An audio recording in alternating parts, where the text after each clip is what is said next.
Well, good evening, everybody. How are we tonight? Hopefully, everybody has had a great day. Happy Thursday. We are back, and we are absolutely going to be doing more Dune Awakening. Last night was kind of rough. Sorry about that. Unfortunately, my ISP had an outage.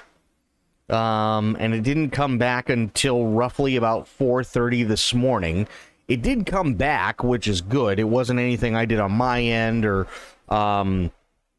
anything else. But yeah, that's what happened. Is there was internet and then there just wasn't. I looked everywhere. I tried doing stuff on my end, and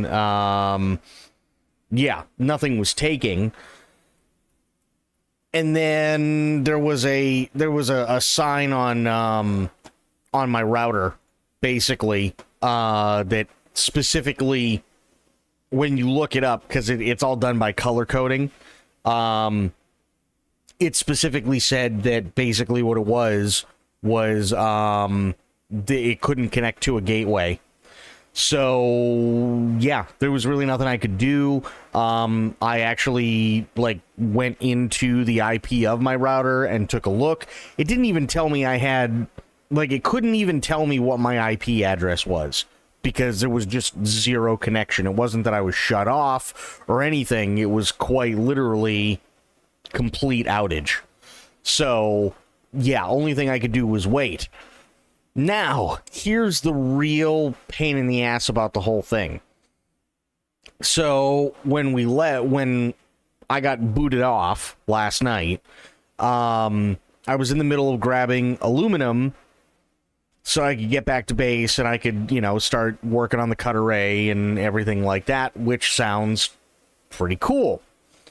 But it also left me there. So I was there for about 5.5-ish hours in that area, and I had to get back.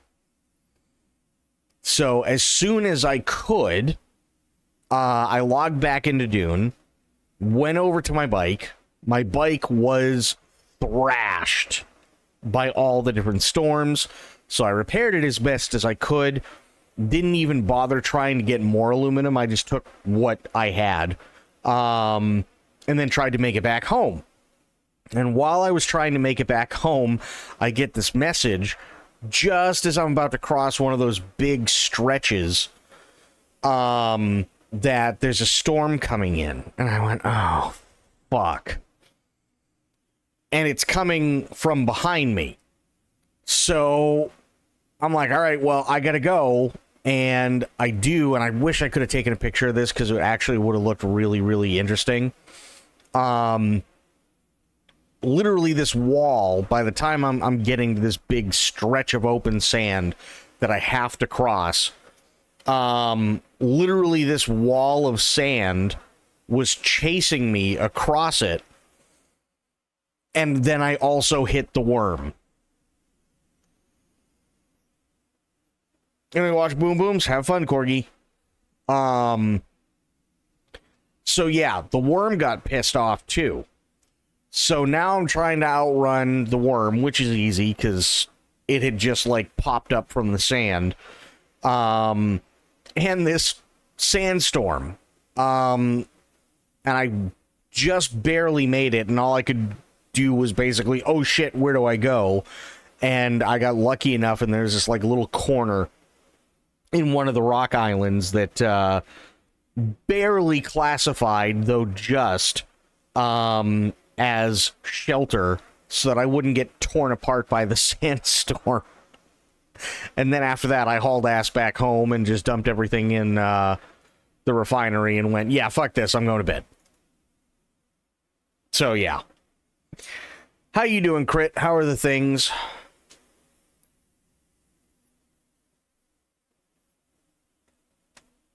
But yeah, that was me early this morning. Which was, gonna be honest, not the most amount of fun I've had. I don't even know, man, but I think okay. Oh, boy. Well, sometimes okay is all you can be, right?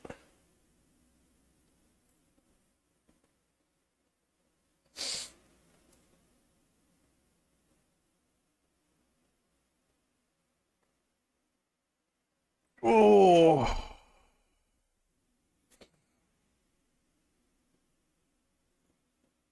Come on. Will you work? There we go.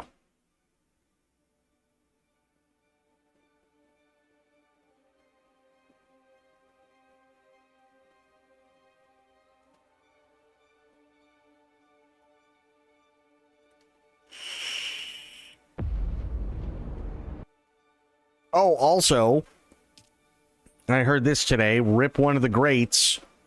Michael Madsen died.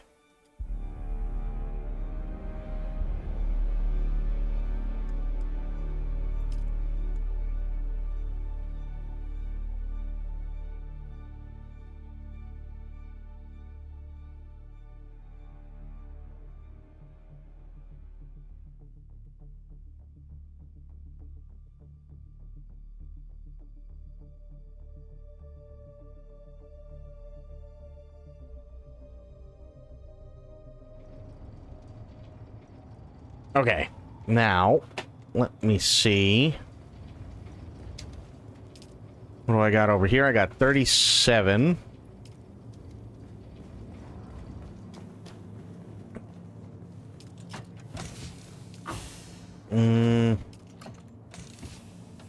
No. No.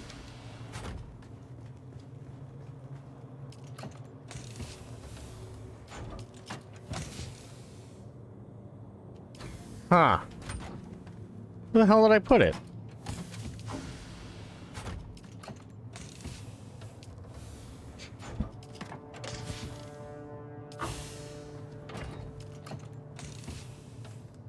There we go. Come on. There. I'm up to 60. Okay. Well, it's not 70, but it's better than what it was. So I'll give him that.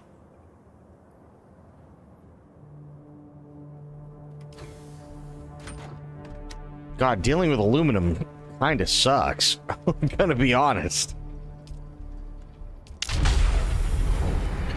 On the upside, it seems like you made it back safely, if worn out and a little battered. Oh yeah, I mean, I also sat and repaired this a little bit because it needed it, but just for comparison, I'll show you this.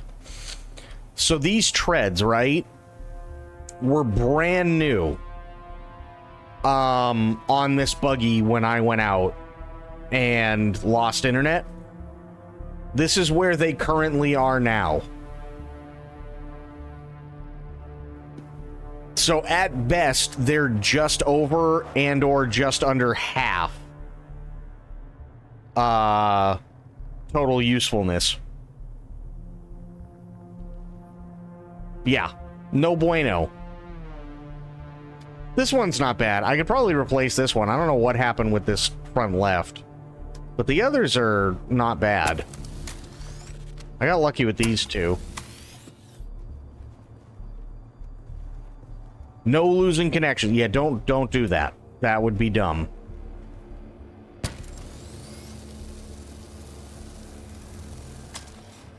Oh, come on. There we go. All right, Sandbike Tread Mark II, huh?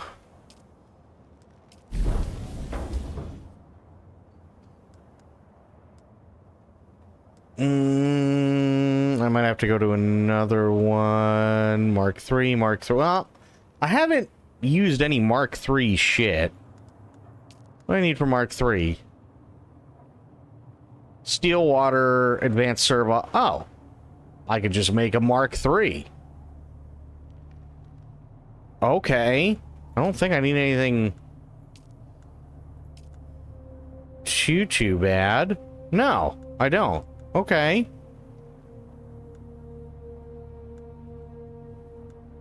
That's the booster. Where's the inventory?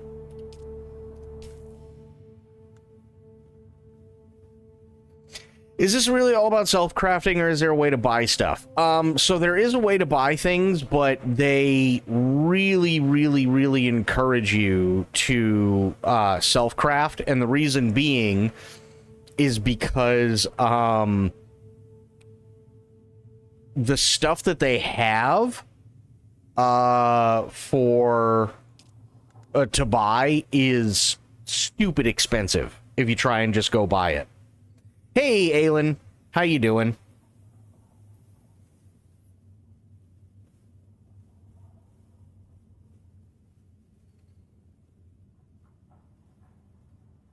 Ooh.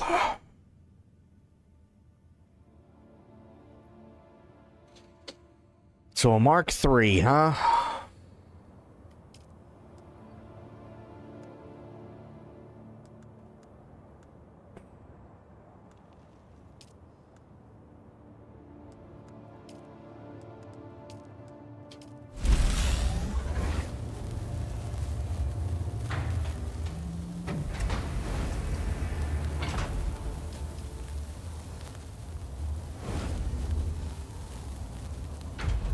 So I need 16, 28.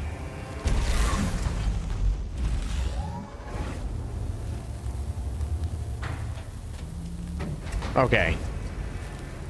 I need to get more steel. Which I'm actually kind of surprised I don't have. That's weird. I'm actually, like, really surprised I don't have that.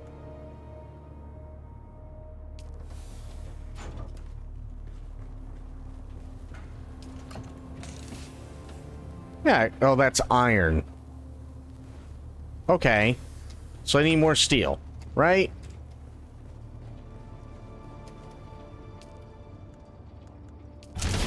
Doing alright, just setting up the new house a bit. Nice.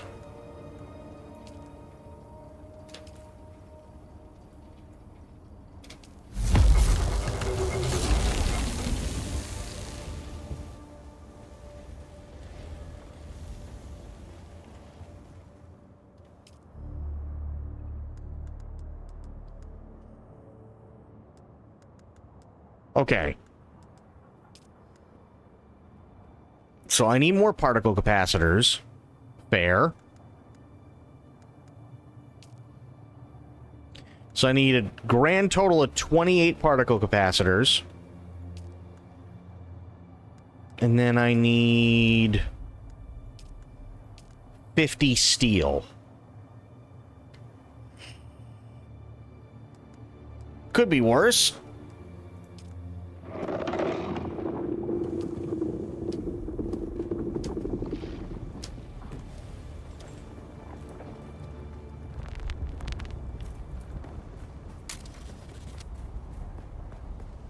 Alright, well, let's go kill some shit, get some particle capacitors.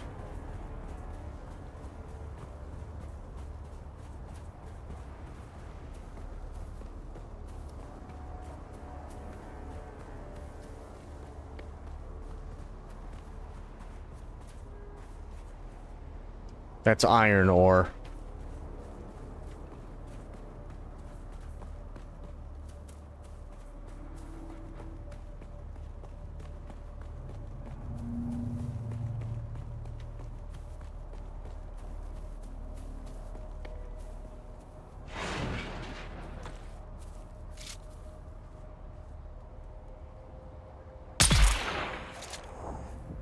Ooh, he did a backflip.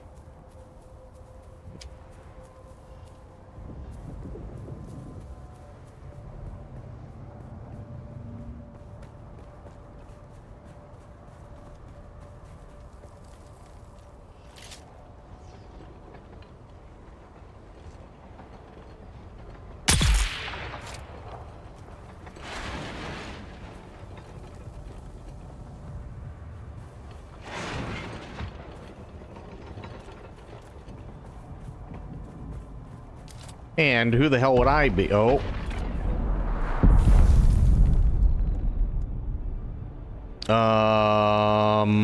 Here. Who the hell would I be to waste good blood?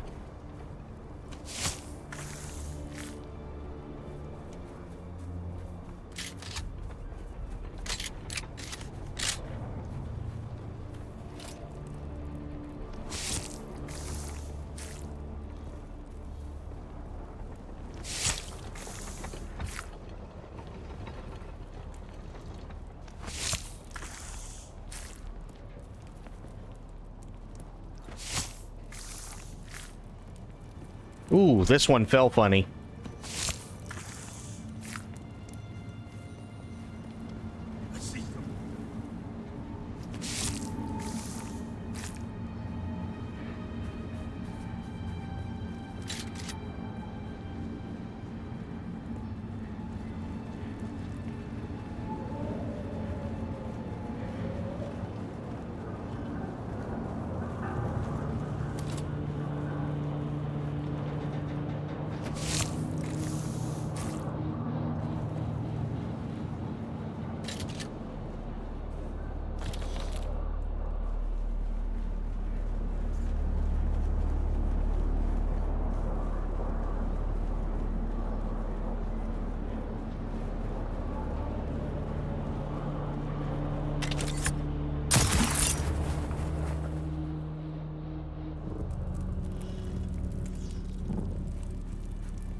Good.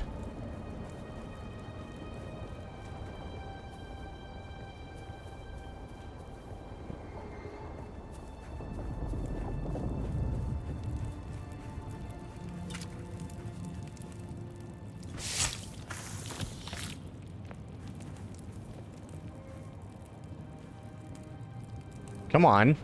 There we go.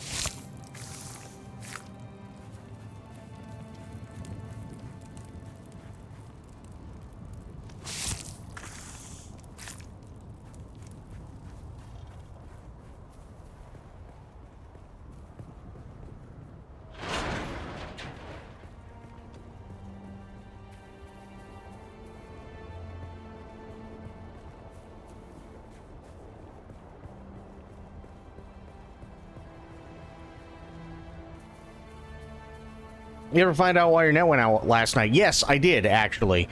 It was a net outage. So it wasn't anything that I did. It wasn't a bad modem or anything like that. There was just a service outage. And it didn't come on till about 4:30 this morning. So I had to log back in, save all my shit, outrun the worm, outrun a sandstorm. It was not the most fun I've ever had, but yeah, that's what happened. Is it was just a massive outage, unfortunately. Nothing that could be done about it either.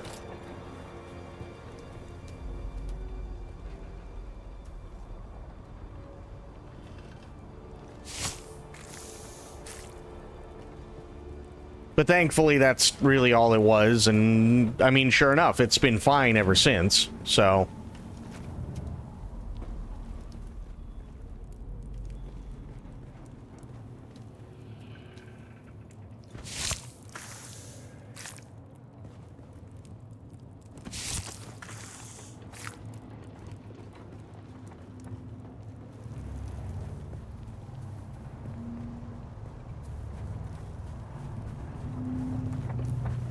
Hey, Sober, what's going on, buddy?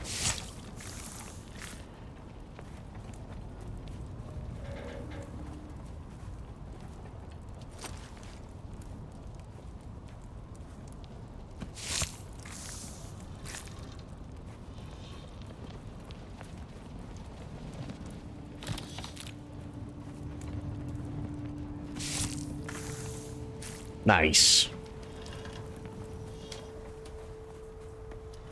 Easy peasy, got them all. Doing okay. Had a long, late night last night, but other than that, I'm doing okay. Had to wait till my net came back on, and then had to log back in here to go save all my shit. But, yeah. And it was just a net outage. That's all there was to it.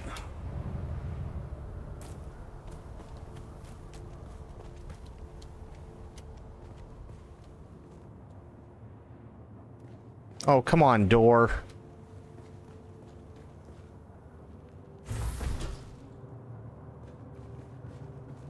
There we go. Late night escaping Shai Hulud. Oh, yeah. Oh, yeah.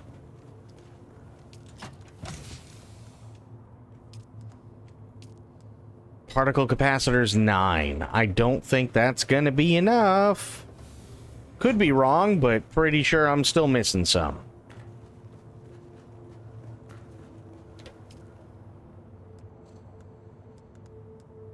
Okay.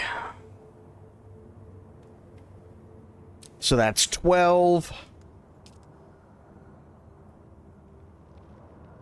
PSU I can make, though.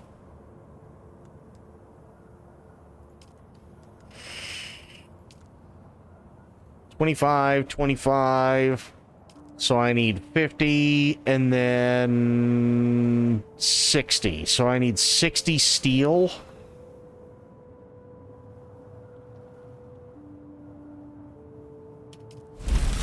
Okay. And 16 more particle capacitors.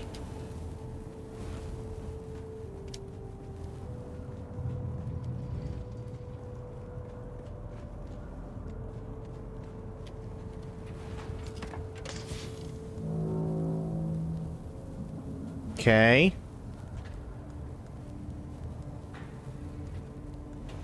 Alright. Looks like... This is the good news. Looks like I just need to go out and get more iron. Which isn't horrible.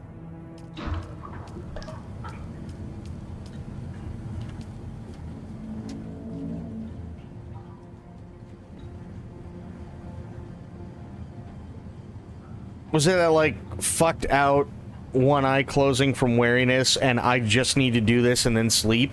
Basically, yeah.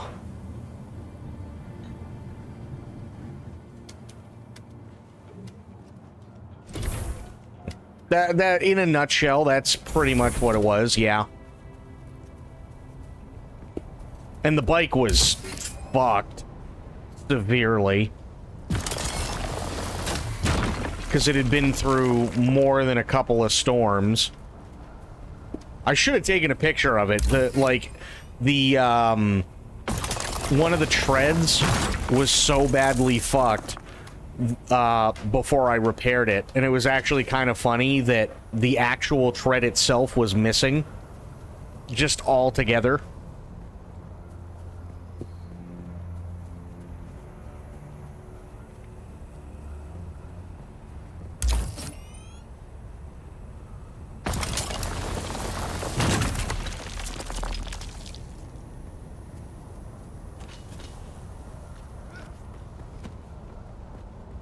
You have a joke. Okay.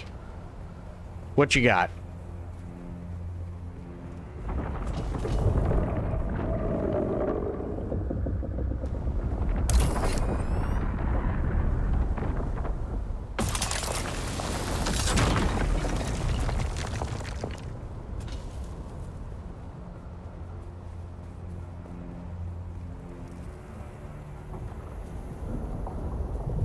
My maid opened a nightclub especially for men with erectile dysfunction, but it was a flop and no one came. Oh boy. Wow.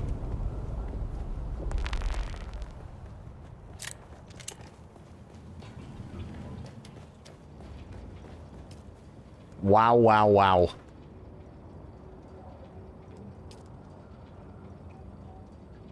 Okay, so I do need iron.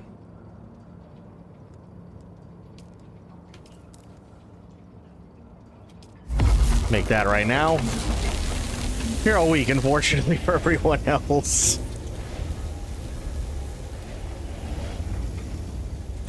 What's needed for duraluminum? Jasmium. Well, I certainly don't fucking have that.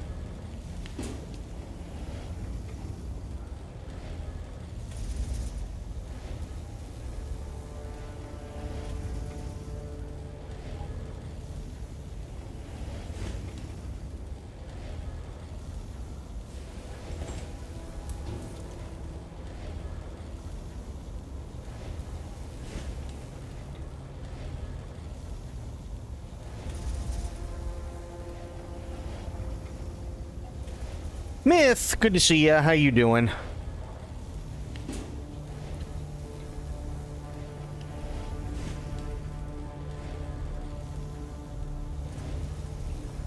Doing okay, good.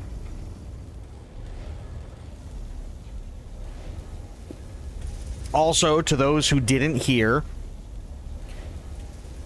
rip a legend, Michael Madsen passed away. Ooh, what you getting for food? Yeah, I read the article. Apparently it was natural causes. So it wasn't, you know, anything like an overdose or anything like that. They're not suspecting any foul play or accidental anything. It's just he got old, basically. Taco Bell, nice.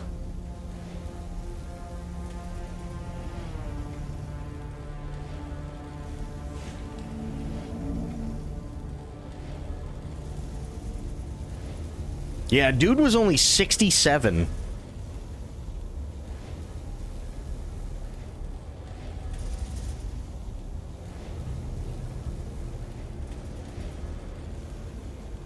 And for those of you who don't know who Michael Madsen is, that's okay. I know you've seen him. He played Mr. Blonde in Reservoir Dogs. He was in Hateful Eight. He was also the cowboy in Kill Bill Volume 1 and 2.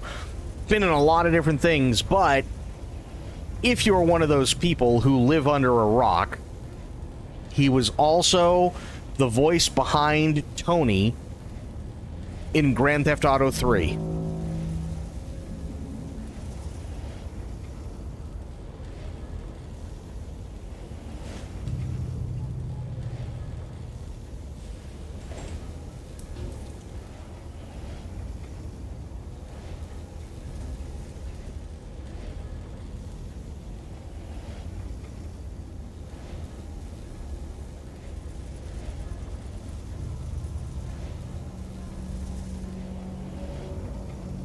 Tony Cipriani, yep. That was him.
Oh.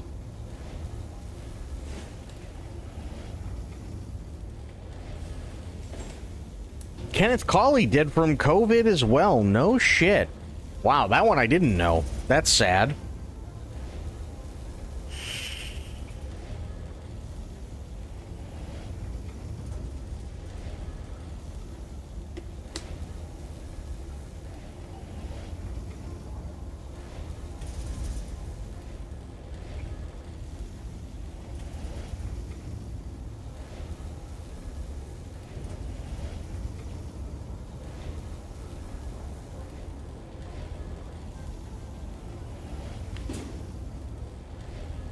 We just gotta wait on this steel to finish before I can do much of anything else.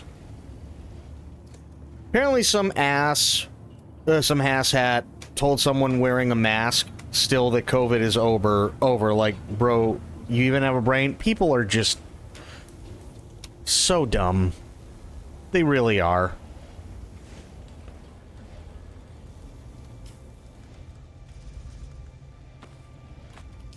And the worst part is now is, like, you can't even pretend to be shocked anymore.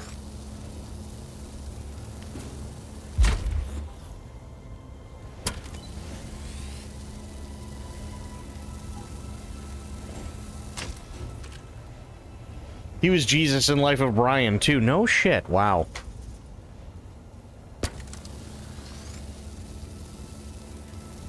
No, but I get this stabby urge. I mean, I can't say I blame you there.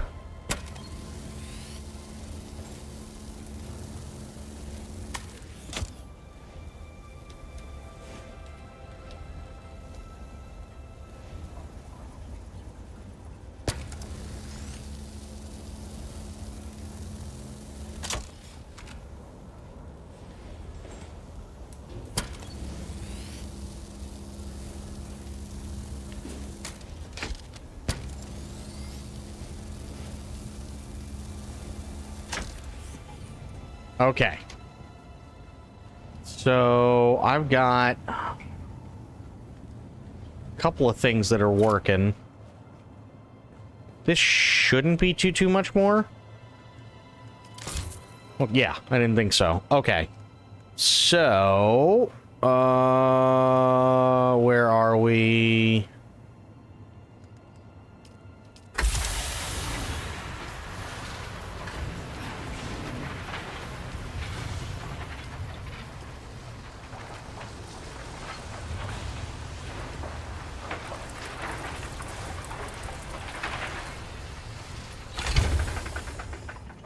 Okay, cool.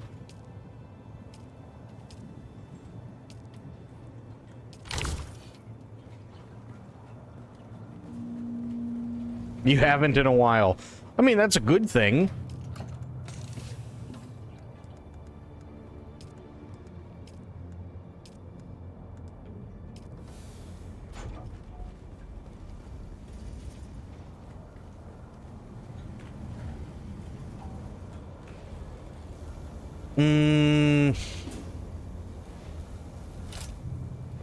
Yeah. Take this apart, too.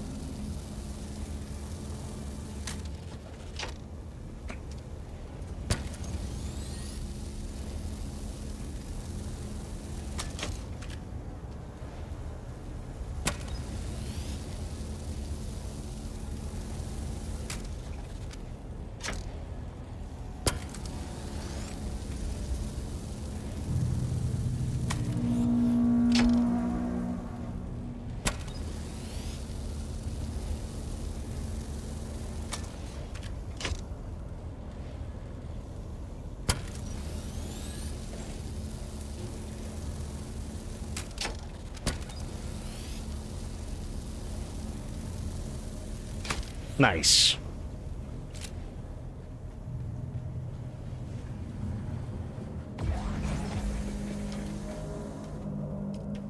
Okay, enable, yes. So...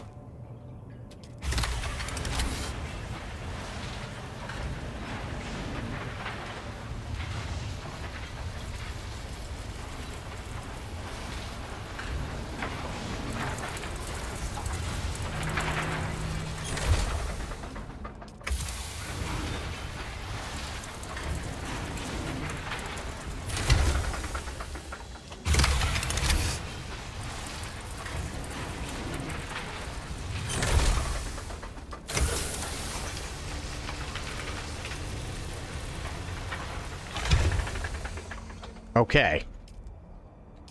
Take all of these.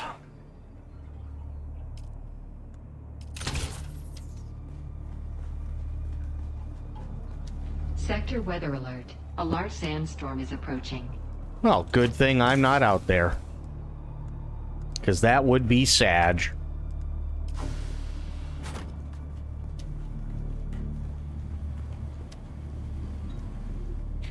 Oh, shit, yeah. I gotta do some steel.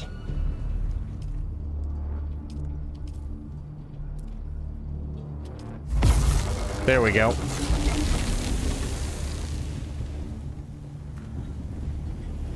Ooh, is this thing coming dead on? It might be.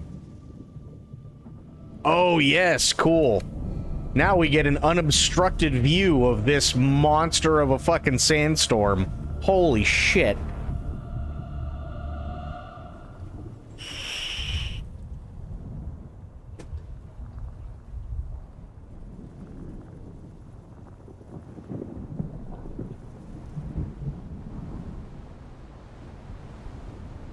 Sector weather alert. A large sandstorm is approaching.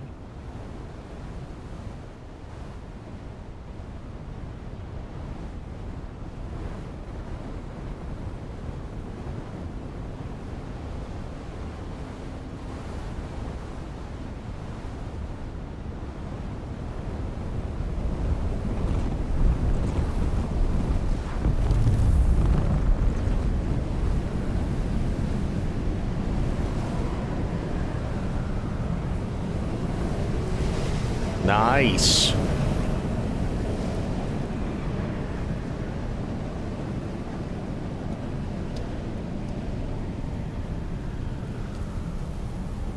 All right, we're getting there.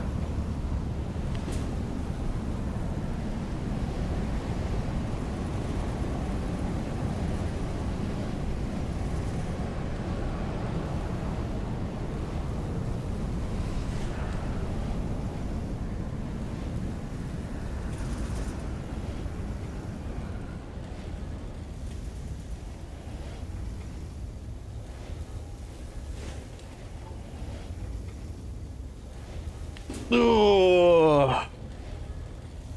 So what's everybody got going on for the weekend? Huh? What are the plans for the weekend for everybody?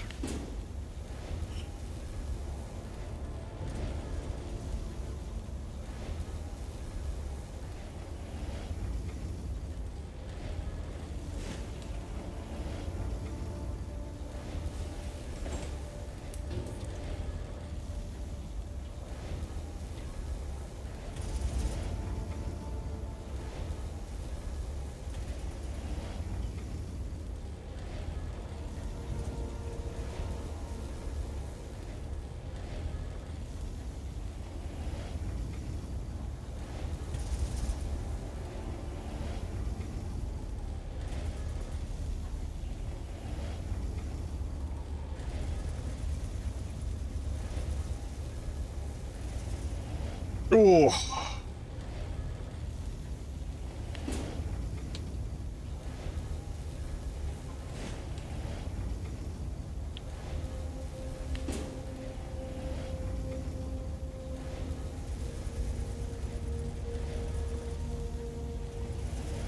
Okay, while this is going on, give me a minute. I'm gonna go pee really quick, and then I'll be back and we'll keep going.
Okay. I is back.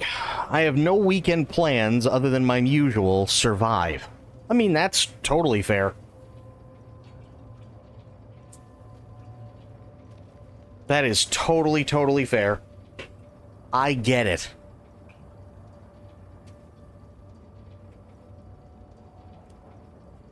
Okay. So I think we have the steel requirement. Let me double check. I was just going for the Mark III.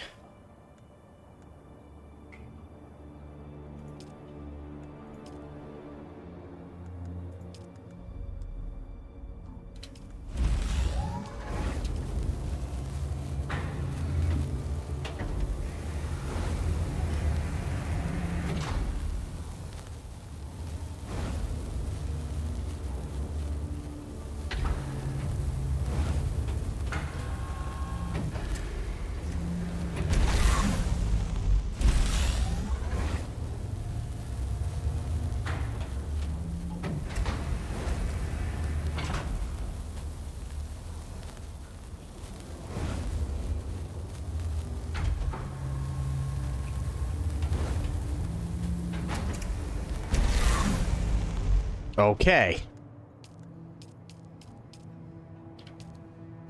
Now, for the real test, do I have everything that I need? It doesn't look like it, but that's okay.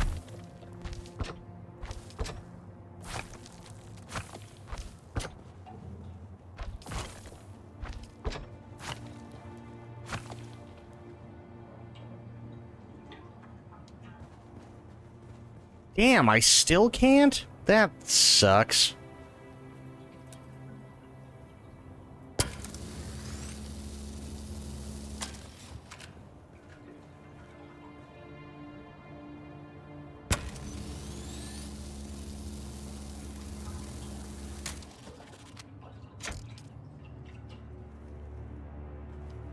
How did I miss? I don't know. Whatever. I'll go fix it now. Okay, so I need a Mark III tread.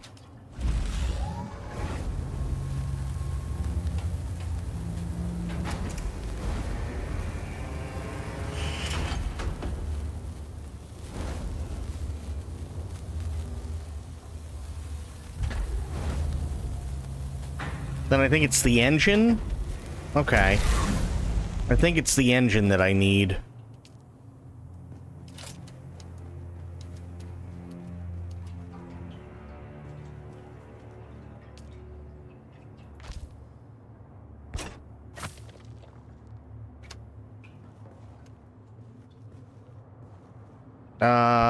Yeah, I gotta put that on. Damn it, I wish I could have more than one. Okay, so... looks like... yeah, I'm just missing the engine, which isn't terrible. Looks like I'm going to get more stuff, but it shouldn't be too bad.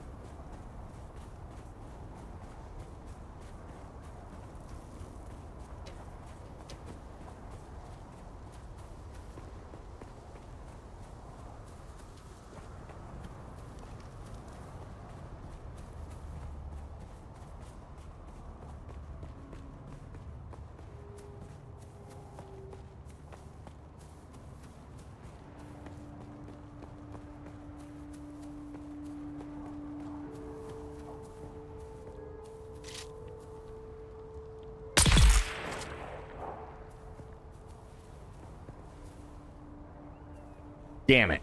Those aren't filled yet.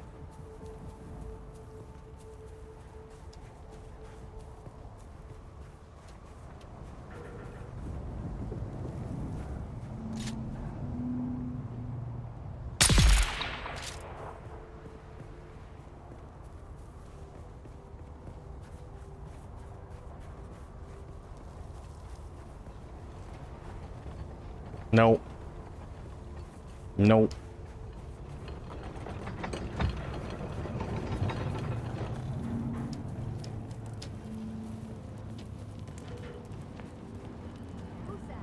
No one?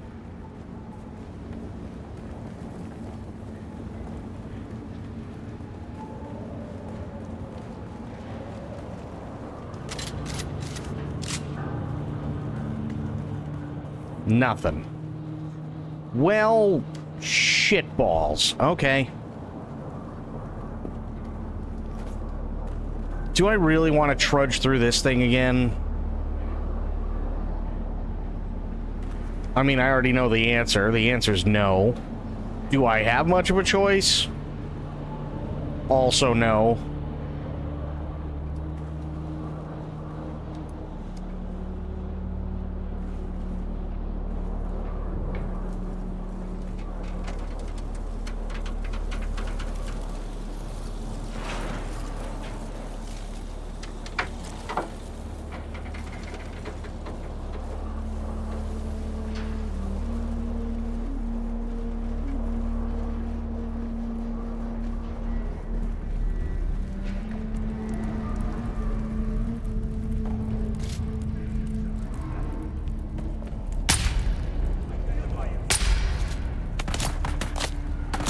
Come on.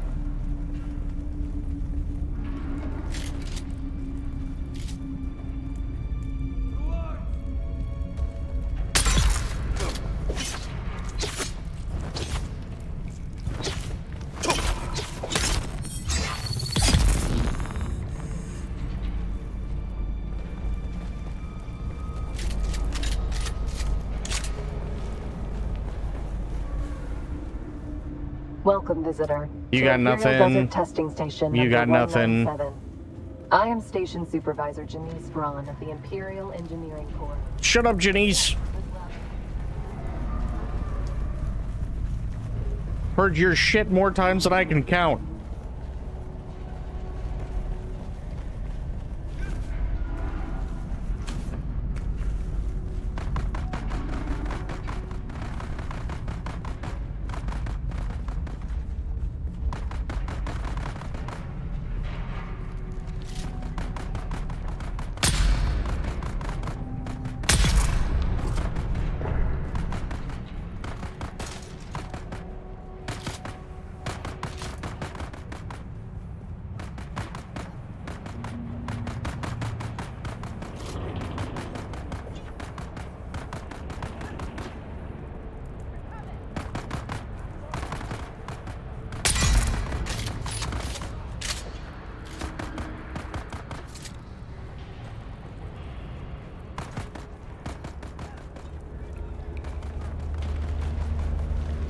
Okay, yeah, I didn't remember there being much of anything over the back this way.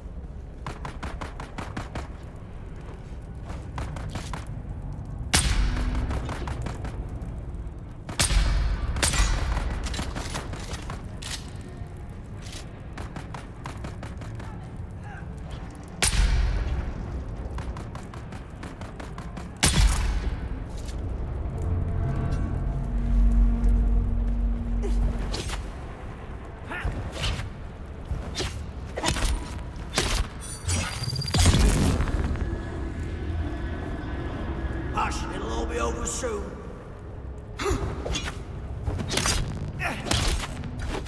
Shield on. There we go.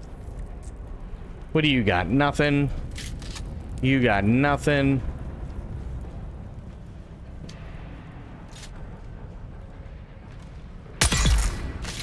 Dead.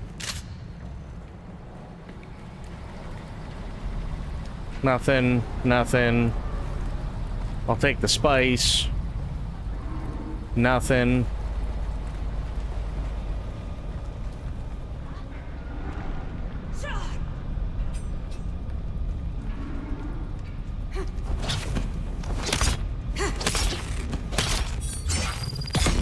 There we go.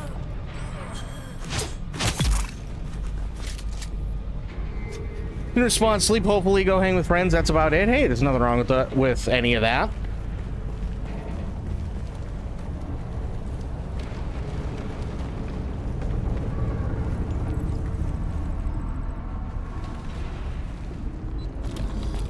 That's what I was looking for. Excuse me.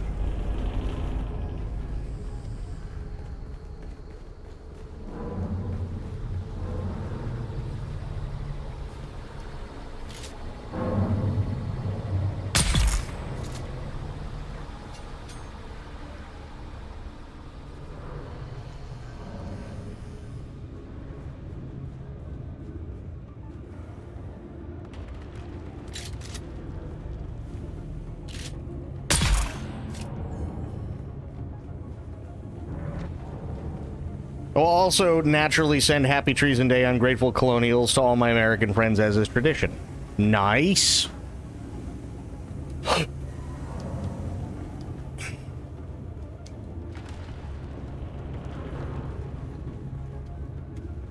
Ooh, bandage.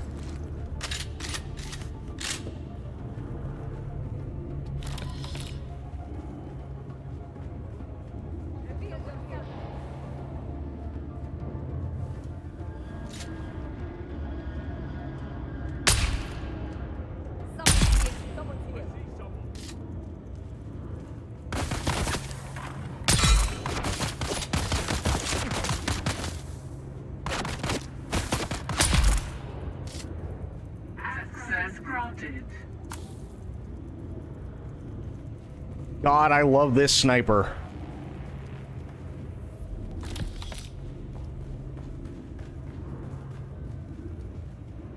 No. No. Oh, bandage. Take that. I expect to be reminded that my people still eat like we're in World War II and do not use any of the many thousands of spices we stole and will be disappointed if not. I mean, that's fair. That's a fair compromise, I think. Dew Reaper Mark II. Interesting. Take all that.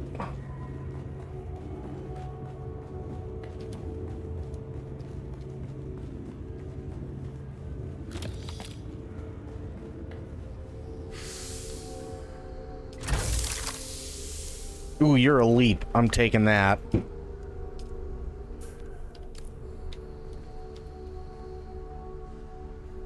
Yeah, I've got 3 days, probably at this point, of just fireworks going off constantly, which I'm not looking forward to.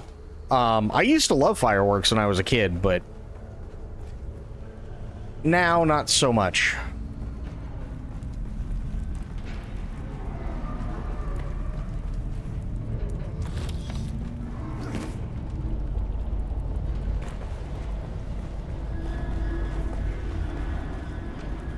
They go LOL Colonial.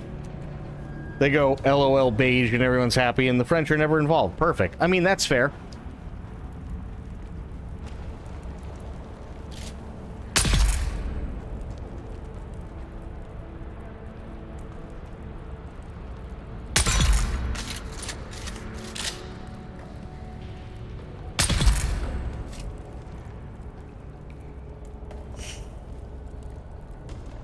Oh yeah, I love this fucking rifle. This thing's amazing.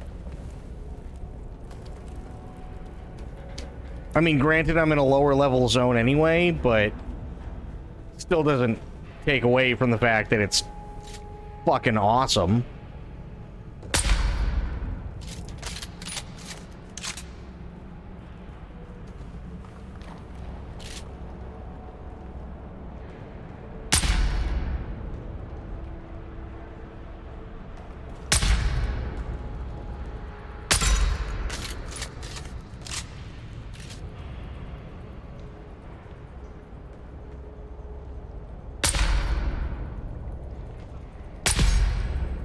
Right in the dome.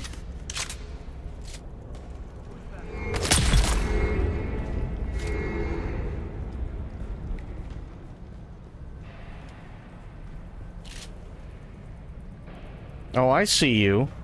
Don't think I don't.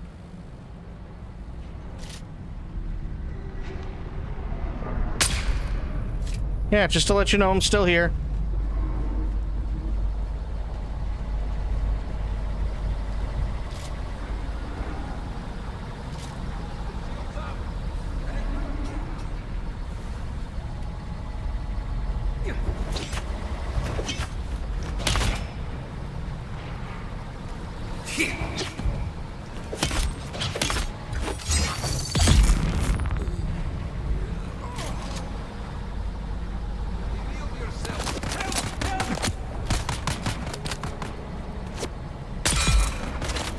clang. That was a good clang.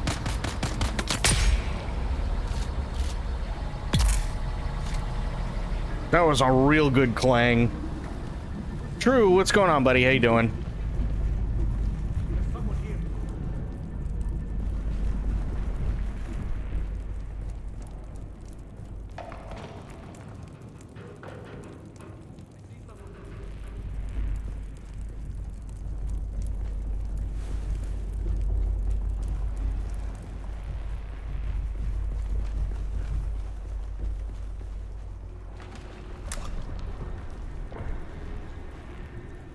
Doing all right? Nice.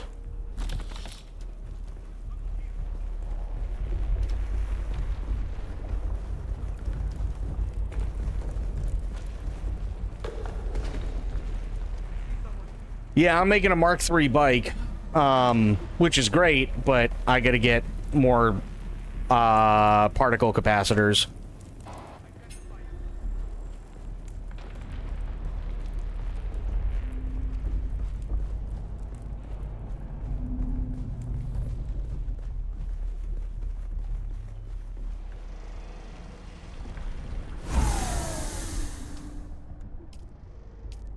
Definitely take that shit.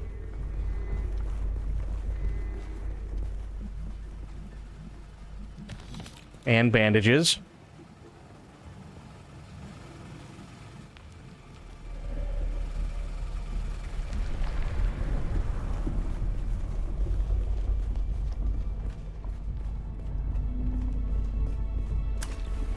Drink from that.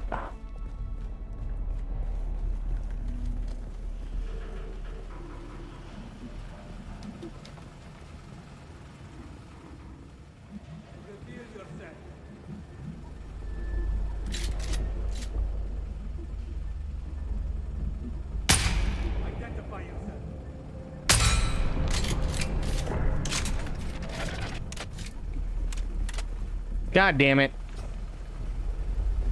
Okie doke.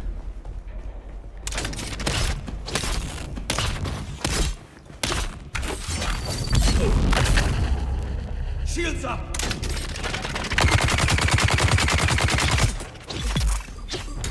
There we go. That guy was being a dick.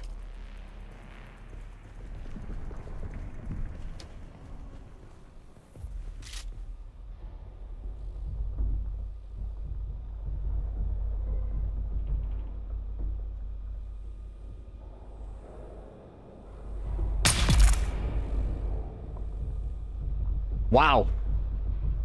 I killed them so bad, they're just stuck there.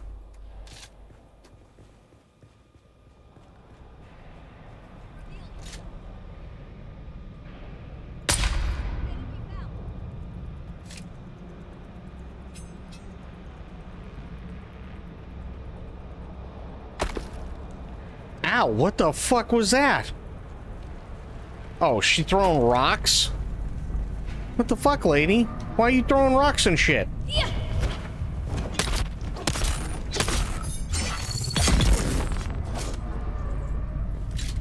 Throwing rocks? What's wrong with you?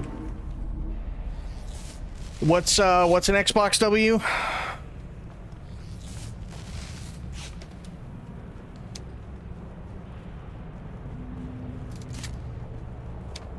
Yeah, she had a really good arm. Yeah, look at that. I killed this one so hard they're floating.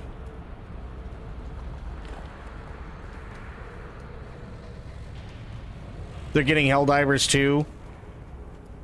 Yeah, took them a minute, but they got it.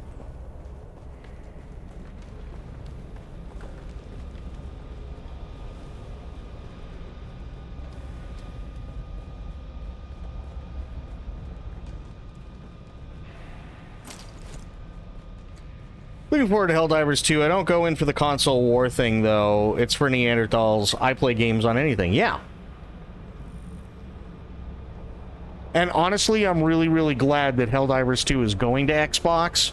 Not because I'm an Xbox fanboy or anything like that, but if there's ever a game to have crossplay on, it's definitely Helldivers 2.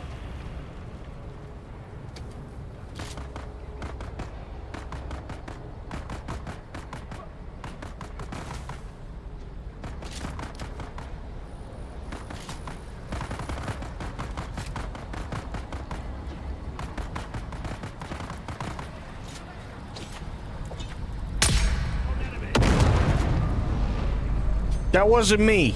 I just want to make that clear.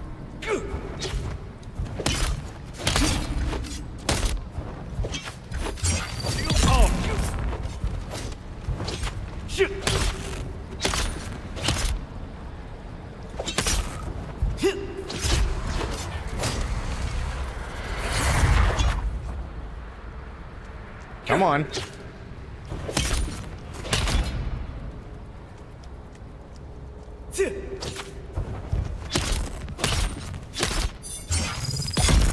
There we go.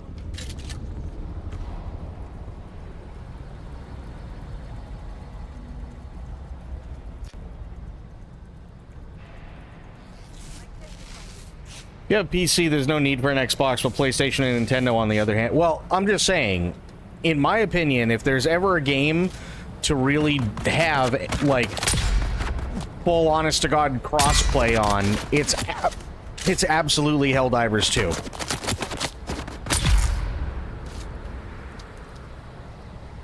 Right? That's why the game is made that way.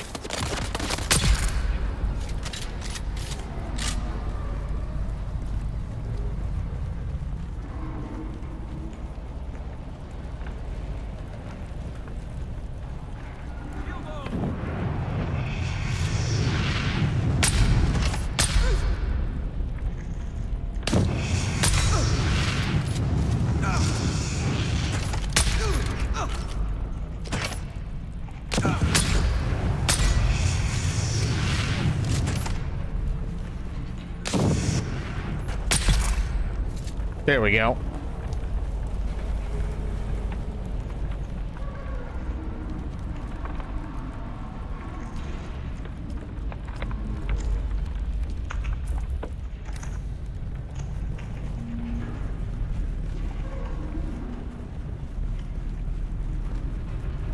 Ask any of the nobles, what is a kirab? A petty bandit, they will tell you. I, Lazaro Fine, am such a kirab, as was my father and his father before him. Yes, I am a bandit. I embrace that, but I do not accept being petty. There is wealth and power to be had on this dune, even for one such as me. There is the spice, of course, but spice is the treasure of the Imperium. So what, I ask myself, is the treasure of Dune? Water. Water is that treasure. I see the masters of the Water Troopers Guild growing rich, and I think, why not me? Can water not make even a kirab a rich man? Nice. Indeed, it can. Get wrecked, lady. If that kirab is bold enough to take it, and I am bold enough.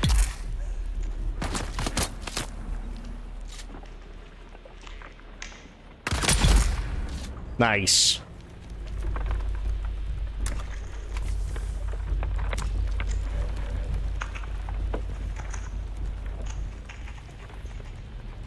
Nintendo themselves are absolute dog shit, but the games are incredible.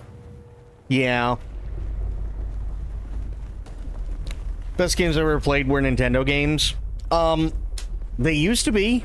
That's for sure. I mean, I still got shit in my top 50 from them, but yeah, generally speaking, they really haven't done anything for me in a long time. Long time.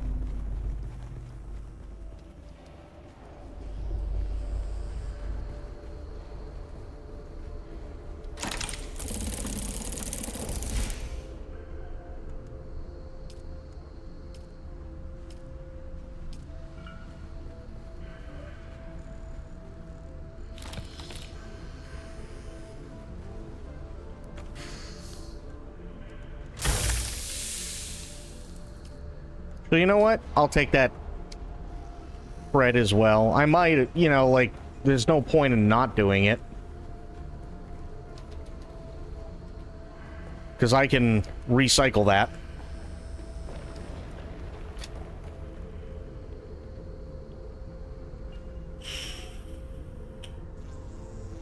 Not you, whoever that was talking in game. Gets in the way of emulating with their aggressive anti-emulator stuff, but it's only an inconvenience. I prefer the hardware for, like, 3DS. I love Tears of the Kingdom and Mario Odyssey. I think they're getting way too safe. I think they're getting way too safe. I remember back when you had shit like Ocarina of Time, Majora's Mask, Twilight Princess, and that was great, and people were really excited because it was getting darker and it was getting more serious, and now it's just cookie cutter. Very cookie cutter.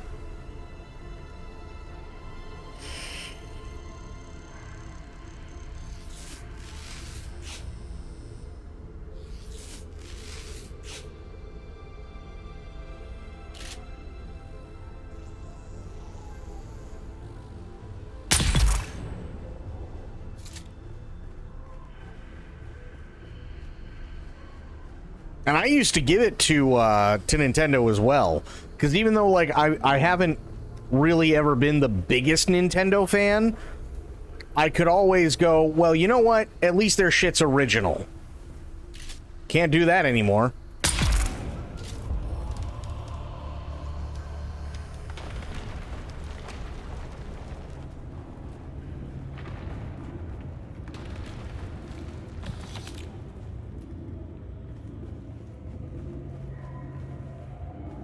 Yeah, I agree. Ocarina was insanely good. Ocarina was awesome. So were the other two. I never ended up playing Twilight Princess, but I heard it was fucking phenomenal.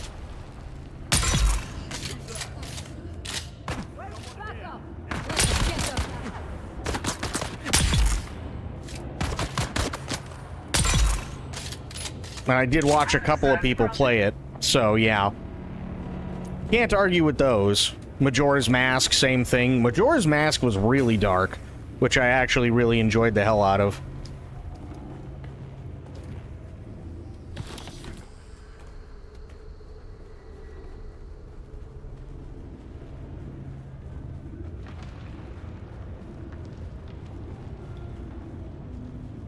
I would rather have a game that is insanely long, but I know is going to keep and pique my interest. If I'm paying anywhere between $70 to $90 a game, and it's going to take me hundreds of hours to do, versus a game that is like, oh, well, you're gonna have to pay $80 for it, but the game is only fucking 6 hours long.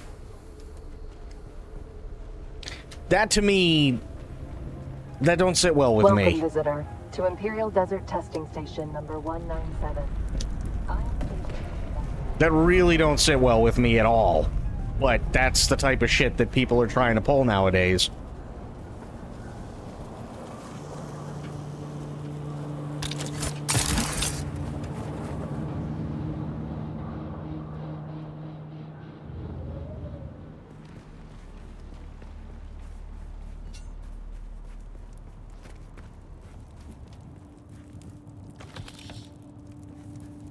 Well, it's not just short games, it's games in general, right? Even if you have something that supposedly is, you know, supposed to last a while, it doesn't. It just doesn't last a while at all. And it really sucks. And you paid anywhere between, say, like 60 to 80 bucks for the damn thing, which, for all intents and purposes, should be fine, except for the fact that you've got nothing to show for it.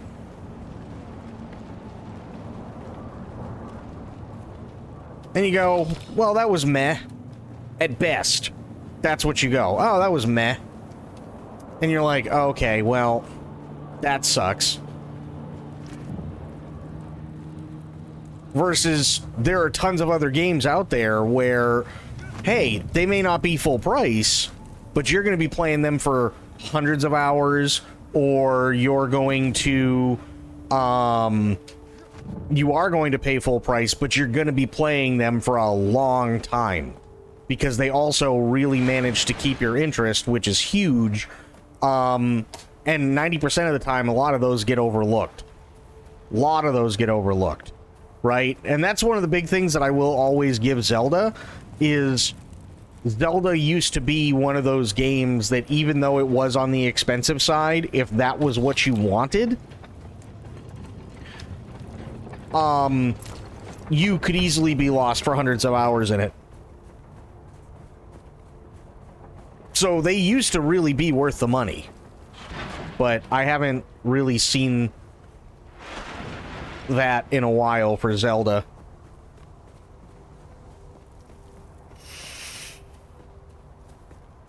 No, Alan Wake 2 wasn't short. I don't know where they're getting that from. I have no idea where they're getting that from unless they're trying to speed run through the damn thing on their first go. Alan Wake 2 was a blast.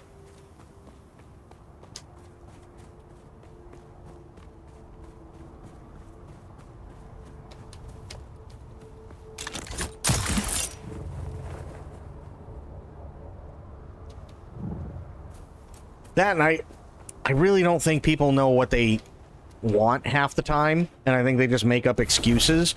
I feel like there's a massive difference between a game that doesn't outstay its welcome and ends exactly where it should, and a game that has by far overstayed its welcome. You know what I mean? And you're just like, come on, let this shit end, please.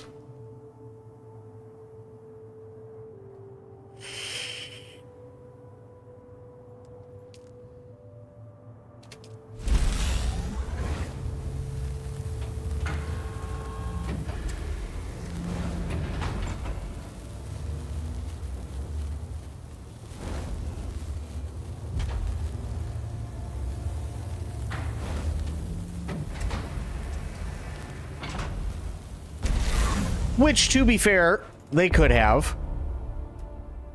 They very well could have. My biggest thing is that it's not doing anything new. In all honesty, right? And they don't necessarily have to do anything new either. That's their prerogative.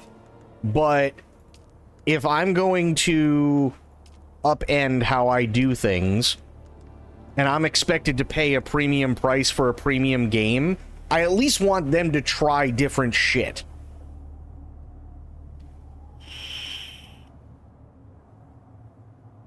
That's what I'd like. Instead of just constantly playing it safe, I'd at least like them to try something, and even if it doesn't work, I can sit there and go, you know what? This didn't work, but I could totally see what they were going for. They kind of missed it. You know, they missed the mark, or they nailed it, or whatever, and if it doesn't work, it's not that big of a deal. They can just take it out of the next one.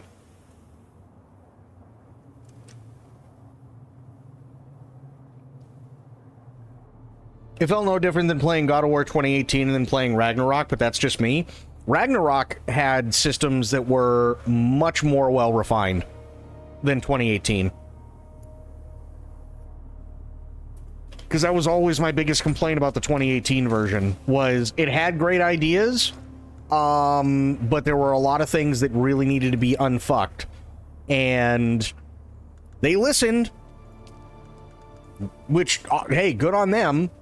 They did listen. They absolutely did. At least improve on things that have been an issue in the first one. Yeah. Yeah, that shouldn't be all that hard, but apparently Nintendo just wants to play it safe. If that's all they want to do, okay, fine. Don't expect me to go after anything they're selling, though.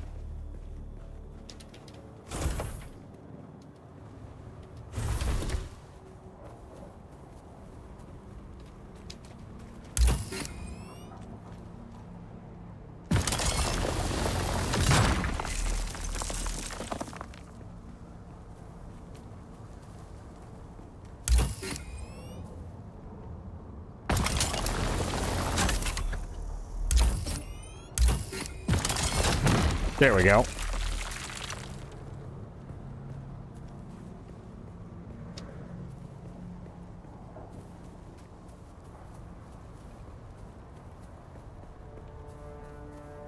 They pulled off Tears of the Kingdom on Switch 1 hardware? I mean, sure. And I'm not taking anything away from that, and I'm not trying to take anything away from it.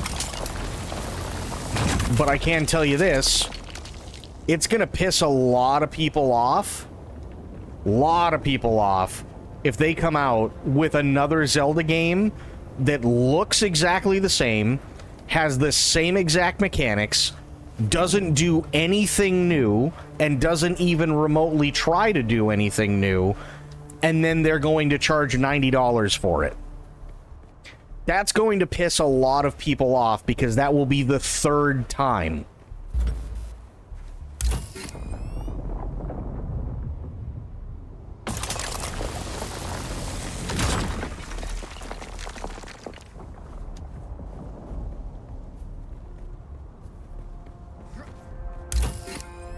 And honestly, I wouldn't be able to say I blame them.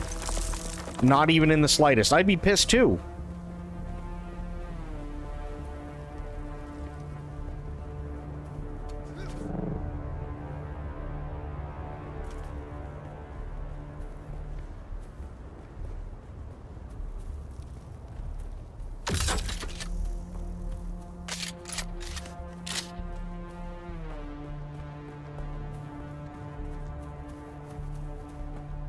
So I really feel like they, with the Switch 2, especially considering what it can do, I feel like they really need to get up off their ass this time and really show people what they can do instead of just constantly playing it safe.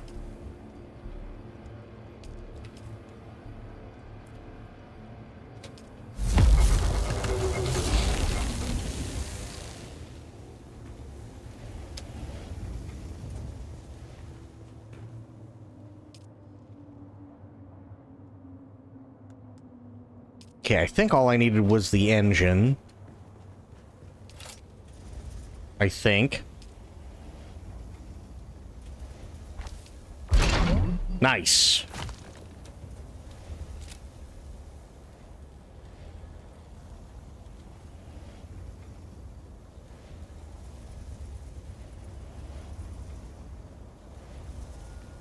They did that with Tears. Interesting. I 100% of Breath of the Wild and nearly did Tears, and they felt drastically different outside of basic movement mechanics and how the graphics looked. That's the problem. That's exactly the problem, right? Is they're not trying anything new. For the longest time, they have been doing this really stupid, shitty, cartoony look that is safe, right? Hey, you want to... Let me put it this way. You want to fucking sit there and appeal to kids, or not even kids, they're easily in their teens now, right? That, let's say they picked it up during Breath of the Wild, okay? Let's say they picked it up during Breath of the Wild, and then they waited, and then Tears of the Kingdom came out, and now they're waiting again, and the new one comes out. You really want to impress the shit out of people?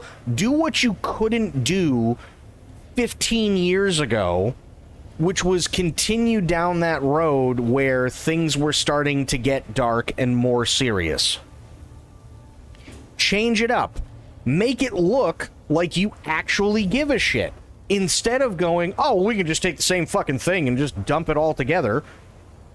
And don't worry, because, you know, we're only making this for the hardcore fans anyway, so if they don't get it, you know, that it's got all these new mechanics and everything else in it, well, then too fucking bad for them. That's playing it safe. That's just literally placating to the hardcore people who are going to buy it regardless, and not introducing much of anything that's going to wow people and go, damn, I should really get my hands on that. And honestly, I haven't felt that way since Twilight Princess.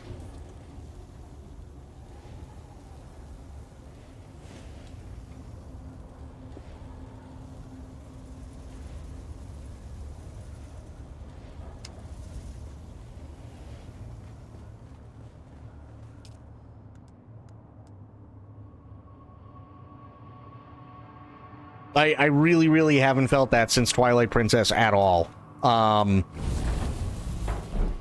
There's a lot of things that Nintendo does where they have this shitty, cartoony, family-friendly thing, which is fine if that's all they want to do. but then expect people to turn around when it looks exactly the same and everything that you showcase is exactly the same from what we've previously seen, and, you know, people start bitching. They're not trying anything new. There's nothing groundbreaking in there. And this is a Zelda game. We shouldn't have to worry about that. It's Zelda. Zelda used to be like, hey, we want to try out new shit. Great. Let's try out new shit. Does it work? Sometimes. If it does, fantastic. We'll keep it in the next one. Right? Or we'll change things up because people like it, but maybe it's a different console this time. And, you know, we have to fiddle with things, but it'll make things a lot more user-friendly. They don't do that anymore.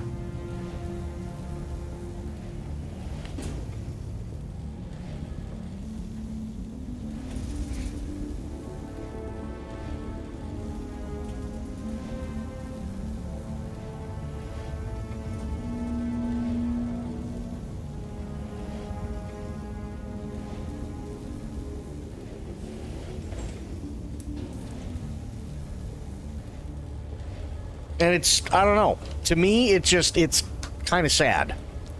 It's kind of sad that that's the route that they're taking, but again, I don't fucking own Nintendo, so they can do whatever the hell they want. And I don't ever plan on owning another Nintendo anyway.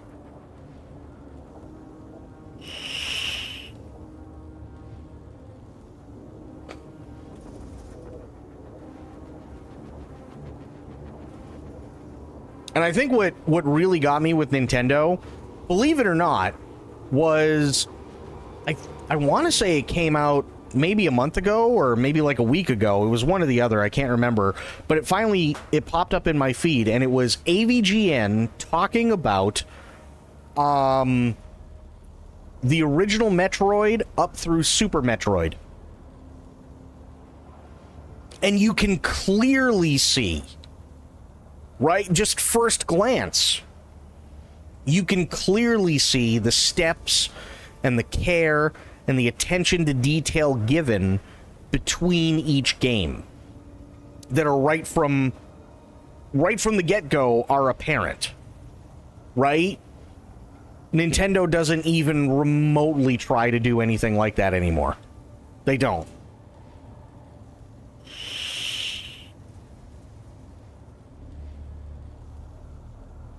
I think games in general nowadays are starting to look too similar. At least what they're doing with Zelda's Breath of the Wild and Tears of the Kingdom's graphics are original compared to the likes of photorealism junkies.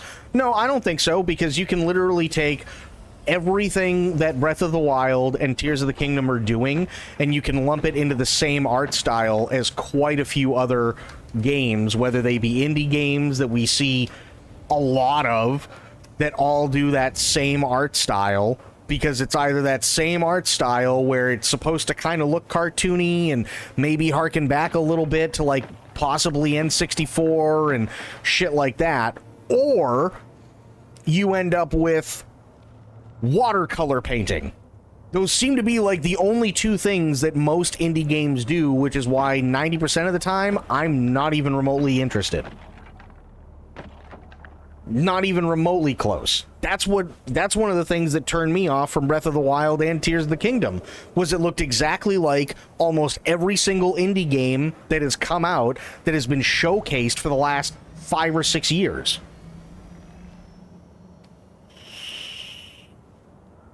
The only difference is that it literally, somebody can finally sit there and go, God damn, somebody's finally got the license for Link.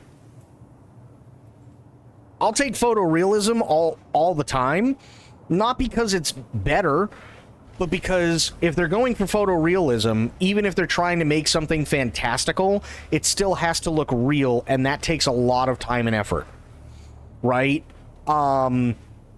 Whereas with this artsy-fartsy bullshit thing that they've been doing in games for God knows how long, it just doesn't make any sense anymore.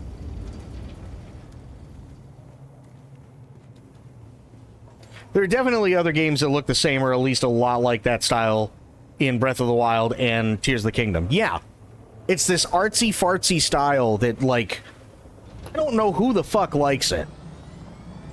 I don't think I'll ever understand who the hell decided this was a good idea to go this route.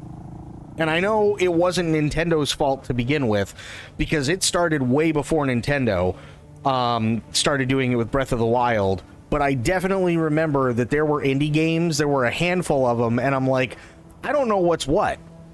The gameplay could be awesome, but I couldn't tell you the difference between all 7 that I just saw, and the only reason why I knew it was Zelda was because of the big-ass fucking Nintendo logo at the very, very beginning, and other than that, I'm like, oh, okay, so they went this route. Fantastic.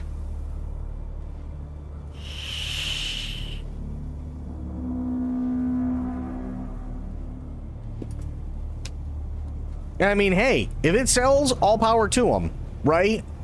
But I really, really feel like they're playing it way too safe. Way, way, way too safe. Sector weather alert. A large sandstorm is approaching.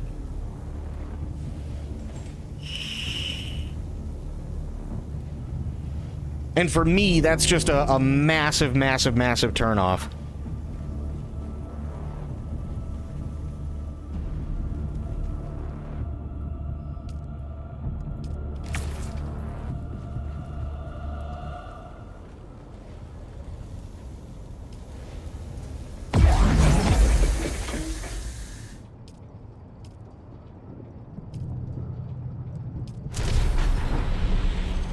Ian Ham's, ooh. I have this funny thing about peas and ham soup. And it sounds really dumb. I know it sounds really dumb. I persist for 2 reasons. 1, spite my foes, and 2, soup. Sandstorm is approaching. I kind of have this thing against pea soup only because... And this is going to sound really, really stupid, but if you stop and think about it for a second, it does actually make sense.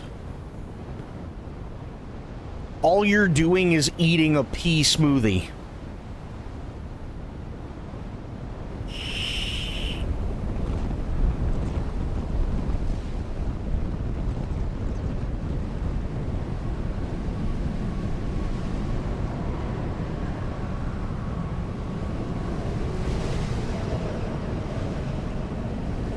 The naysayer blasphemes Derek get the cross.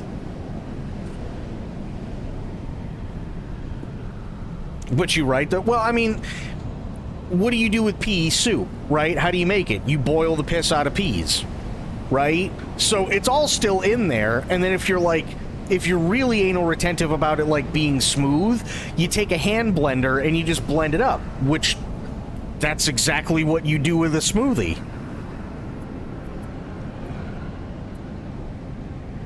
Potato Chan, how you doing? Also, do not invite Bear Grylls for pea soup. He may misunderstand. That's true. You can say the same about tomato soup? Yes, you can. You can absolutely say the same about tomato soup. I agree there.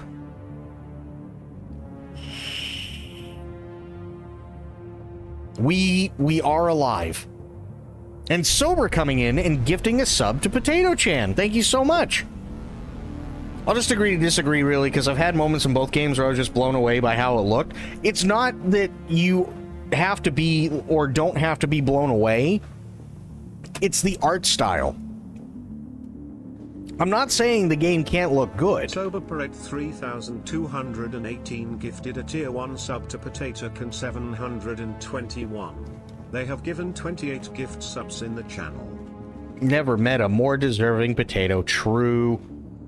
Yeah, I'm not saying that things can't look good in Breath of the Wild or Tears of the Kingdom. That's not it at all. But when it comes to Breath of the Wild and Tears of the Kingdom, there is a very, very distinct art style that they use, and they're not the first people to use it, not even remotely close.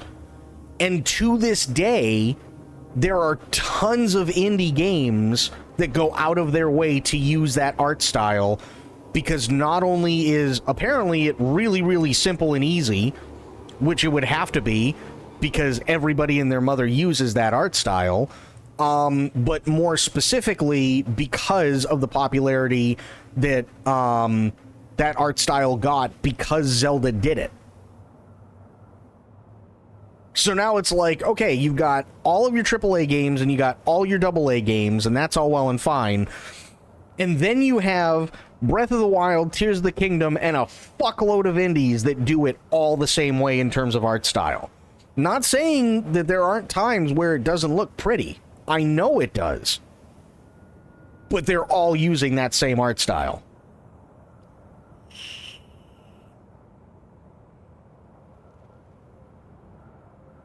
I just had a tomato juice at the pub. I love tomato everything. I love V8, like tomato juice, right? I love tomato soup. Don't like tomatoes on burgers. Don't like tomatoes on subs. Don't like tomatoes on sandwiches. I will, however, use tomatoes in a salad. So basically, just like every other art style, no, go back over the last 5 years and go into every video game showcase and you'll see what I mean. You'll see exactly what I mean. V8 is just cold and over-salted tomato soup. Basically, yeah. Sometimes you get the spicy version, it's got a little Tabasco in it.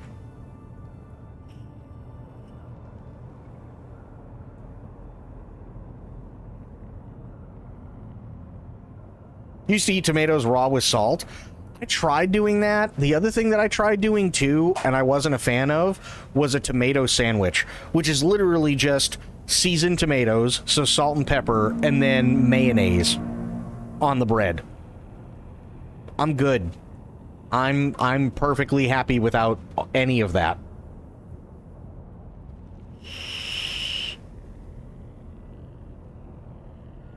Although I do have to say, I do love a good Bloody Mary. Oh my god.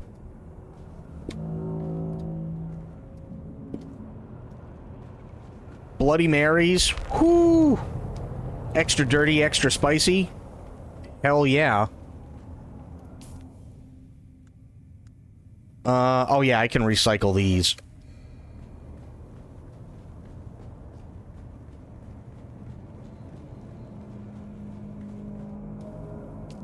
I usually leave some Aromatico tomatoes or have some Aromatico from Italy or Spain out on the counter and just munch those little buggers raw. Really? Okay. I like raw tomatoes. My partner only likes them cooked. That's fair. That's fair on both accounts, I think.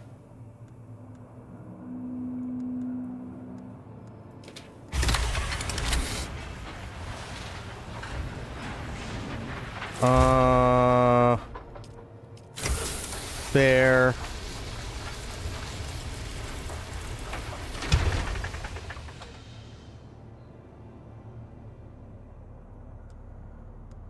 They're not like the big salad tomatoes. I can't eat those just off the cuff like that. They gotta be in something. Yeah, I like cherry tomatoes. Specifically because you can put them in a salad, and it's like, you know, if you get a cherry tomato when you're taking a bite of your salad, it gives it like this nice acidic flavor, but it's not overbearing because you didn't just shove a quarter of a tomato in your mouth.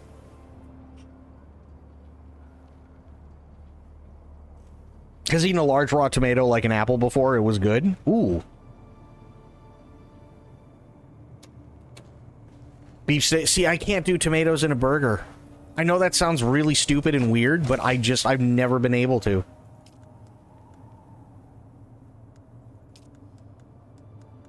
And it sucks, because I really, really want to like it. I really do. But it's the soggy factor. I don't like soggy anything.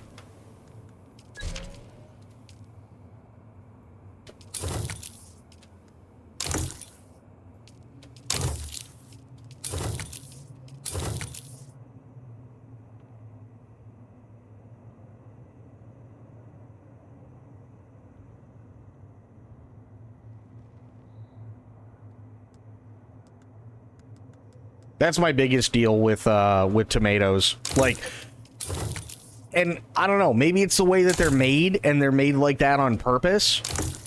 But I can tell you one thing that really sucks, and anybody who's ever gotten a sub from anywhere will know exactly what I'm talking about when I say this. If you go in and you get a sub, and it has tomatoes on it, you are incredibly lucky if by the time you get home so that you can actually enjoy your sub, that the bread isn't just tomato mush.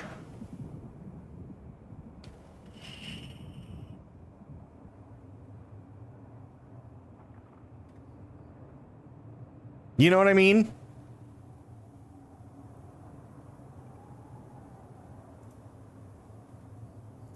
I don't like tomato mush. Sometimes you need the right tomato for the job. Not all tomatoes are grown equal. That's true. That is very true.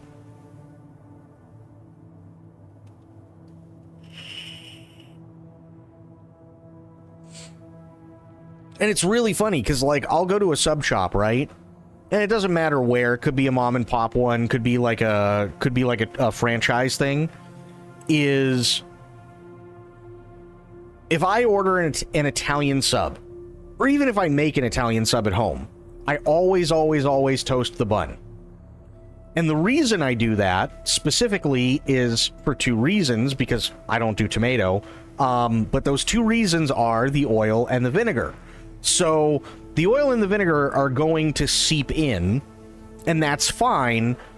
But because you toasted it, you still have that really nice, satisfying crunch feel in your mouth.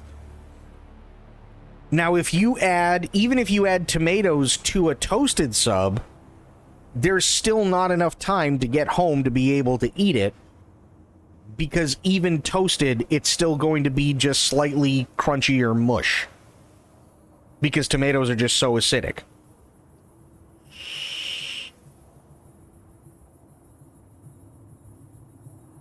Which is a massive, massive bummer. Yeah, I need that crunch. I really, really do. Otherwise, to me, it's just kind of not worth it. I need another fuel cell before I go.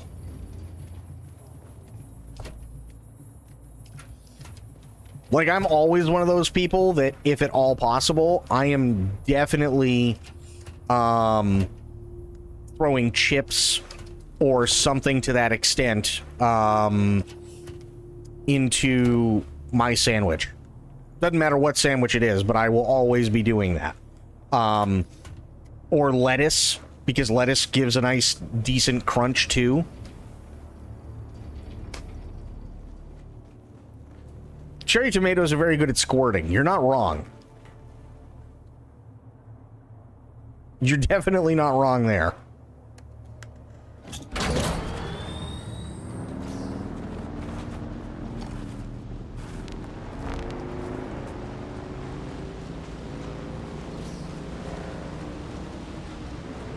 Now, English breakfast. Love English breakfast.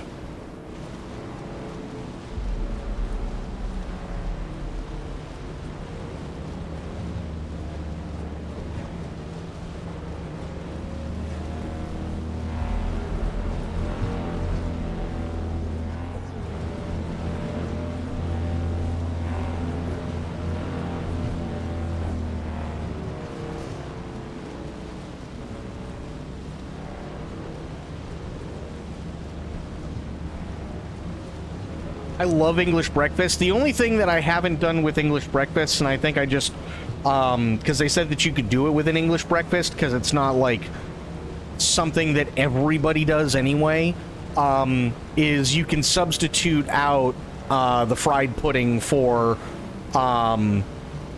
like, breakfast sausage. Because I can't wrap my head around fried pudding.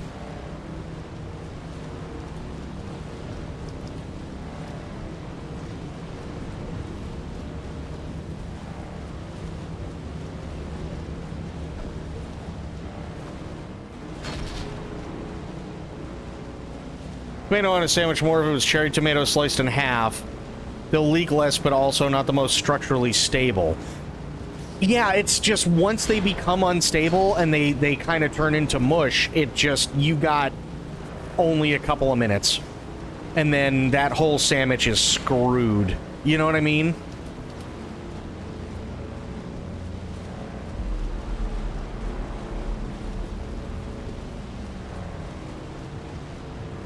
Like, if it's 2 pieces of white bread, chances are I'd probably finish it before it got way too mushy. But if it's anything like, you know, like a sub, or a lot of people call them hoagies and grinders, stuff like that, no, I couldn't do it, because I wouldn't be able to eat it fast enough.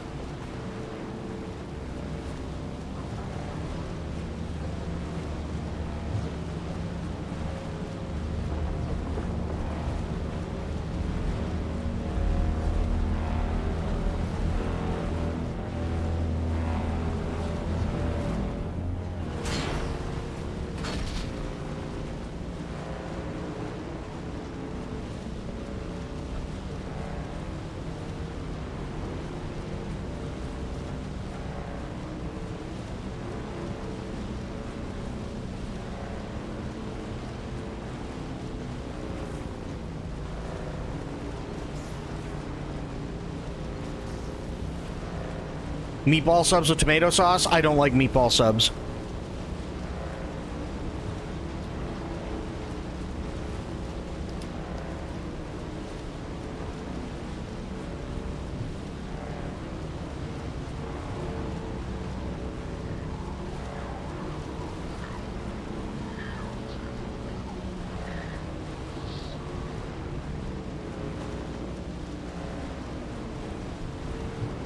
And it's not because they taste bad either, right? I mean, I've had meatball subs. Meatball subs do, in fact, taste really decent.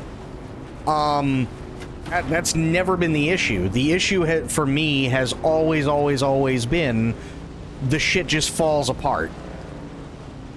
Always.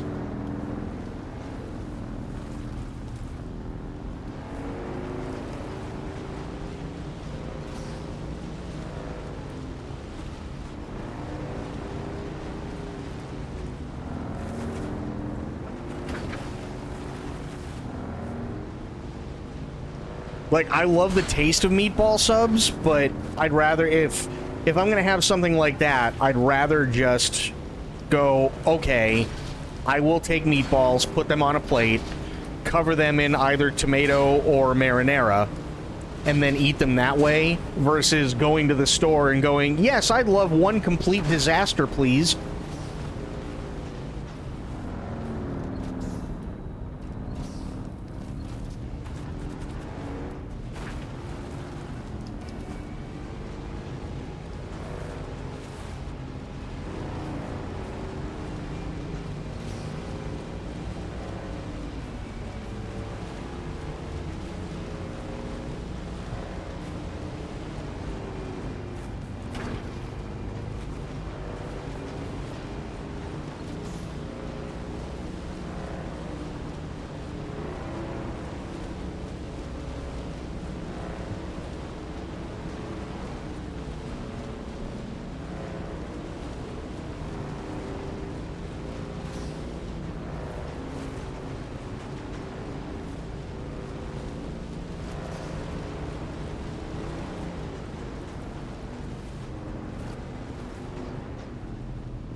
Is an open-faced sandwich a sandwich? I don't consider it one, but that's just me.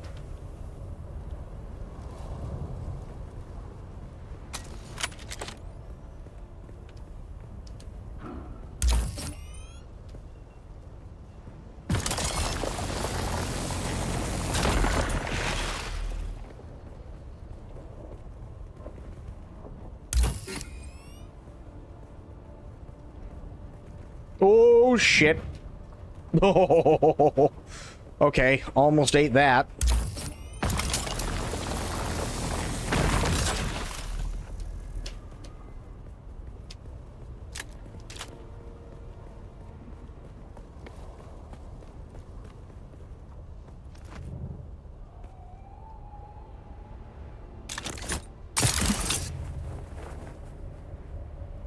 Fuck. I keep hitting that one spot every time.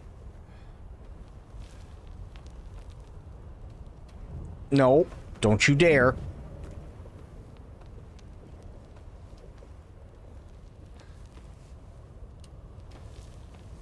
My guy has no idea where to go. Honestly, I can't say I blame him. I just really wish he'd pick. That'd be nice. Why am I... Okay. Huh. Consider a tasty decorated bread. True. And it is good.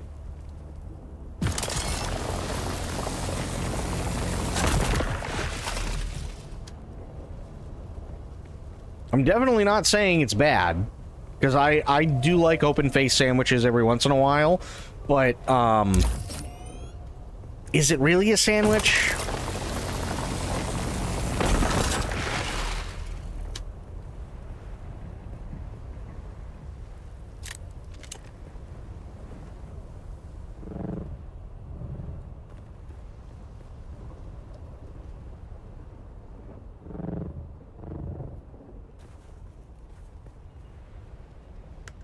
Ooh. There we go. Nice.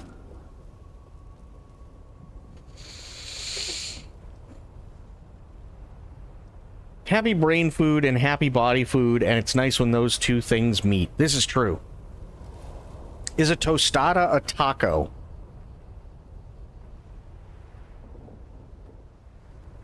If I'm being honest, I don't even remember what the fuck a tostada looks like. I know that sounds dumb, but I don't.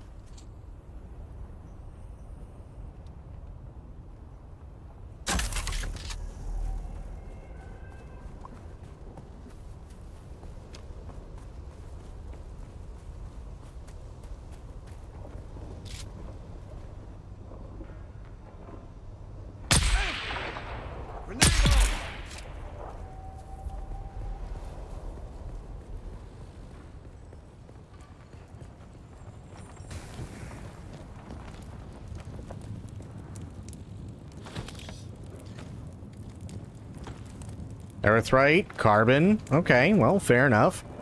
Not what I was going for, but I'll take it. I'll absolutely take it.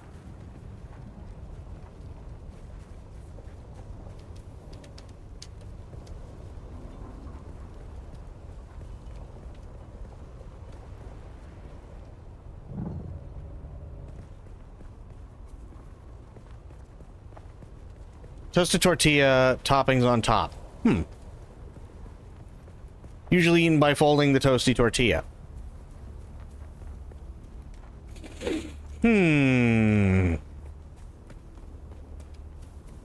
I mean, so I guess here would be my question. And this may sound dumb, but here's my question when it comes to all of that. You have a tostada, right? Or you have a taco. Does that mean that if it accidentally unfolds or folds, that you now have something that you didn't want?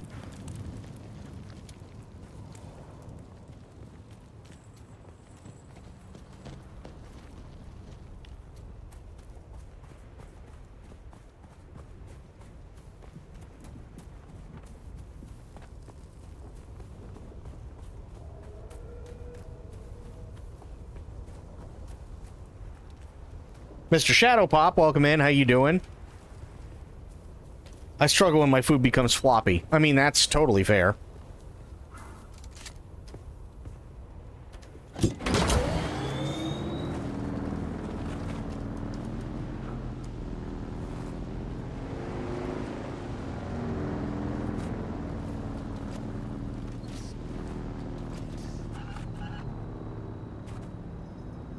Okay, that's not gonna work for what I need, which, bad.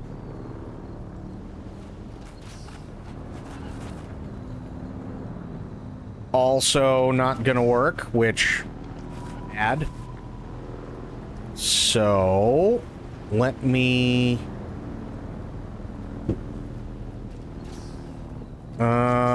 yeah, I'll go over here. This was kind of the problem that I had last night. Is trying to find a spot for this that's considered sheltered.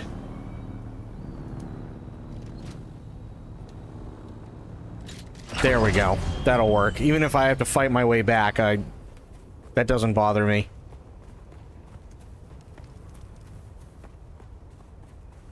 If you try and fold a tostada, it's breaking and not going to be pretty.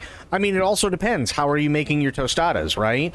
Because if you're just taking a tortilla and you're frying it in a pan, you don't want it to be to the point where it's going to shatter when it cools anyway, right? There is going to still be some give. So if you do something like that, and then you go to fold it, when you, let's say you want to pick it up and eat it, because you don't want to use a knife and fork, and you go and you fold it, didn't you just turn it into a taco, which isn't what you wanted?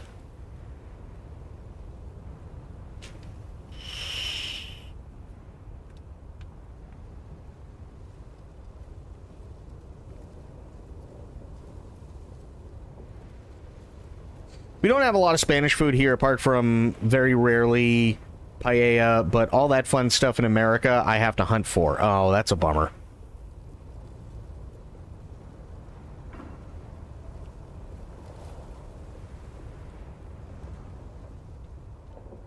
Be like trying to open a hard shell taco without breaking it. Well, again, it depends on what you're trying to go for, right? If you have, and I know this because I've cooked them, I've made them, if you go with a traditional taco, like an actual traditional Mexican taco, those tortillas are fried, but they're not fried to the point where they shatter. They still have a bit of give to them. That way you're not like trying to chew razor blades like you do from the store-bought stuff. And because the process of the hard shell tacos that you get in the store, it's basically like pulverized cornmeal that's molded, and then they dump it in, they like deep fry it. Whereas if you do even say like a corn tortilla, you have to shape it yourself, but it still has to be pliable enough to allow you to shape it, which means that inherently it's not going to be as crunchy as the stuff you buy at the store.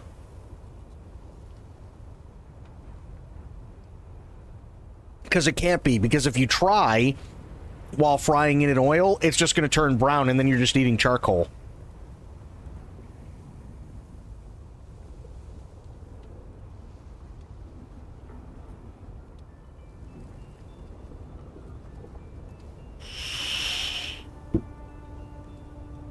But I don't know anything about tostadas, because I don't remember ever having one, but that's why I was asking the question.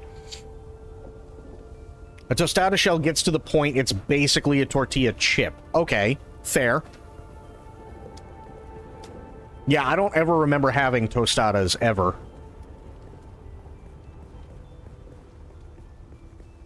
Remember Mexican pizzas? I don't, actually. Well, that's not true. I remember the term. But if you asked me anything other than that, I wouldn't be able to tell you.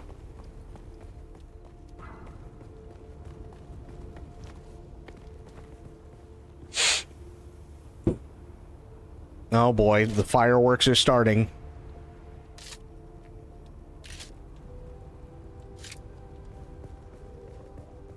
From Taco Bell?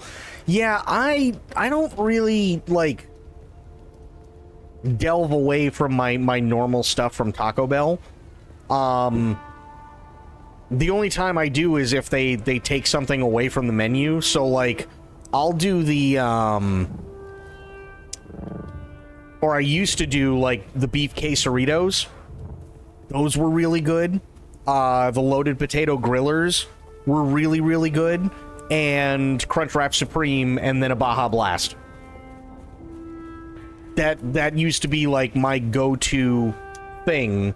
But I don't know if they have the grillers anymore. I know they got rid of the quesadillas. So, yeah.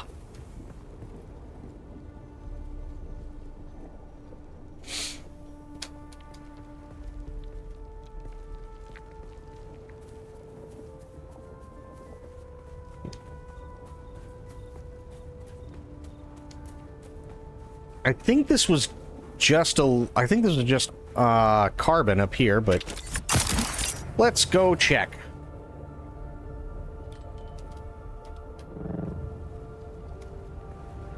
Hang on, let me take a look.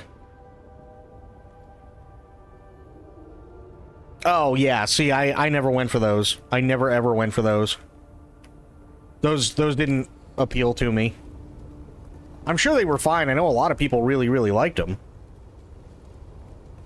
Oh! I almost just ate shit.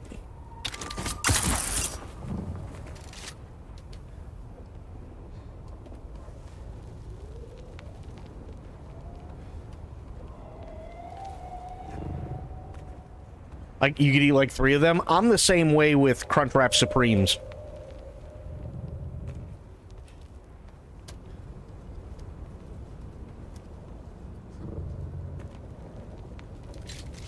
I'm the same way for Crunchwrap Supremes. I don't know what it is about those either, but I absolutely love those.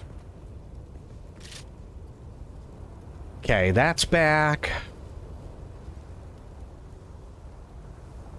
Nothing's back over there yet. It looks like it's getting a little windy, which I don't like.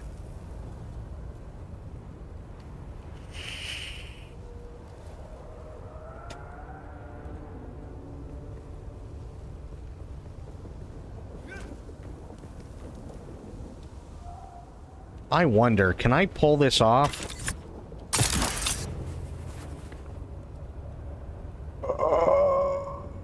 Oh, shit. I can't believe I did it. Nice.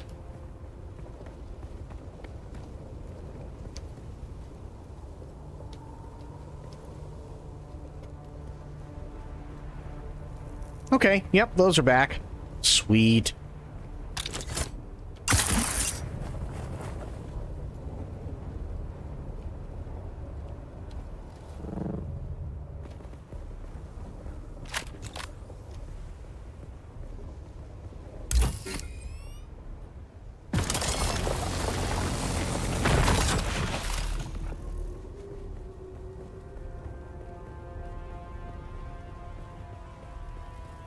Okay, this one hasn't respawned yet, which, sad.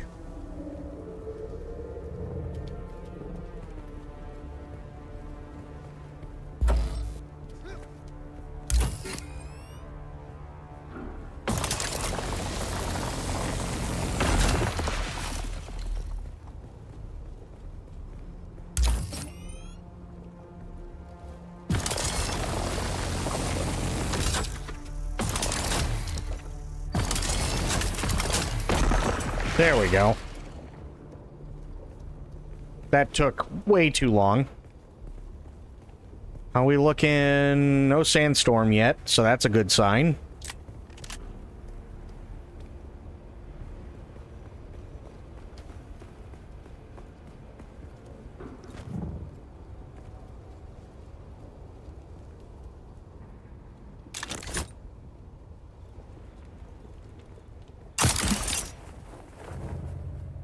Ah, balls.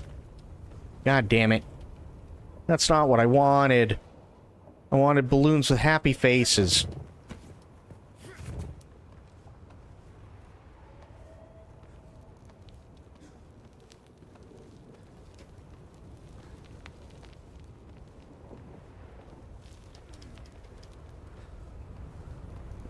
No, I didn't hear about that. I miss the double-decker tacos where they had a flour tortilla, then spread out refried beans and wrapped it around a hard shell and filled it with fillings. Correct me if I'm wrong, because I've only ever done it once at home, and it was because somebody recommended it to me.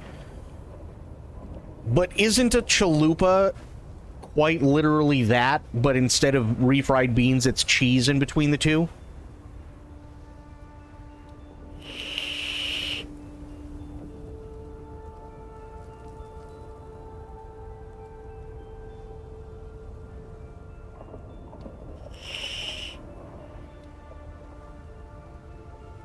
Because I remember making that at home, and somebody was like, oh, no, you should try it. And I could have sworn they called it a chalupa. Something which I had never had before. Because, again, my orders rarely vary when I go to Taco Bell. But I was pretty sure that's what a chalupa was, isn't it? It's just cheese instead of the refried beans.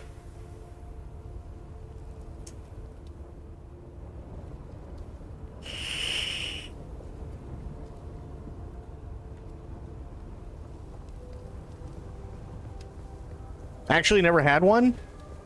If it's what I'm thinking of, it's actually really, really, really good. And I think I prefer that over a typical hard shell taco.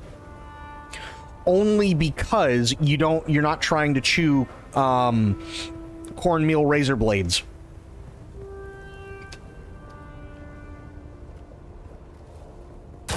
Which I really appreciate.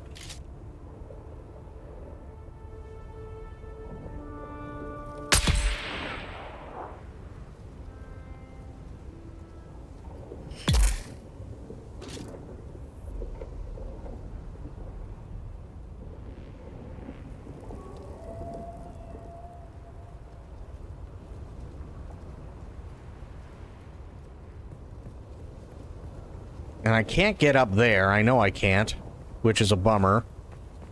And also the question is, because I don't know how the hell I'd get over here. Maybe this is a Thopter only area? I'm not entirely sure, and I'm kind of scared because of where I am. No, that's all quicksand.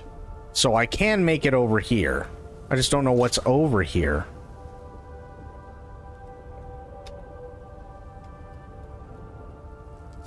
Yeah, I have no idea what's over there.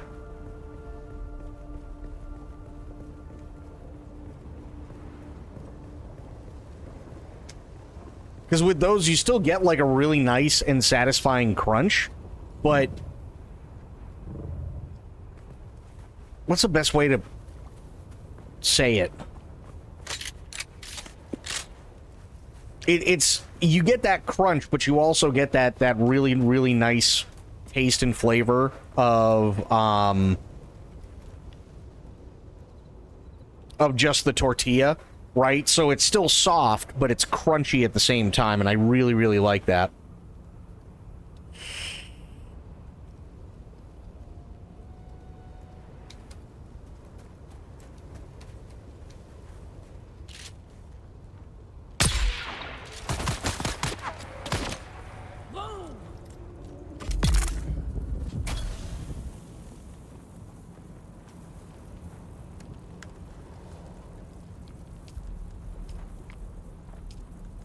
Nice.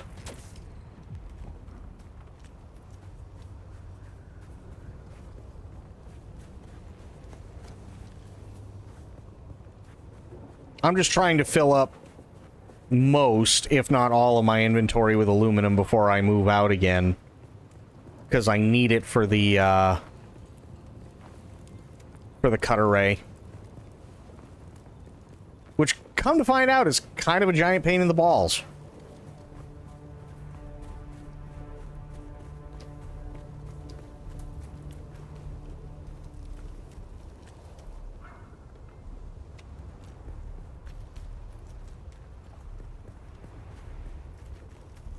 Okay, so I have to know what did they say supposedly the Da Vinci Code was? Like, what does it actually give you?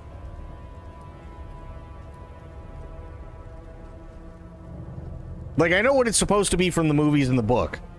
I get that.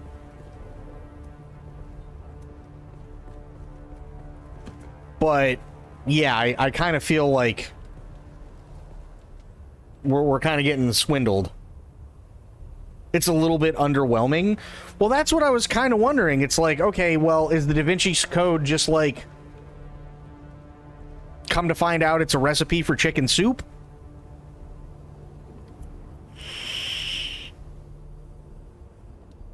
I'd laugh if it was just the measurements of Da Vinci's dick, the world's most historical troll. True. Let me see. Yeah. We know what it is. A hidden detail, okay. In the discovery described in the Journal of Mathematics and the Arts, Dr. Max Sweeney explains how he may have figured out why the Italian master placed the male in perfect proportions inside both a square and a circle. His breakthrough came when he spotted an equilateral triangle hidden in plain sight, drawn between the figure's legs corresponding to Bonwell's triangle, an anatomical construct connecting the two mandibular condyles and the midpoint of the lower incisors, which governs optimal jaw mechanics.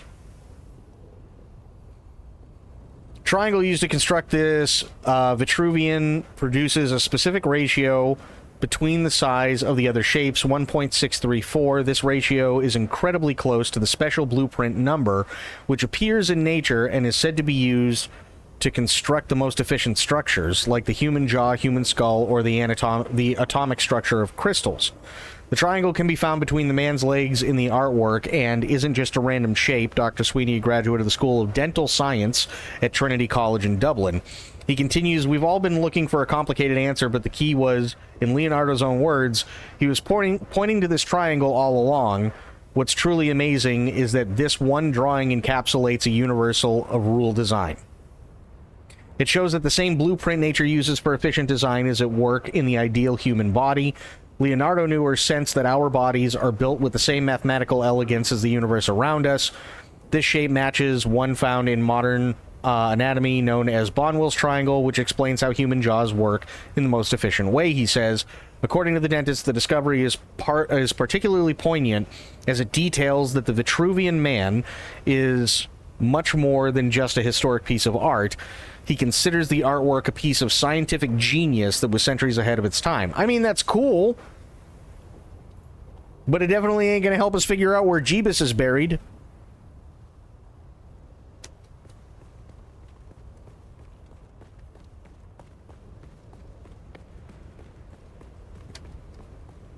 Which is kind of disappointing.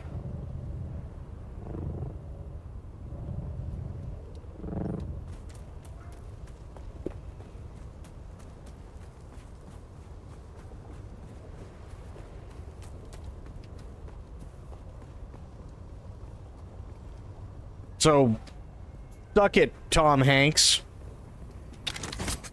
You know what I mean? Like, come on.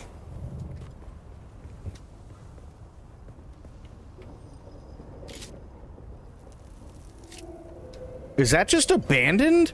What the fuck? That looks completely abandoned.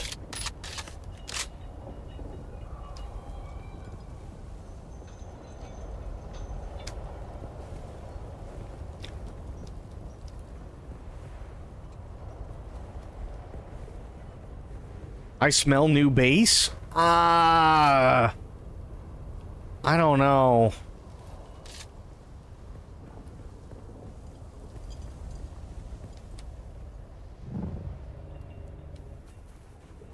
I mean, it does look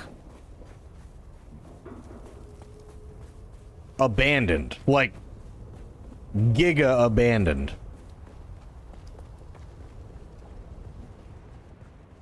Yeah, this thing's had the shit ripped out of it.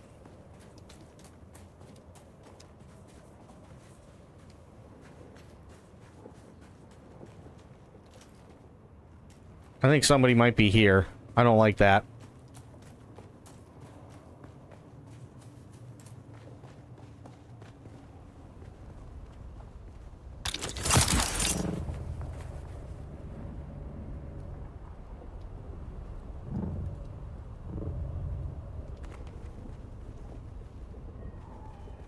What the fuck? I mean, it's all no access.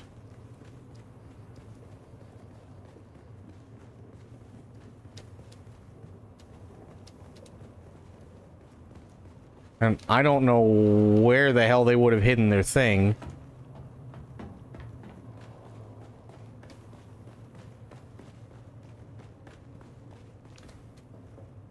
Hatch. That's weird. Huh. I don't know where they could have hidden the Thief console.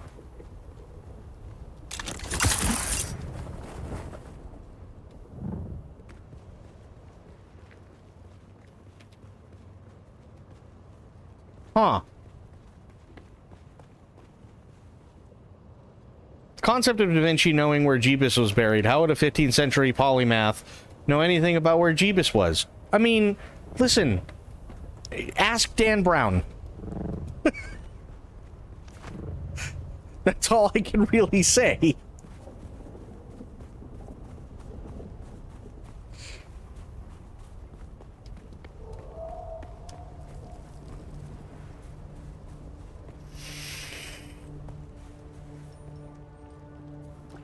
Somehow, Dan Brown looked at that Vitruvian man and was like, I know where Jeebus is buried.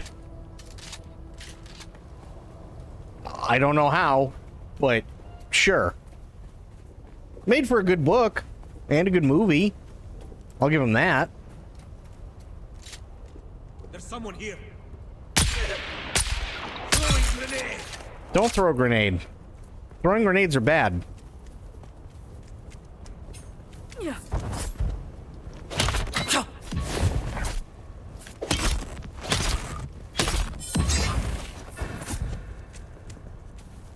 Shield on.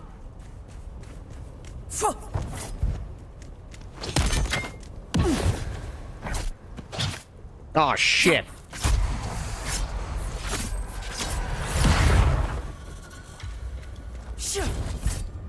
Come on, lady.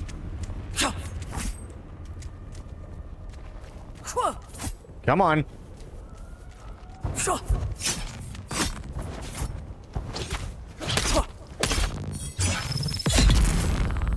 The slow blade penetrates the shield.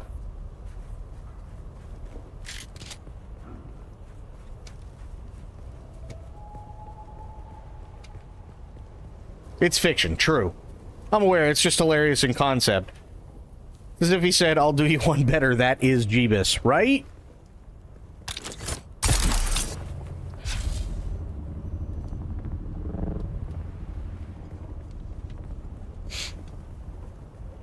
Like Lincoln being a vampire hunter. Exactly.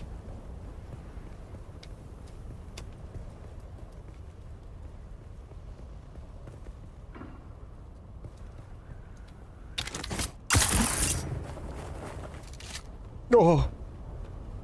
Okay, we're fine.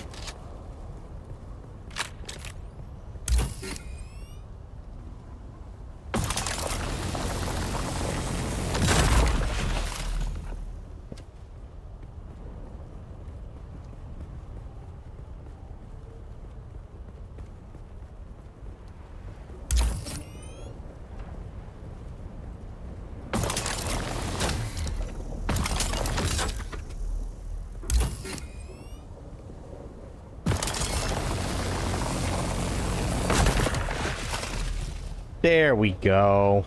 Much better. My leaf suspensor belt is about to break. That's not good. Lincoln was a vampire hunter and killed Dracula's niece in Louisiana. Every historian knows that.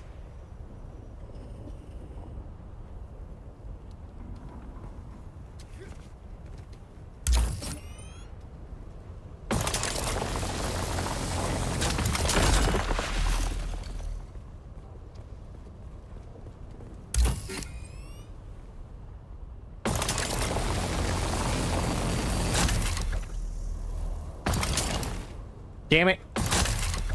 Please. Just a little more.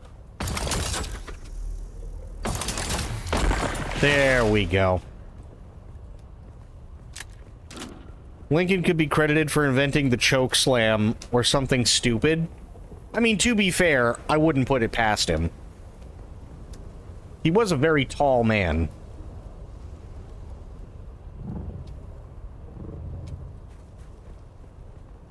Oh, I watched this on YouTube last night when once my net came back on. And I had to laugh because I hadn't seen it in so long. Team America World Police.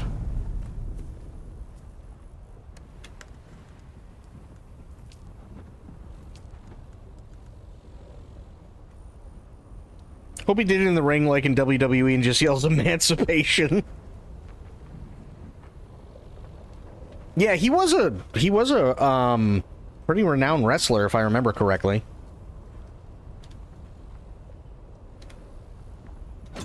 Alright, this is full. Get the fuck out of here.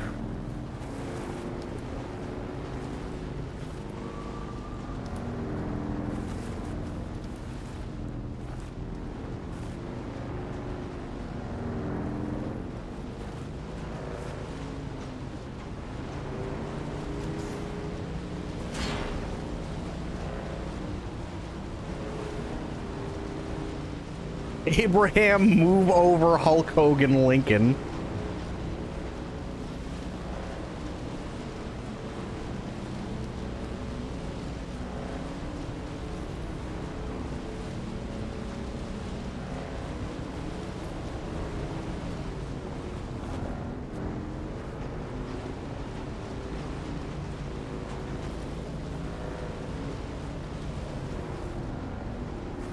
I want to go this way.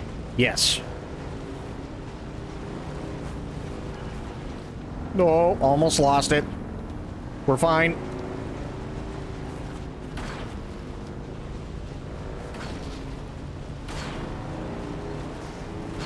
Ow.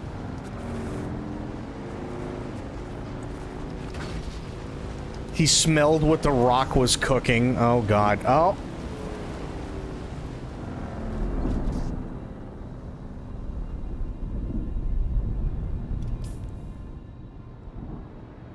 Ooh, okay, it's coming straight at us. Oh yeah, it's coming.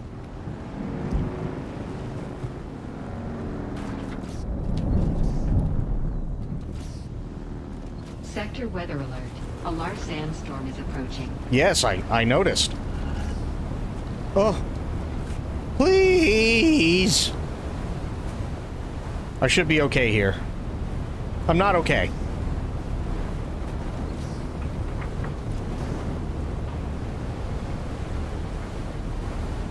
It says I'm sheltered. I'm sheltered.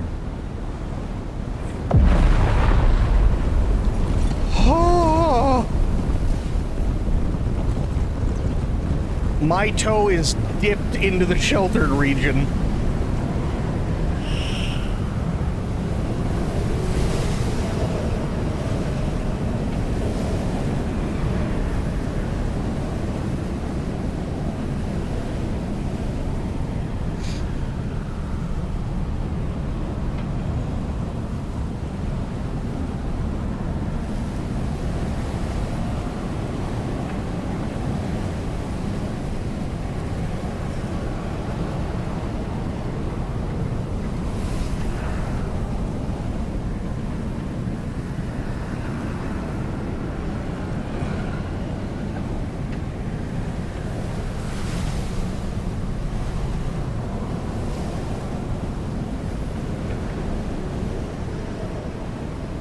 Oh, okay, we're fine.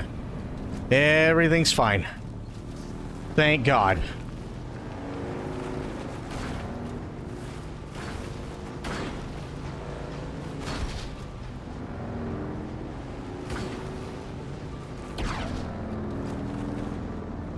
Praise Bob and all the starving pygmies down in New Guinea. Amen.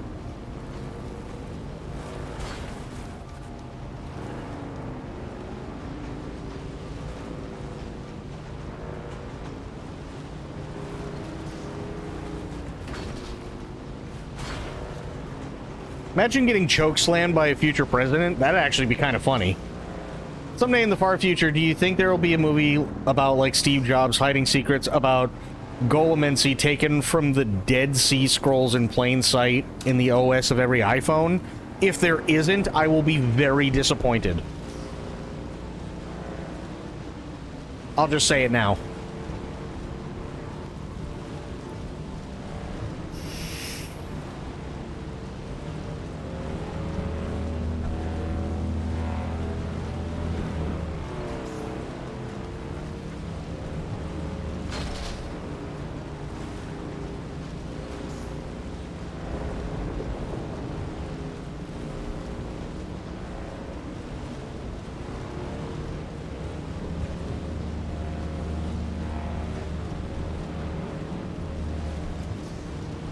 Steve Jobs invented jobs in plain sight.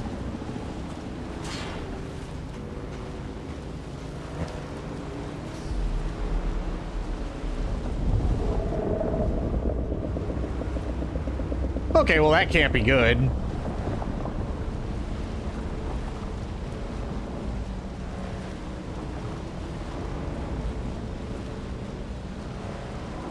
Our descendants will uncover snippets of TikTok and incorporate the dances into their religion where they worship microplastics and eggs. Yes. 1,000,000% that will happen. That's only 500 meters away. That's fucking awful. But we're going for it. We are committed.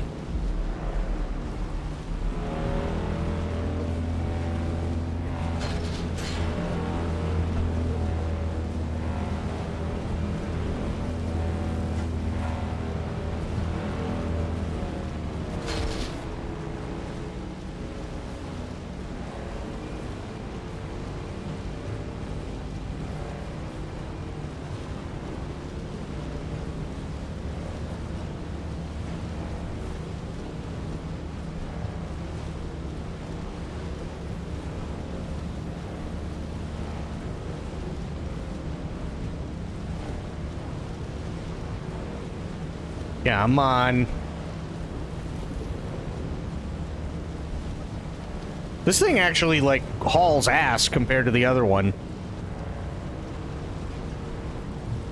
Like, this thing goes 80 on even ground. The other one went, like, a maximum of, I think, like, 74 or 75. So this one's definitely better.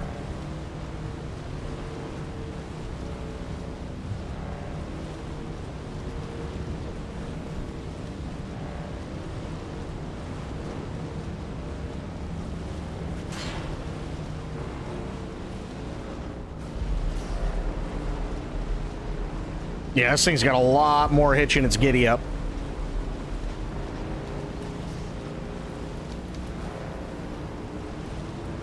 Oh.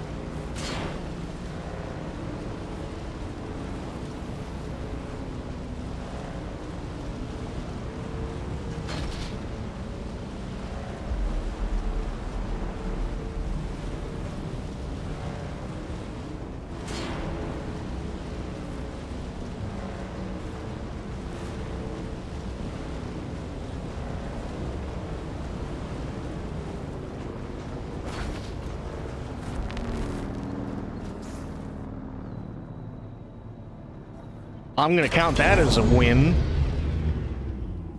I'm totally counting that as a success. Holy shit. Okay, that's carbon, that's erythrite, there's the aluminum. Let's go put that in the aluminum thing.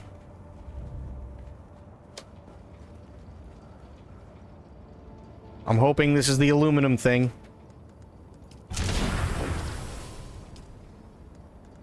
Yes.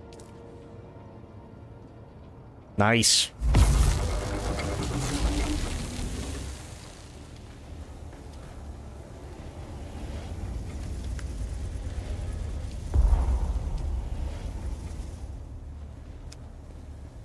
Saw an AI video the other day, and it was like uncovering the truth behind Epstein with Bob Ross, and it was an AI voiceover of Bob Ross narrating some shady shit about Epstein.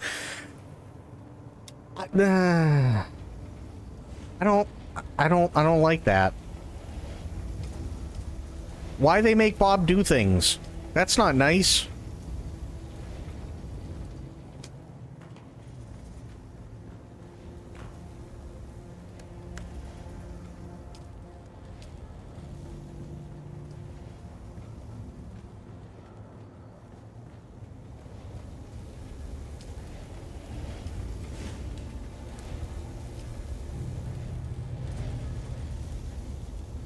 Happy little Epstein, oh god.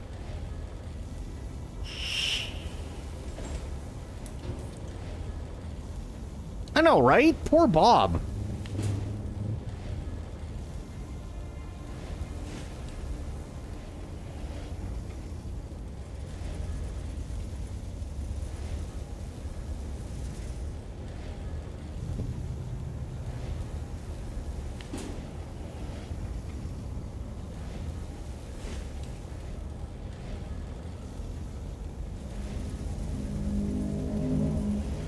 Bob Cock, oh god.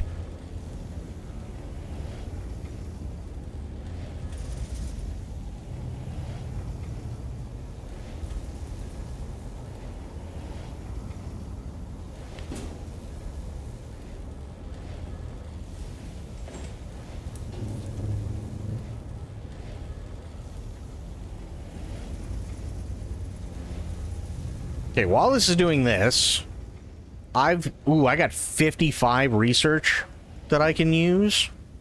Very nice, actually. I didn't realize I had that much.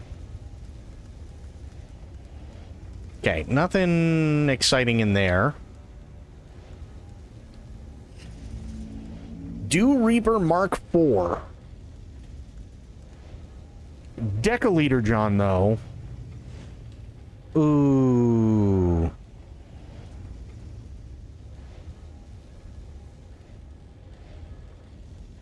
Yeah. I gotta research crap anyway. I'm so close.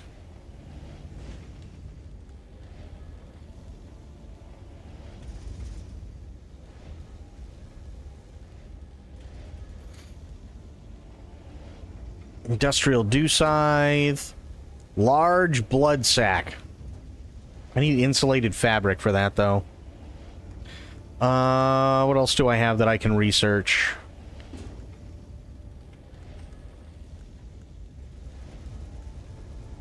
Okay, that's artisan. I need silicone and heavy caliber compressors for a House Jabal spit dart. Damn it.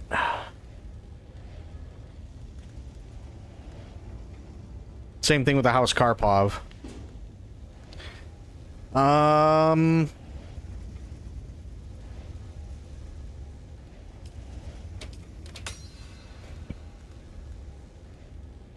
House Sword, House Rapier.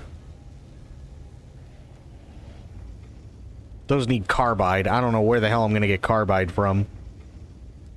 What is this? Oh, a spice mask. Probably gonna need that sooner rather than later. And Gina coming in with a raid. Gina, thank you so much.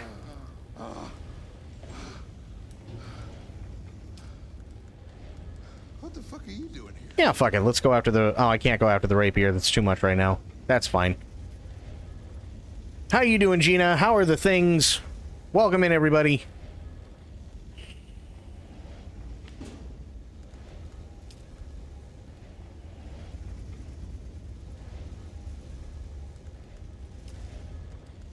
Where is... Hang on. Where's the thing?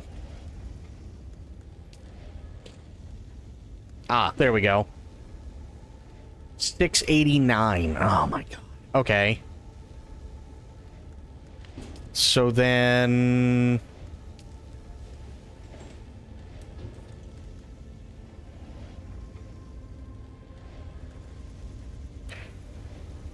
I'm not a fan of scatterguns. I guess I'll do this. The Artisan Kinjal.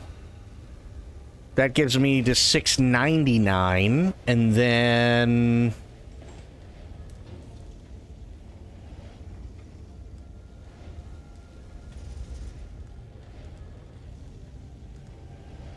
Yeah, I guess I'll do the Gerda. That should put me at 700. Yep. Nice. Now I can research all of this crap. Yay. I'm doing pretty good. Been talking about Bob Ross. Oh, God. I've never been a shotgun fan outside of Doom. Yeah, neither have I. I mean, there are, like, specific games where, like, a shotgun might work really well, but generally speaking, yeah, I'm not a shotgun guy.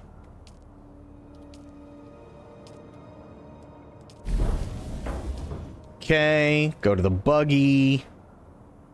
Cutter Mark IV. I need more particle capacitors. Of course I do. But I got the aluminum that's needed.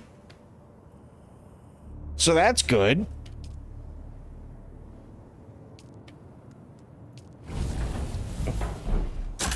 Well, then I know what I'm doing.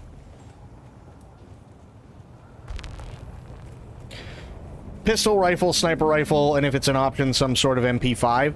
I'm not even, like, the biggest fan of submachine guns, just in general. I never really cared for submachine guns at all.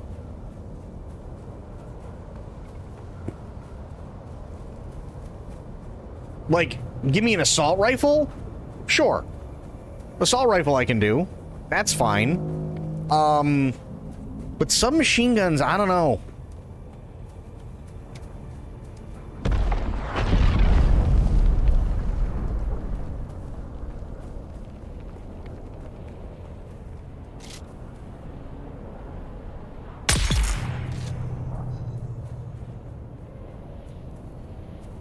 Yes.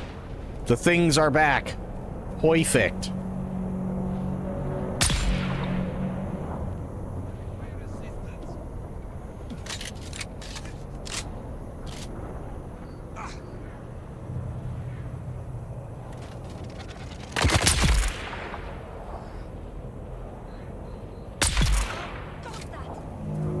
I need help.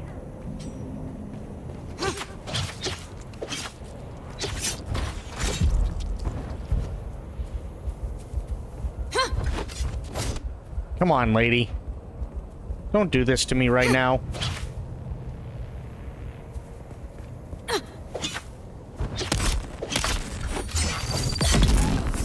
There we go. Much better, thank you. It's good in Quake. Shotguns are good in Quake. Absolutely.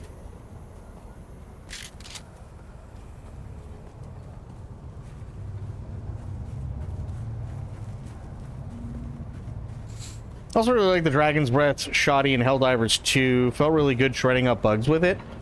Yeah, I could see that.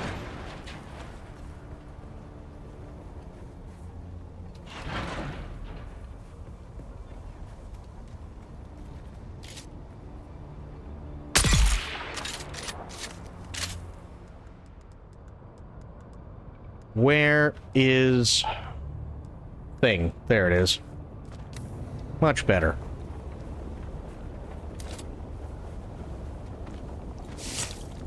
Give me your blood.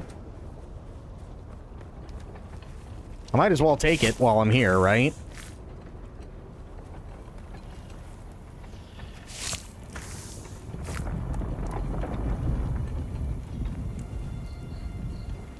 Vampire Kermit strikes again. True.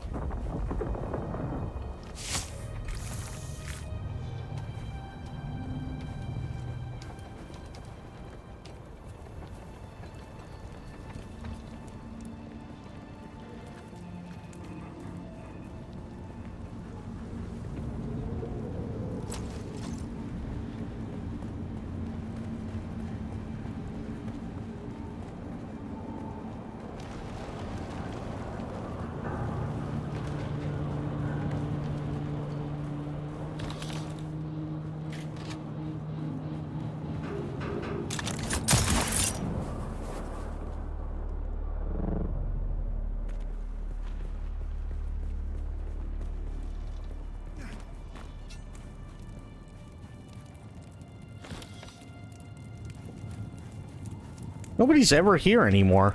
That's really weird.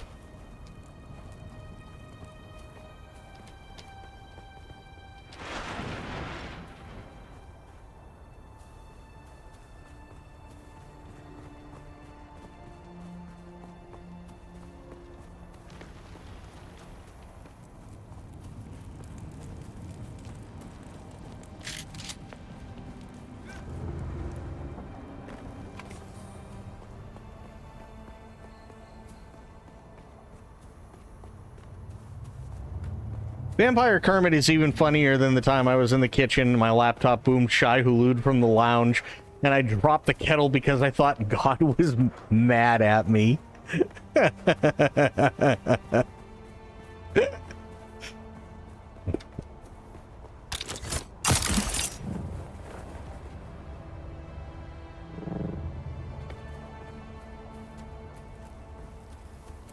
Yeah.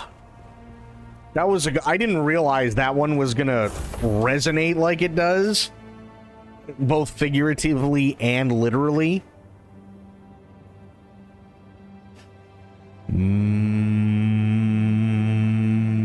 Shyrud.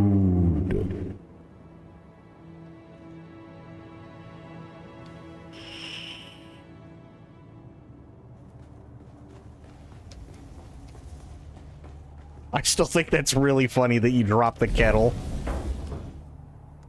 You're like, oh my god! Jesus, why? That's so funny. Okay, I need 3 more particle capacitors. And then I finally have the cut array that I need. Finally.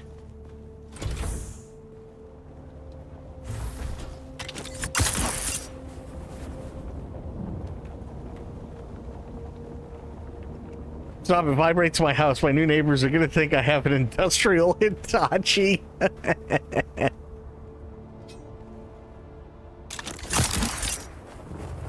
Someone's here. That's right. And someone's dead. I couldn't have done that again if I wanted to. I'm gonna be honest.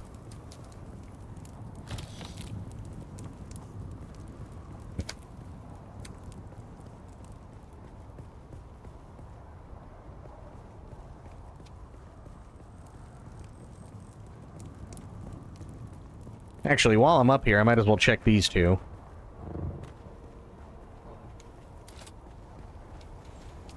How we looking? You got plenty. You got plenty. Nice. And these are all working really, really well. Wait. There's no fucking power. Why is there no power? Hello? Oh, I know why, because I gotta turn on another generator. Right? I think. I got 1. I got 2. There's no way it needs a 3rd.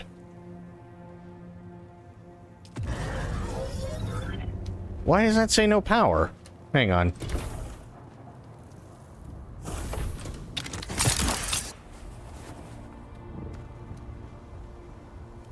No power. Why?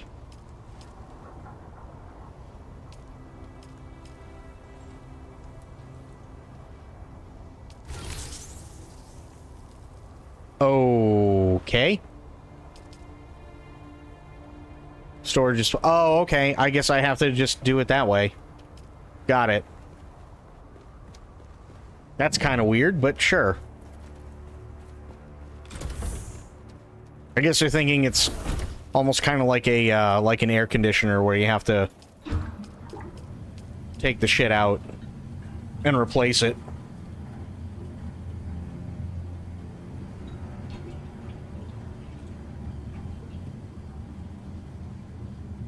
Besides, it'll be fine. Just tell your new neighbors, Sober, that, like, you know, you're praying to a new god. It'll be fine.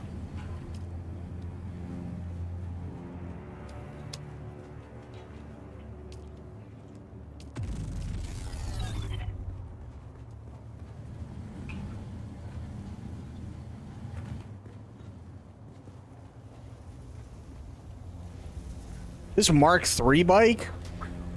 I can't wait for the Mark IV. That's going to be awesome. I need, what? 2 more... Let me see here. Welcome to the estate. Goat sacrifices on Thursdays. Don't mind the kids with black eyes. I need 3 more particle capacitors, and I don't know if I have anything that I can just crush up.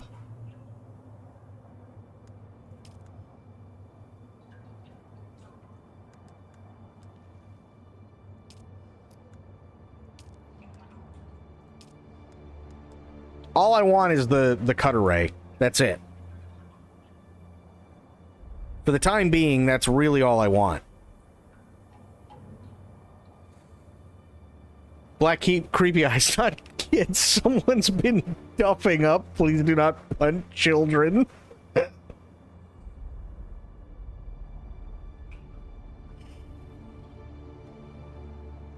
I was watching, Jerma's, well, one of Jerma's latest VODs the other day, and I was laughing my ass off because he's so incredibly right. He said there are so many things that I learned when I was in school, middle school, high school. He said I went to college, got a degree, learned a lot of shit there. I've read hundreds of books. I've watched God knows how many movies. I've watched tens of thousands of videos. I've even made tens of thousands of videos. He said, but the one thing that everybody is, or the one thing that anybody has ever, like, if you've ever seen it, that you will always remember over literally anything else, is when somebody says Steve-O, they will always picture him doing the butt chug.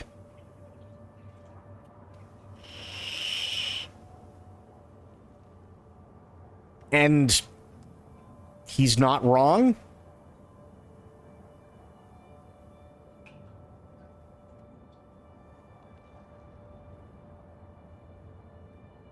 Germa playing Elden Ring. It's one of the best edited vids I've seen on YouTube. It's so funny. Is that the one where he finally beats Melania and he's worried that he just showed his dick on stream?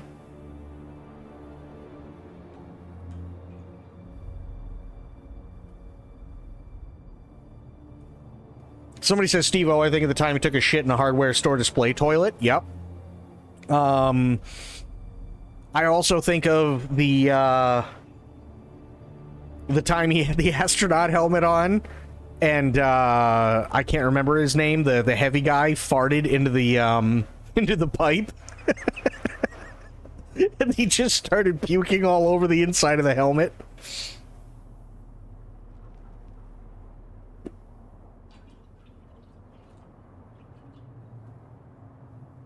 Preston, that was his name. That was his name, Preston. He was the one who farted in the tube. It's a whole cinematic experience of him leading up to and fighting Moog. Oh, God. I haven't seen that, I don't think, then. I've seen, like... I know people have, like, cut up, like, many different, Elden Ring videos with Germa, which, to be fair, all fucking hilarious. It's got 2 million views. I'm not surprised. 26 minutes. Wow. I'm gonna pause it though. I do have it up on a tab, but I'm definitely gonna pause it and watch it later because I love watching Germa videos. I really do. And when he finally killed Melania, that was the funniest damn thing because his pants were unzipped. And he didn't realize it until, like, he went to go celebrate and stood up. And he goes, oh my god, my fly's down. And then he looks really scared, and he's like, did I just show my dick on stream?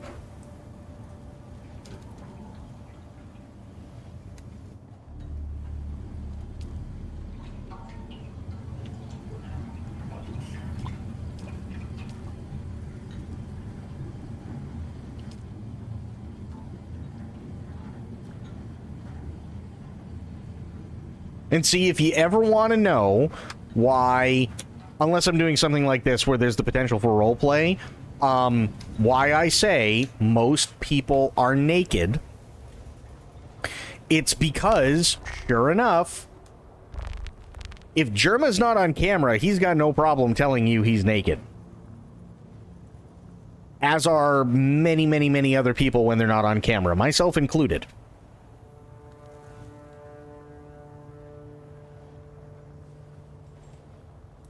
That's just how it works, right? You don't have to be on camera. Turn all the lights off, get naked. And then you can just sit back, relax, chill. You don't have to worry about anything. It's fantastic.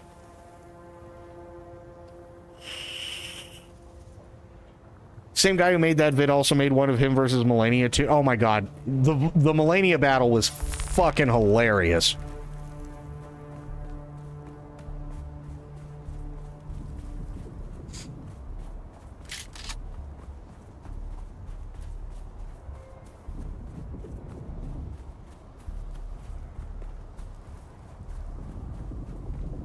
I need 3 more particle capacitors, huh?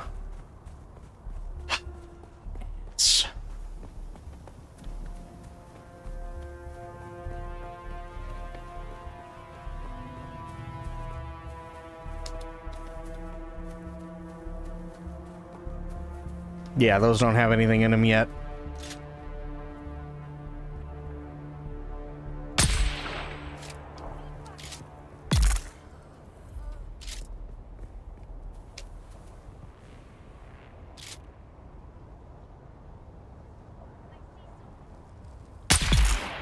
You don't see anything.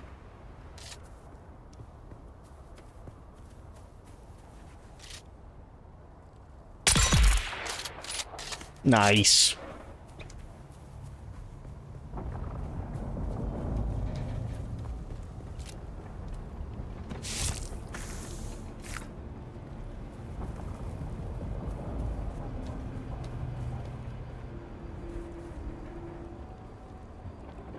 Ooh, give me that bandage. Yes, please.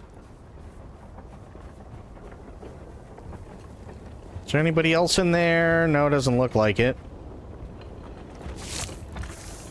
Might as well take this stuff, though. Okay, not seeing any sandstorms, so that's good.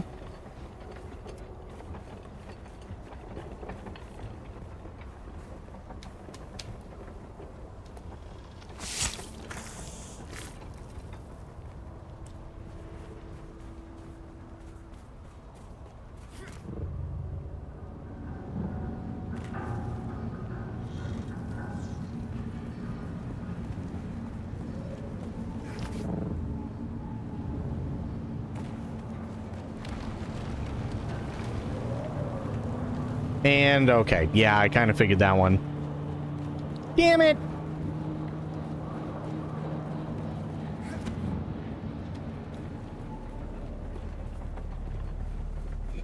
None of that has anything. Yeah, those still need time to repopulate. Crap.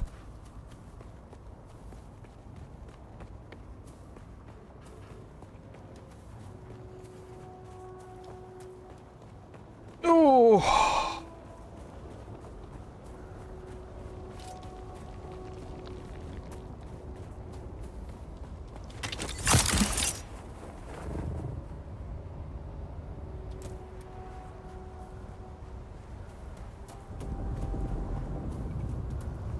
I guess all I can really do is wait at the moment. Also, have you guys noticed my ping has not been like bouncing around all over the place lately, and I've been like I haven't been getting as much lag. I think that's a combination of two things. One is I think because my internet and everything kind of reset last night, much as we didn't want it to. And two, apparently yesterday there was also a hotfix patch that was given to this server to help eliminate a lot of the connection issues when you've got multiple people on the same server, which is really nice.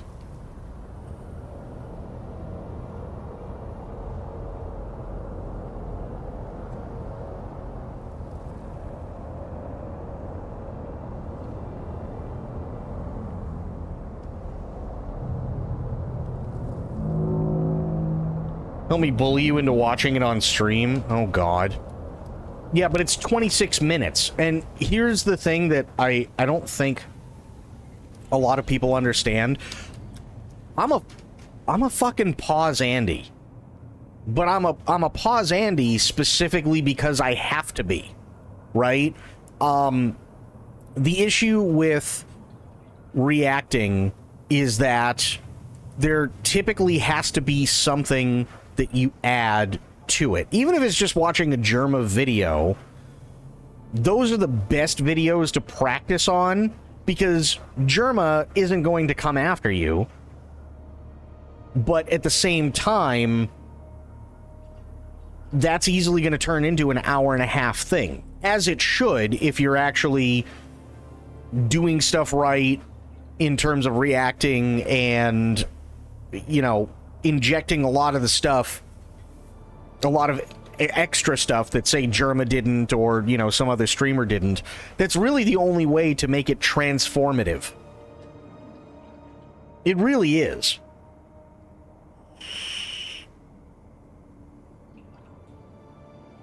Like, we could watch Crazy Russian Hacker, and I'd be with it all day. There's actually a Crazy Russian Hacker video that I'd love to show you guys, and maybe we'll do that this week. Well, this coming week.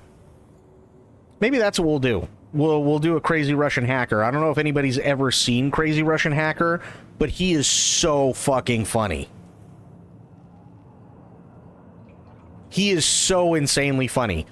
He's literally a Russian dude, and he tries out all these as seen on TV things, right? Like a hot dog slicer, which goes terribly wrong. He's always interested in like fruit cutters. Right? So you take a lime or a lemon or whatever and you put it in a thing and then another thing comes down on it, it slices it into four different parts. He loves those. Sometimes those go really wrong and it's really, really funny. He never reads the instructions for anything whatsoever, which makes it just so damn hilarious. And most of the time he does everything backwards. And so he'll be like, oh, he sucks. And he's always on the verge of accidentally cutting himself. And most of the time, he just gets injured whenever there's something that should be okay as long as you're not stupid present. He will almost always injure himself somehow.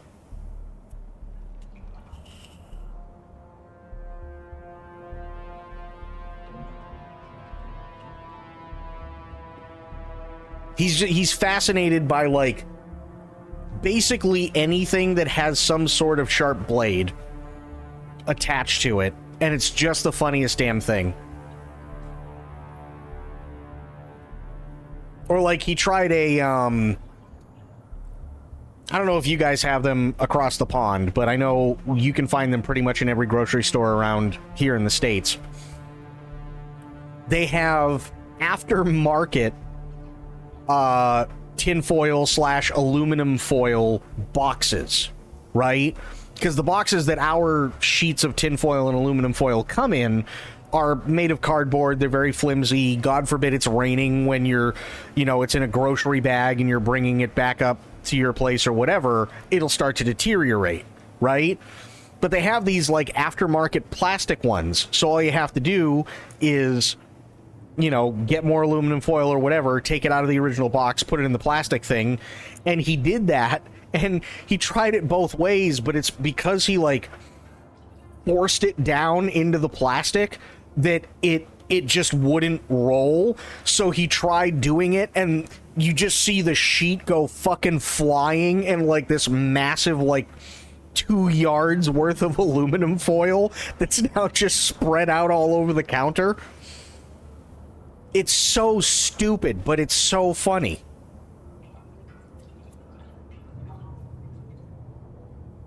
And he calls everything a gadget. Not gadget, gadget. Today we try out this new gadget. He says that all the time.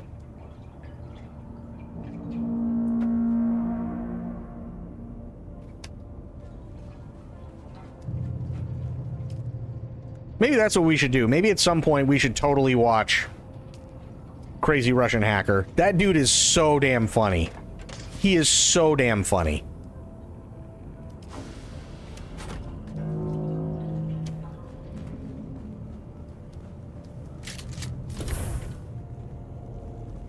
Okay, I'll wait a minute.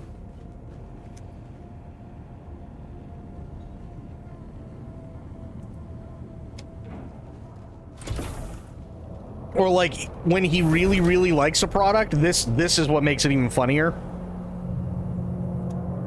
When he really, really likes a product, right?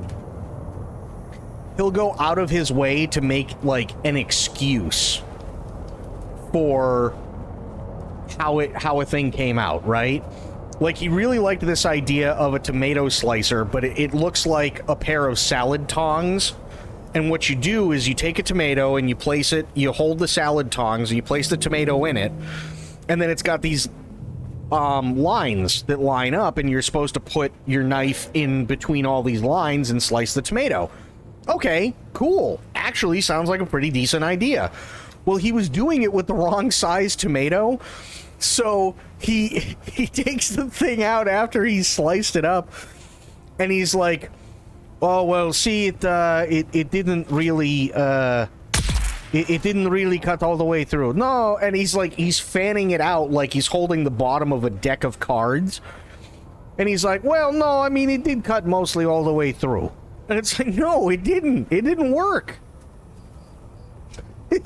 Stop lying. It didn't.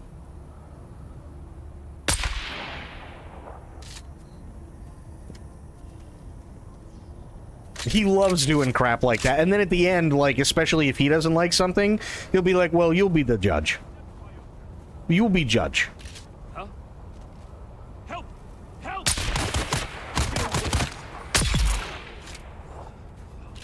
Identify yourself.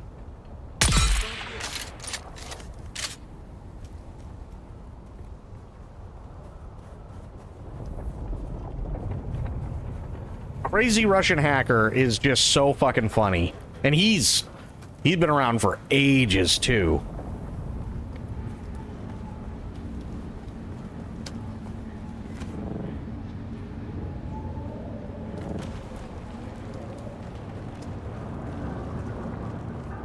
Damn it! I just need 3. That's all I need. I need 3 particle capacitors. That's all I need.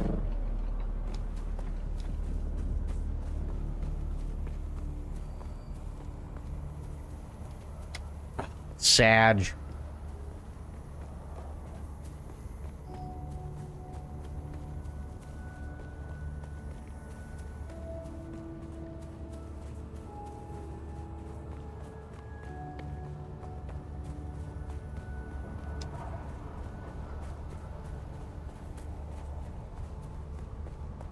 I mean, I could try those guys again. I just don't know if they're going to have anything.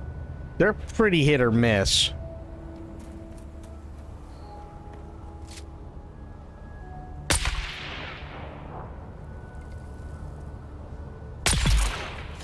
There we go. That's one. If there's another one up here.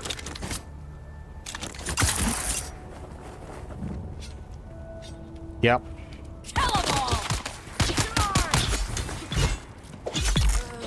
There we go.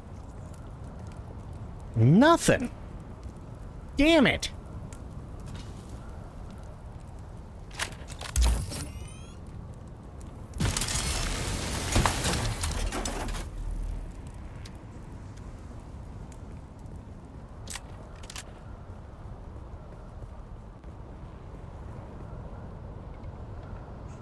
I don't know where the hell I'm gonna get. I mean, the only thing I can really do is just kind of hold off and wait. Which I really don't like doing, but it's better than going way the hell out of my way for, like, 0 reason.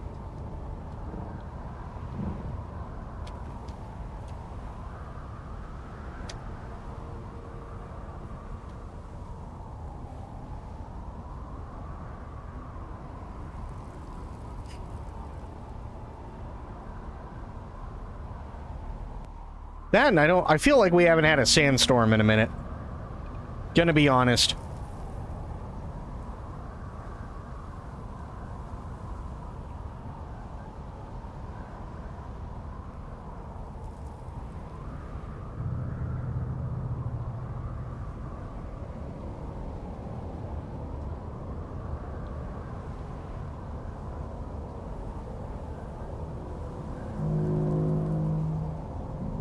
Yeah, that can absolutely still get me.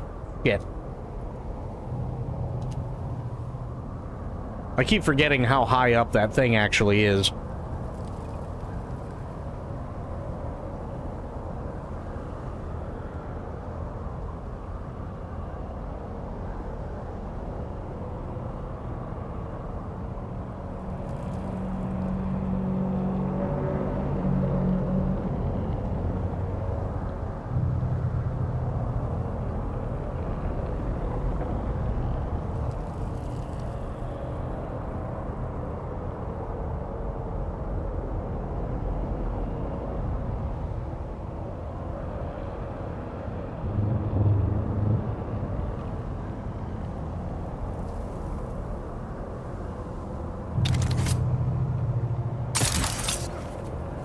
Oh, well, that went awful.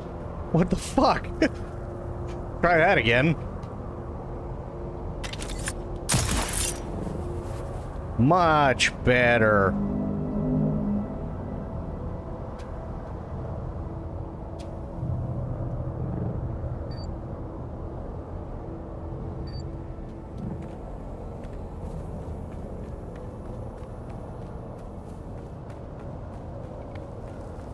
I want to see what's all the way up there. I don't think there's anything, but I'm just trying to kill time anyway until shit respawns, so it's not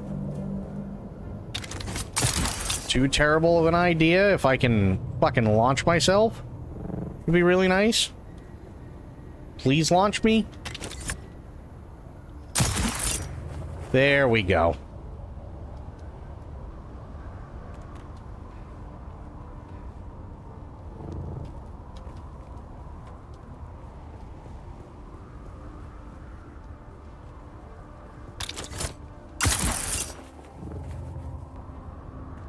Okay, well that didn't go as planned, but it will have to do.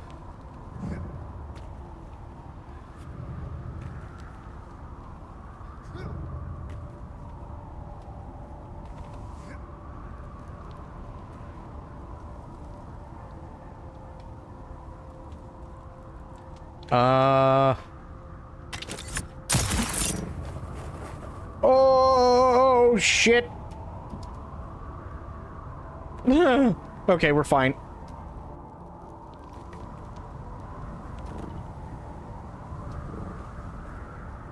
Jesus, I still gotta go up?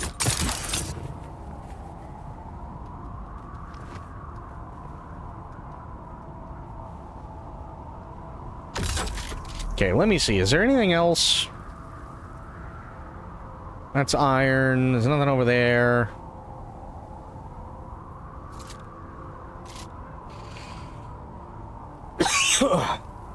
Ooh, I coughed. Excuse me.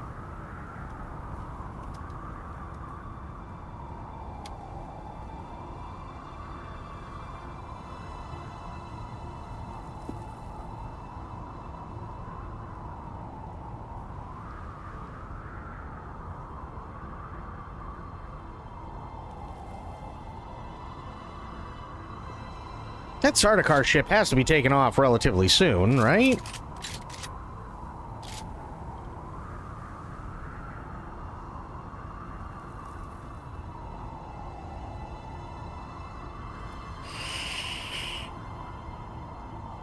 There we go.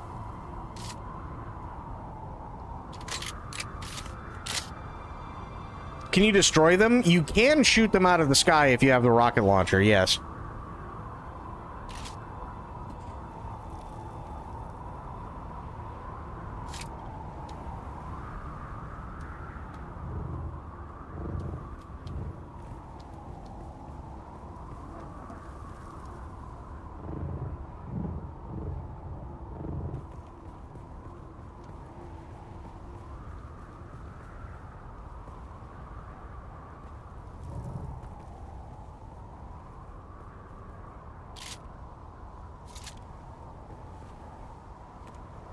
Oh.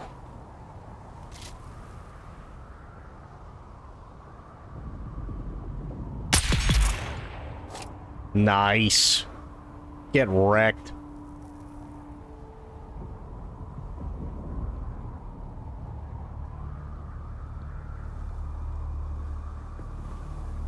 Oh, shit.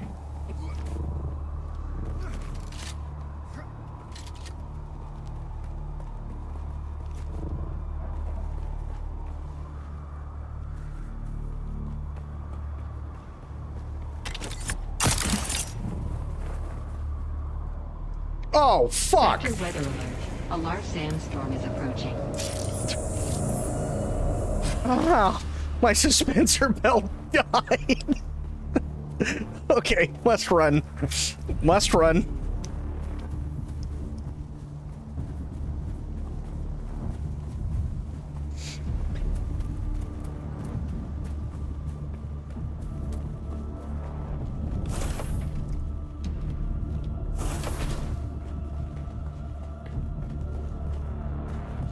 Yes, there's the wall. Yeah, I had to outrun one of those last night getting back to base after my internet decided it was going to come back. So imagine this being the backdrop while I'm facing the camera on the bike and the worm shoots up behind me.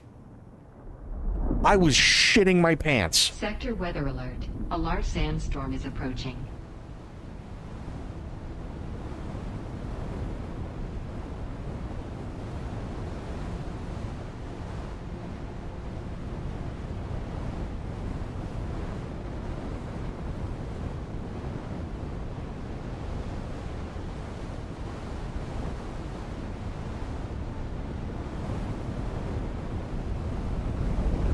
This is starting to, I wish, listen, I really, really, really wish it was, because I don't like being out in sandstorms, and I also really don't like being at the mercy of Shai Hulud.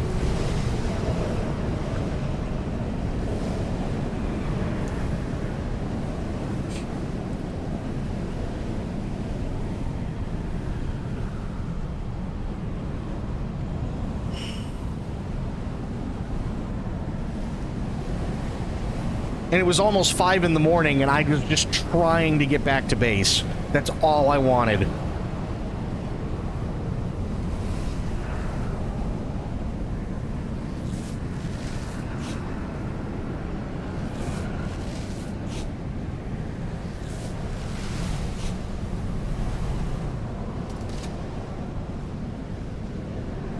Let me turn this on. Nice. Is there anything else I can repair while I'm here? Power pack, yes. Everything else looks good. However, maybe it's in survival? Yeah, it would have to be.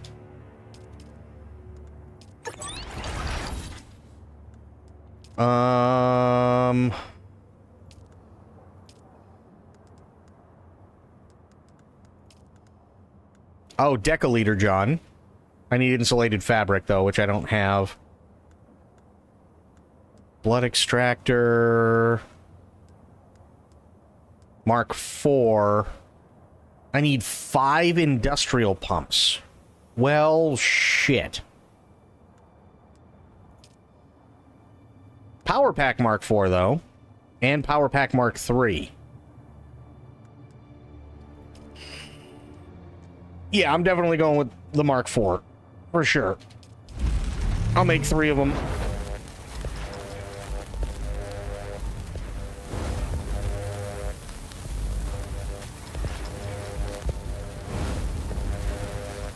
After dealing with the collapsed lung and having gone through everything I have, I seriously wonder how the fuck they dealt with a collapsed lung back in, like, ancient times and shit.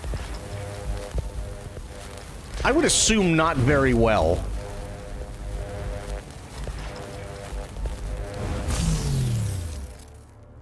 Maybe it's just me, but I would assume it probably didn't go over very well.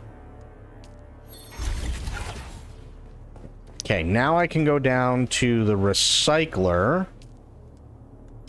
Because I have those Power Pack Mark IVs now. This.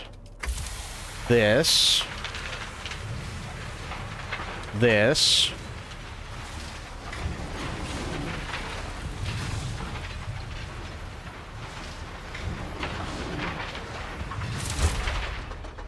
Okay.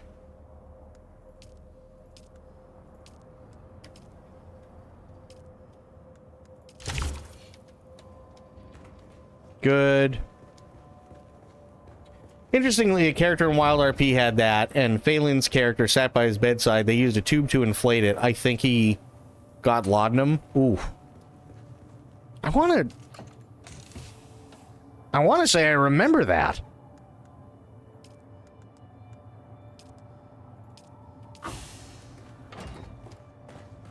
That sounds really familiar.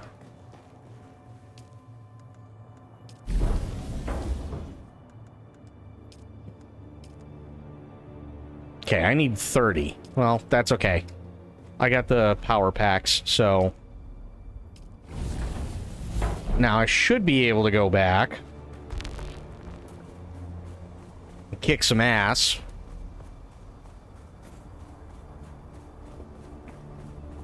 One of the lawmen, big lawmen, always present.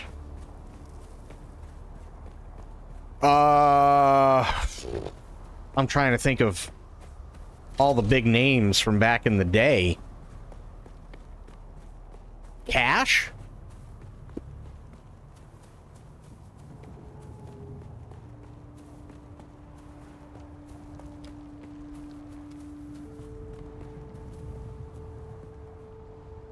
Older man.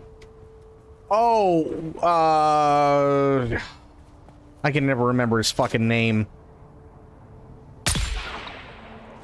Where's my reinforcement?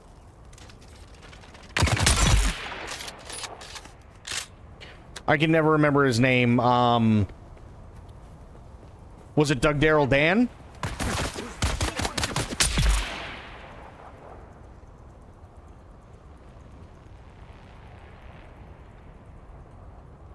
Maybe, I don't think so. Fair.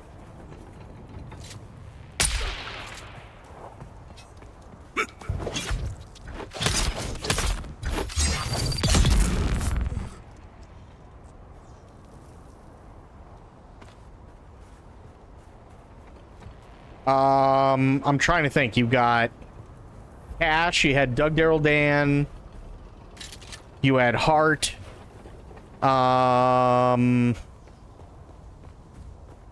don't think it would have been Kano's character. The one that was a marshal. And then retired. And then came back to be a deputy. I don't think that would have been him. It was so long ago? Yeah, it was.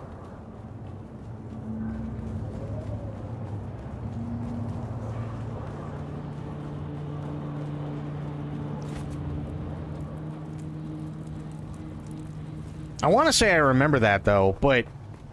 I mean, there were always tons and tons and tons of lawmen who were... I mean, they were huge back in the day. They really, really were. Rabbit being another one. Another really big one. But I feel like I would have known had it been Rabbit.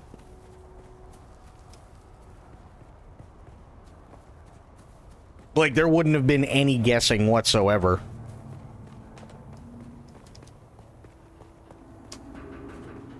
Carter? Could have been Carter. Yeah. I don't know. I mean, there were so many of them, too.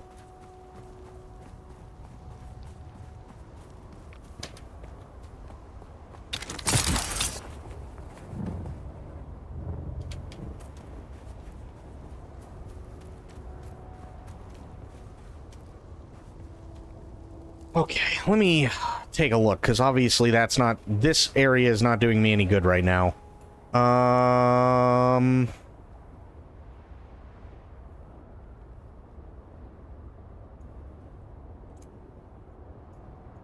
This place sucks, if I'm being honest. I really don't like this dungeon. All dead? Yeah.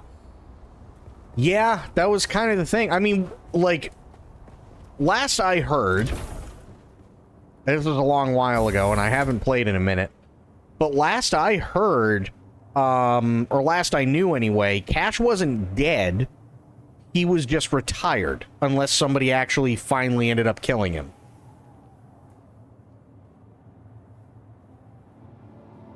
I wouldn't be surprised if Tabitha's dead.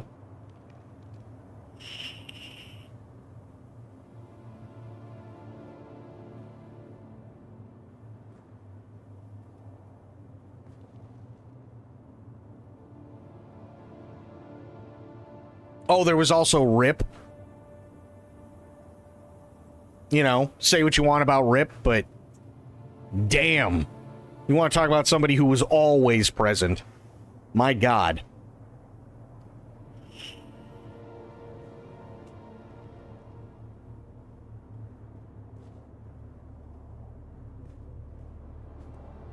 Rip retired. Good. Good.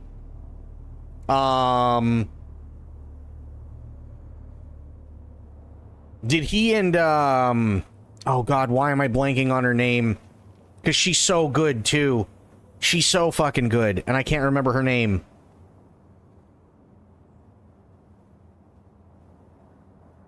I still visit her stream every once in a while when I can, too.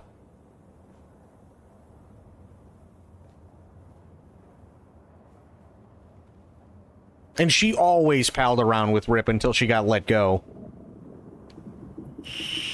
And then I think she became a reporter. I don't think she plays Wild RP much anymore. But you know who I'm talking about?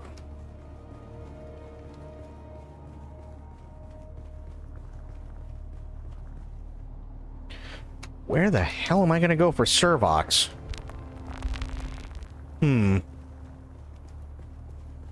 Not Lark, although I don't know whatever ended up happening with Lark either. Lark was... oh my God. Lark was a sweetheart. Loved Lark. No. This was, yeah,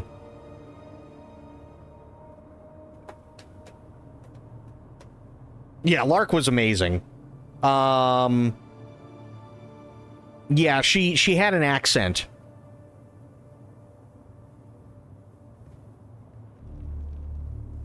The one I'm thinking of. And I think she and Rip at one point were dating at the very least. Not Lark, but the one I'm thinking of. She was one of the ones that was like really encouraging for Adam when he was still a cadet. Yeah, Ember's character. I can't remember her character's name.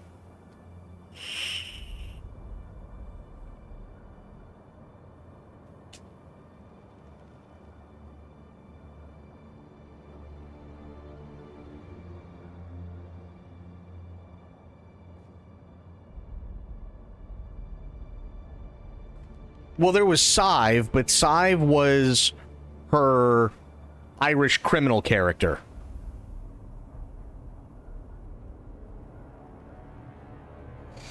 I only know that because the Kerrigan's got one of her guns back, and Daniel made sure to get it back to her. Lark, gotcha. Yeah, Sive was the crim. You want to talk about one of the funniest fucking things I've ever seen. It was myself, Addie, and I believe Rabbit, and we were in the parlor house in Rhodes, and Sive walked in, and we're all at the bar, and we're talking, and it was... oh God, who was that idiot who was always doing shit and then became kind of a hardened criminal for a while? Like, he was trying to hunt monsters at one point, and then another one, he was a vampire hunter, and I can't remember his name. Either way, he was working as the bartender at the parlor house in Rhodes. And Sive comes in, and we're all, like, floored, because we haven't seen Sive in months.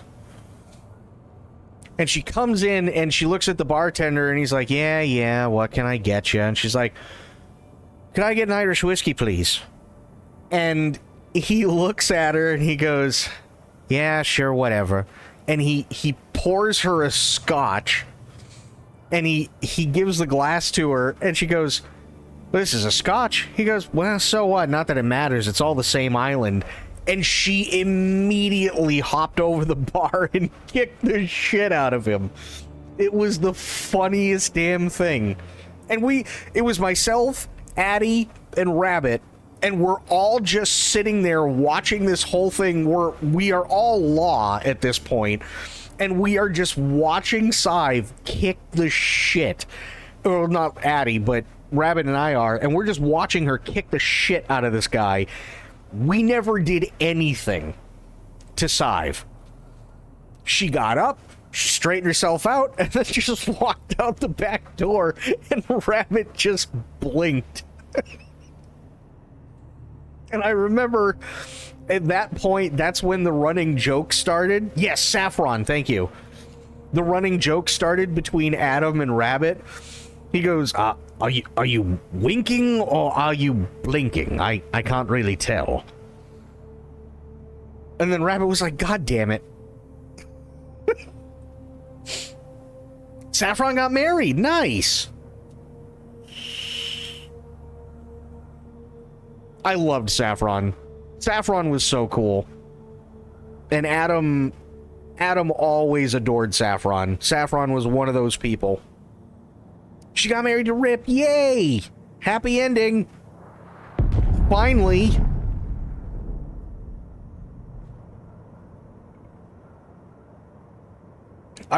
When I was a cadet, and this is one of the funniest damn things, and she was laughing her ass off when I told her after the fact. I had an older keyboard that I was using, and I went to go do something. I don't remember what, but we were all in the sheriff's station in Tumbleweed. And we were all doing something in there. I think I'm pretty sure we had caught somebody or something like that. And it was myself and I think like maybe 2 or 3 other cadets. And we're going through the process and making sure they wanted us to make sure that like whoever it was, it might have actually been Vert's always played him.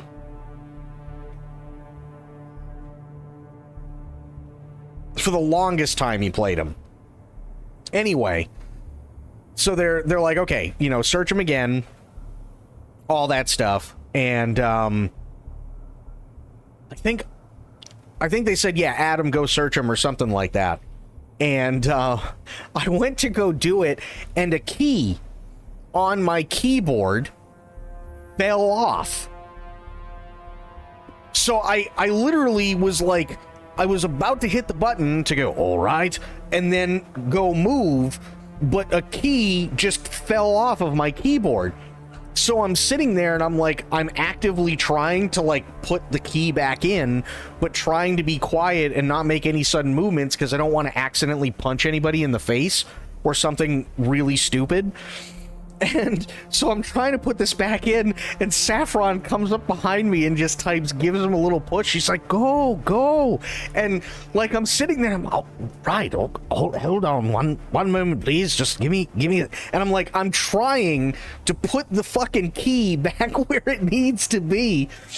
And then I think there was like a server restart or something like that. And we all had to wait until after to get him all processed and everything.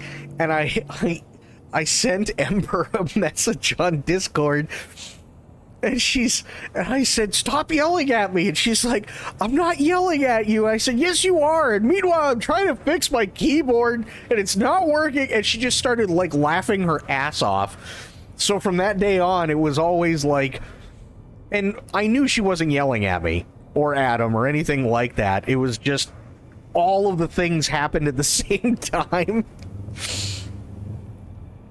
God, I miss those days. Saffron was so good. She really, really was.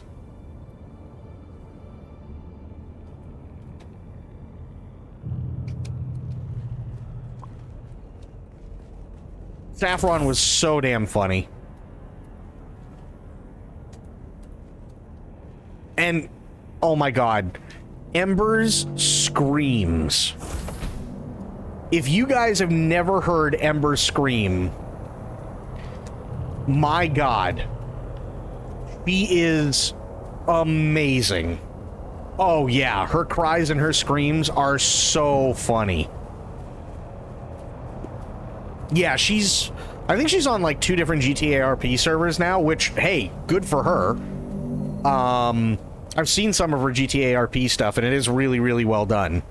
But yeah, Ember is one of those people where she's got, not only does she have an insanely infectious laugh, but she's also got an insanely infectious scream.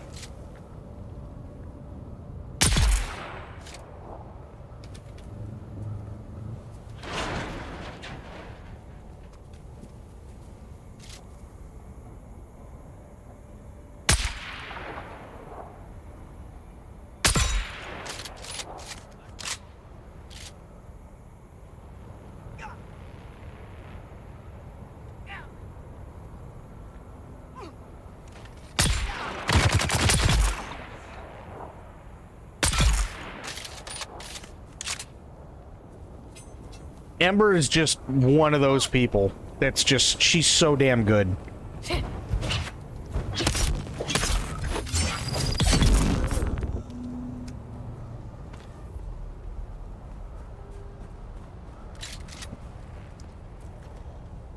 And again, Tabitha.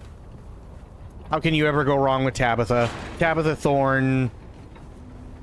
She was just a sweetheart. She really was. Loved Tabitha.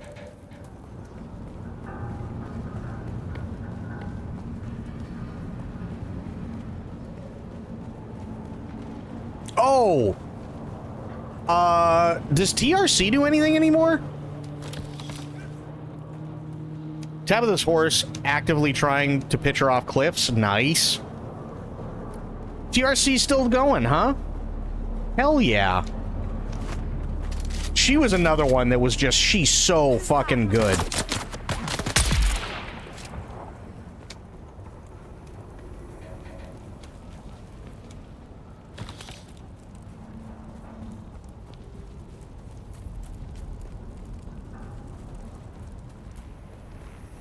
I loved TRC as Bellatrix.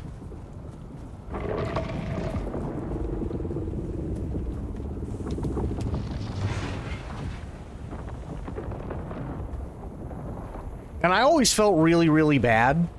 I always felt really bad for Bellatrix, because the problem is every time I saw her, it was either I was covered in somebody else's blood because I was trying to help them, or I was covered in my own blood because I'd been shot.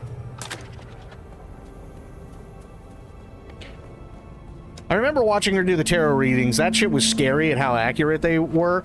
She did a tarot reading for Adam very, very, very early on, and it was insanely creepy how close it was.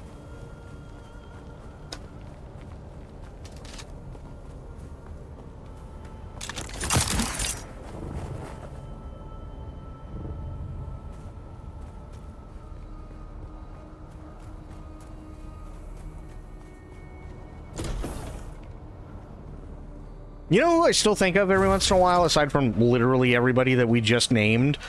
But I think everybody kind of, like, forgot about her for a while, because she's been gone for so long. V.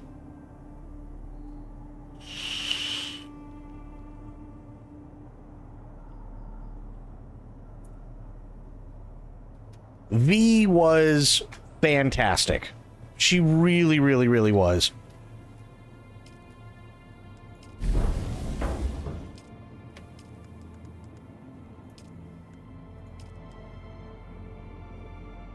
Oh, these particle capacitors are going to drive me insane.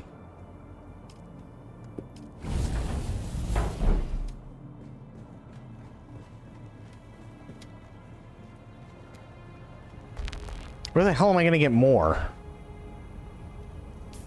I actually forgot what their streaming name was. Watched a few. I follow her But I can't remember. And I don't think she does much in terms of streaming anymore. If she does it during the day, and I'm almost never on during the day. Something Phoenix, I want to say.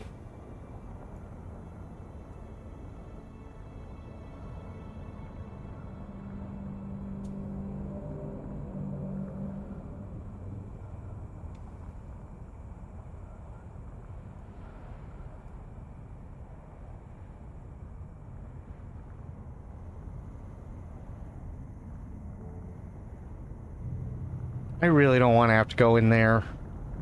I don't think I have much of a choice. Shit. Alright. Alright.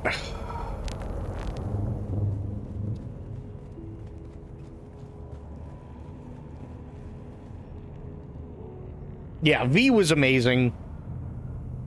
Always liked V. Lark was really good. Saffron was really good. Obviously Tabitha, obviously Rabbit, obviously Maddie. God,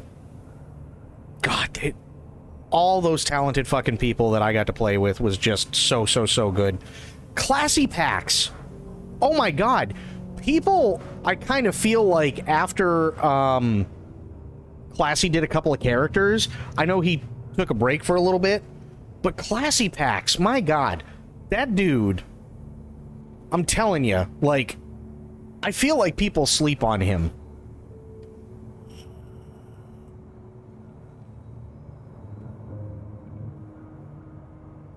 Classy Pax is so fucking cool. He just is. Yeah, he's insanely talented. 1,000,000%. Seen him do other RP and damn. Oh, yeah. One of my favorite RPs he's ever done, and this was during the early days of GTA RP, before it turned into more of like a content thing. And Classy Pax was doing stories. He did Richard Oakes, who was a serial killer. That was really cool.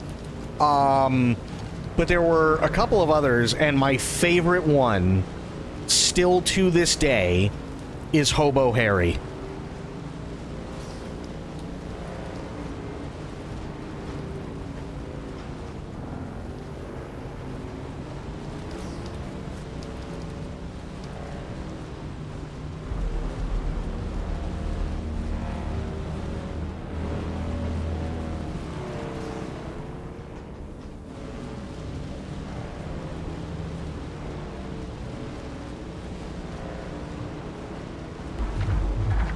Yeah, Hobo Harry was amazing.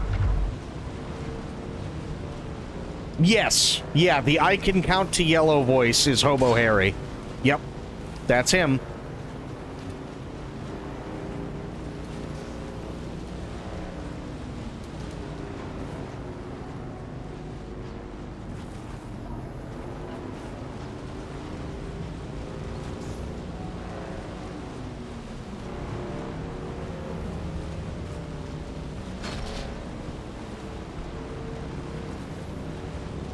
My favorite flavor of beer is always, yep, that's Hobo Harry in a nutshell.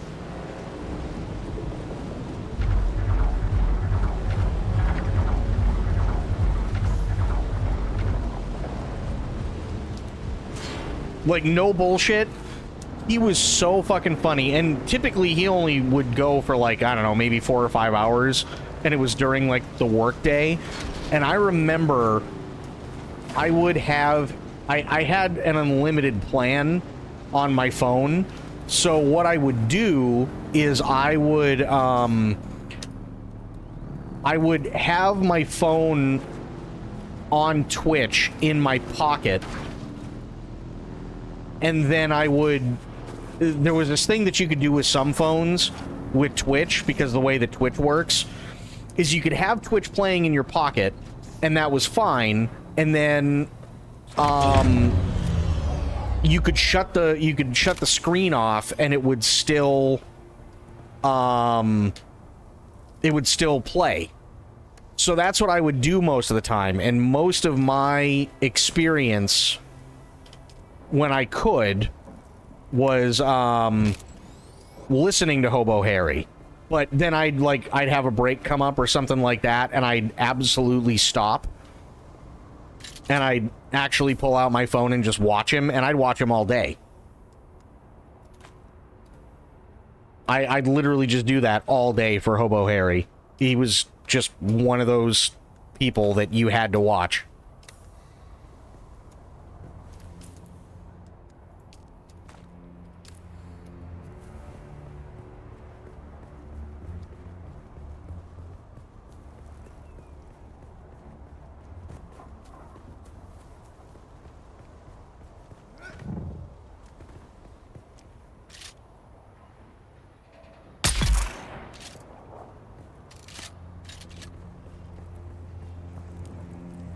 God, I miss all those characters. I really do.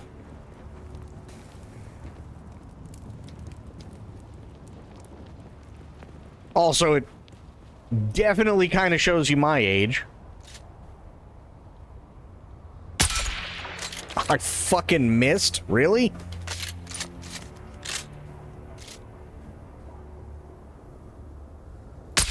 There we go.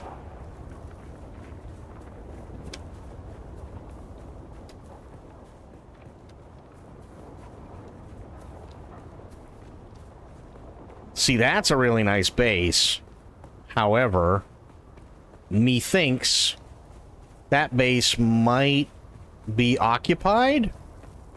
I don't really know. The doors are closed, but again, that doesn't mean anything, but I'm also not seeing any power stuff on.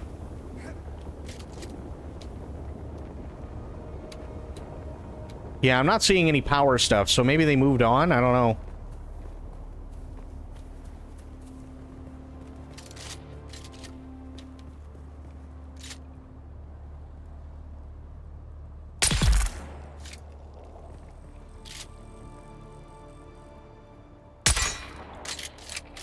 I hit the pole.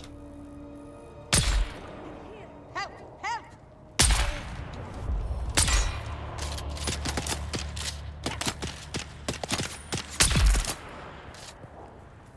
I'm coming for you, scum!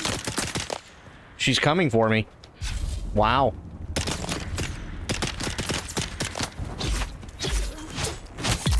Didn't expect that after just beating the shit out of her, but sure. That's what she said. I didn't say it.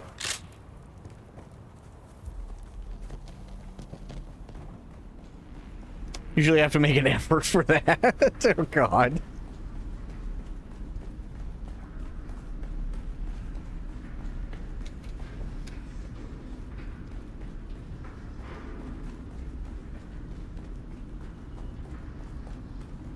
I see someone. It doesn't matter if you see someone.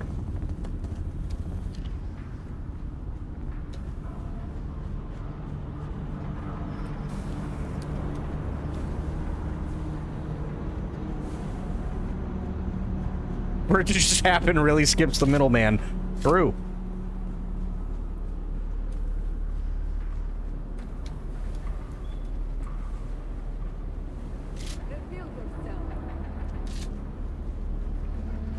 I would love to, but I can't, because the railing's too big.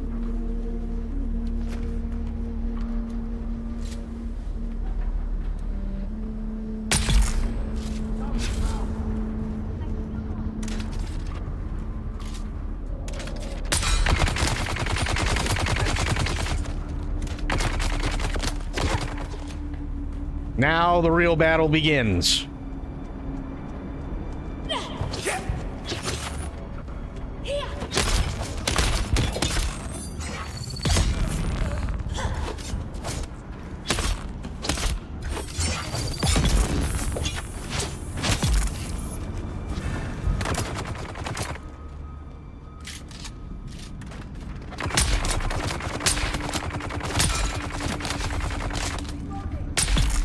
There we go.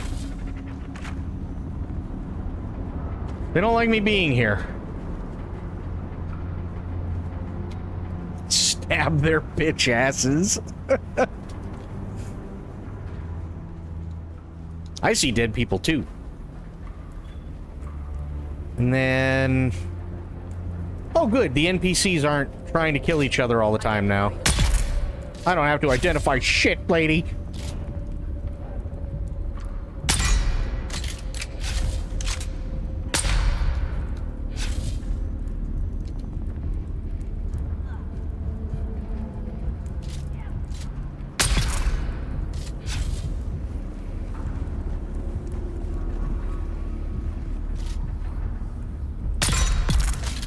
Wang.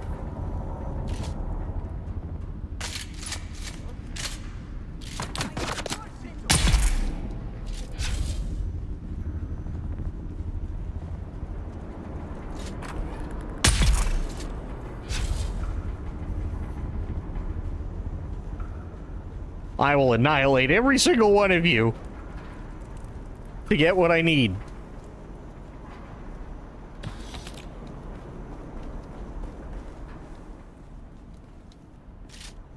I see someone. Someone's here. Huh?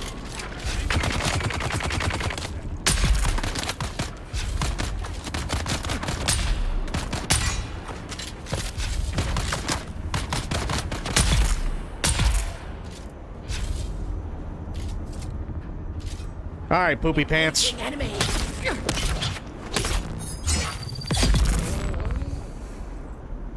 Idiot.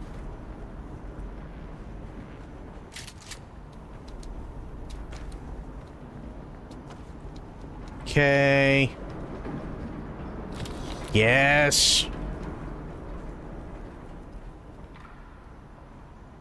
Need that.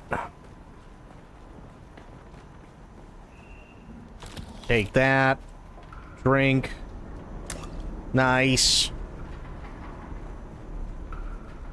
Trepanning services, your headache cured immediately. Disclaimer, also causes death.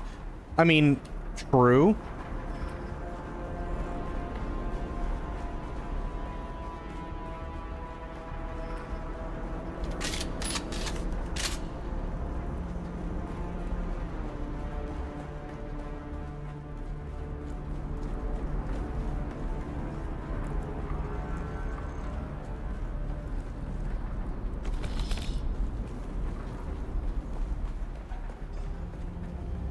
This one over here. Nice.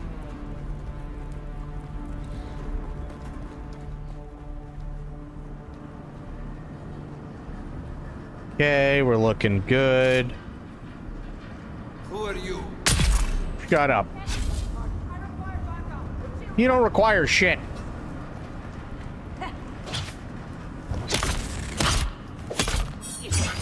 Oh, you bitch!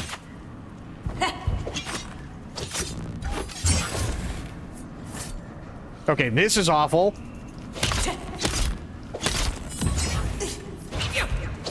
Shields up. No shields up. Oh, fuck. Hang on. And my headset was falling off simultaneously, so that doesn't help anything.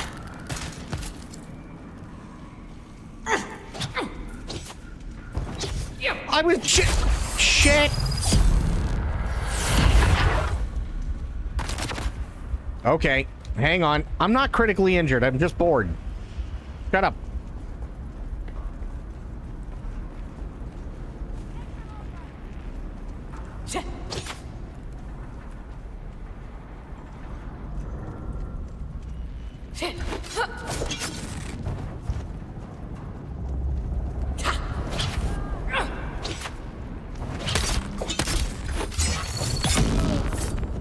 There's one. Hush. Little open.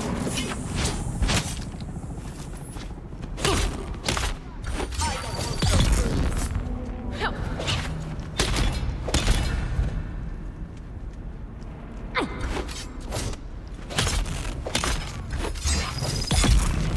Now please die. Thank you.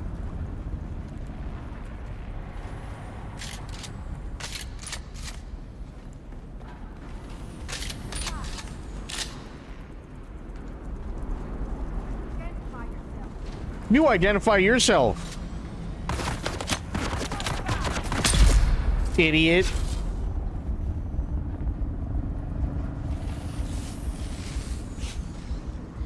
Somebody is landing on a thing, and I don't know what that is, but they are constantly landing, and I don't like it. Makes me nervous.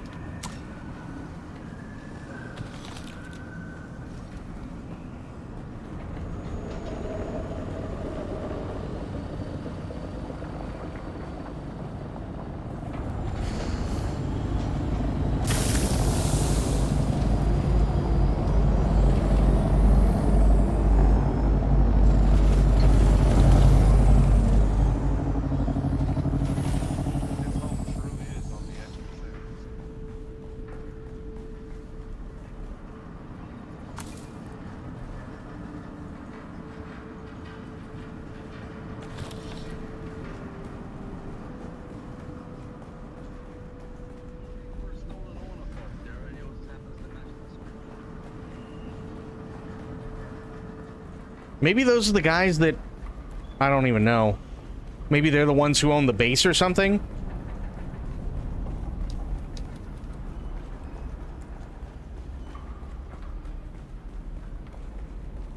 Who's there? No one.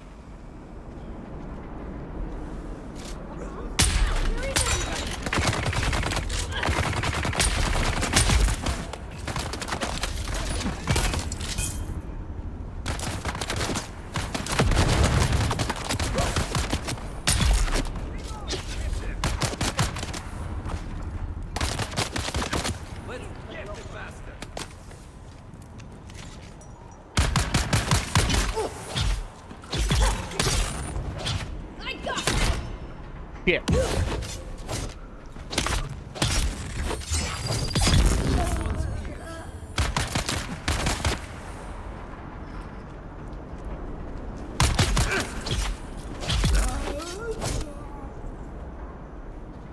Okay.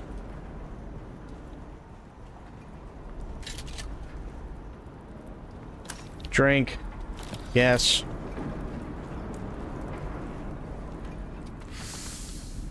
Nice.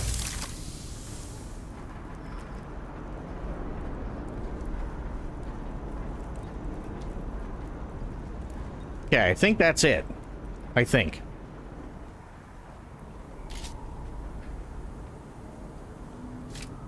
And of course I can't see through the thing.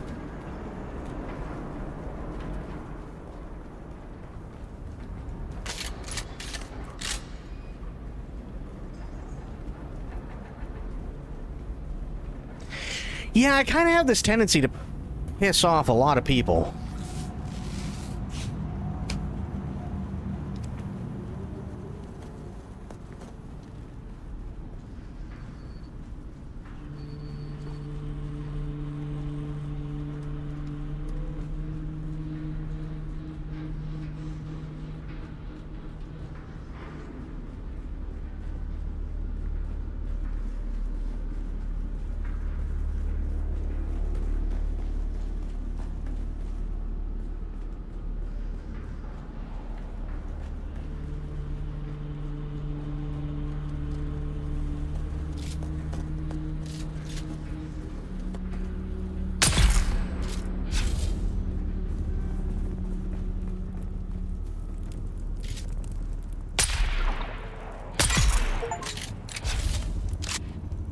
That's my 5th 100 Kirab kill.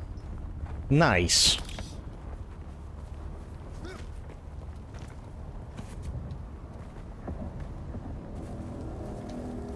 Okay, yeah, somebody's definitely in there, I think, because the lights are still on. I don't know about this one, though, but I feel like a base looking that good, somebody's got to be in there.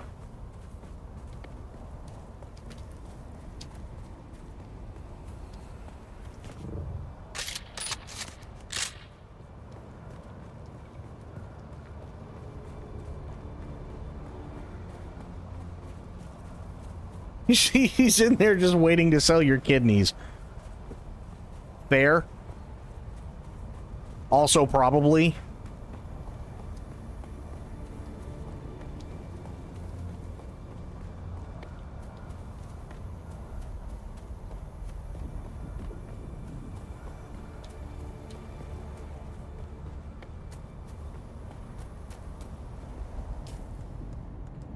I got 15 particle capacitors. Okay, well, it's better than what I had before, which was none. So I got that going for me.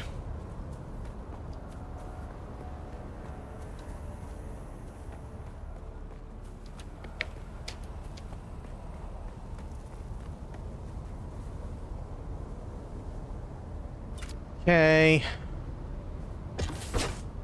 There. Now, actually, before I head out, I just gotta make it across to here. Yeah.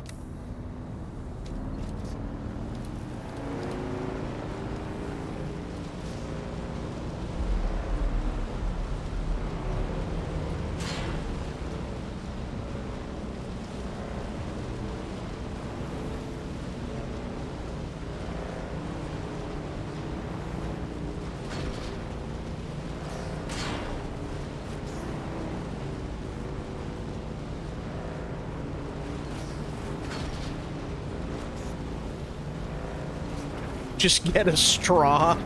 Caracas, kidneys are full of juice. Yep.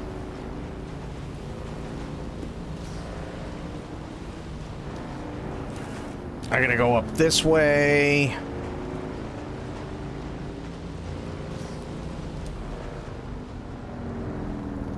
Keep going.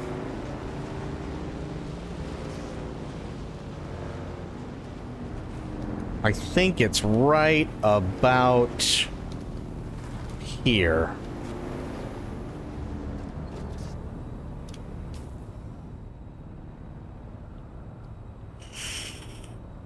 Yep.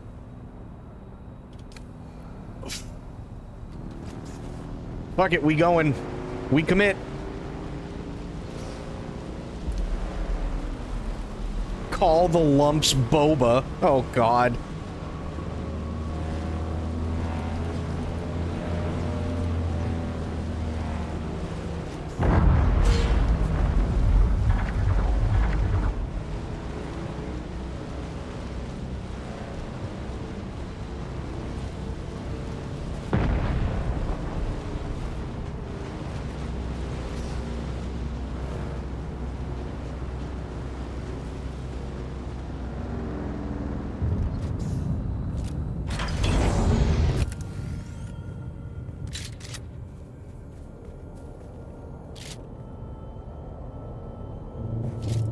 Okay, we'll check back here again. See if we got anything new. Nope. Shit. Okay. Well, it was worth a shot. You do haul some ass. Abso-fucking-lutely. You really do haul ass on the Mark IIIs. Mark IVs must be insane.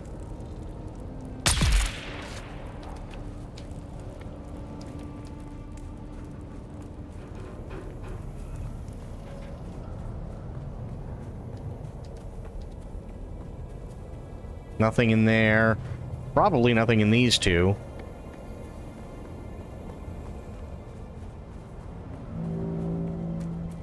Yeah, nothing in there. That is fair.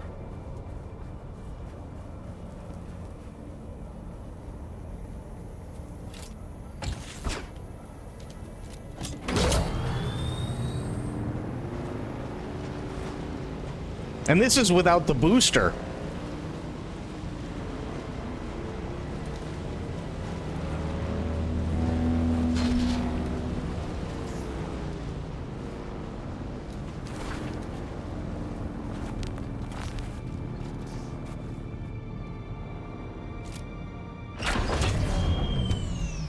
I don't know. I haven't tried it with the booster yet. But, I mean, hell, just going downhill without a booster, I was up over 100. Which is insane.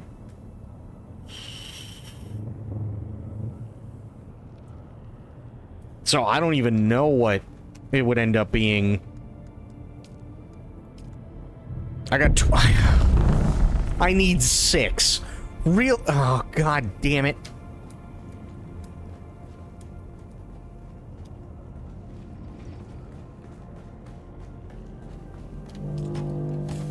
Okay. Put these in here. Yes. I don't need any more salvaged metal. God, I don't need any more salvaged metal. Sweet Jesus. Okay. Here's what I will do, though. That's Mark II engine, Mark II pack, Mark II tread. I'll take those and I'll recycle those. Mark II pack, Mark II scanner, Mark II pack, and another pack. I'll recycle all of those. I may get some more Servox out of them, which would be lovely. Okay. Yes. Yes. Yes.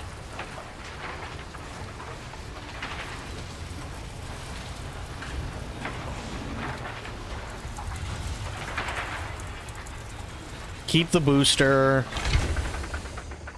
Okay. I think I'm short by 1.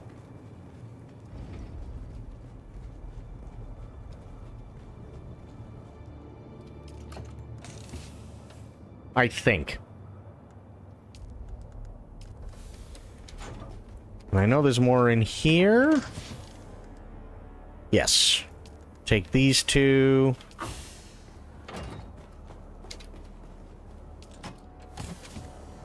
Where the hell did you go? Okay. God, I have 258 of those? I got 29. I need 30. I think. I don't know. Hang on. Any faster than this, and you're gonna be like a Florida man covered in baby oil the police are chasing after he tried to lick an alligator. Probably. Yeah, I need 1. Son of a... Okay.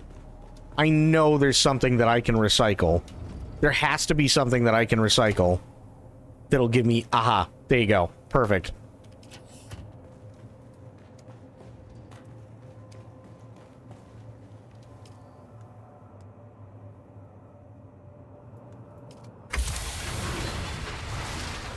Nice.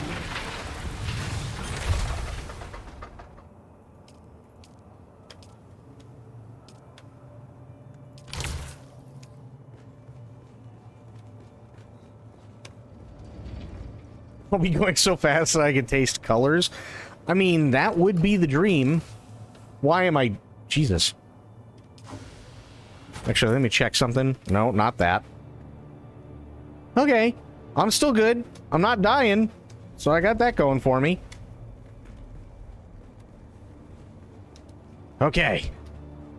That should give me everything I need for the cut array. What am I... What do you mean? It's a particle. It's not a fuck. And somehow I don't have any more cobalt paste. Would it...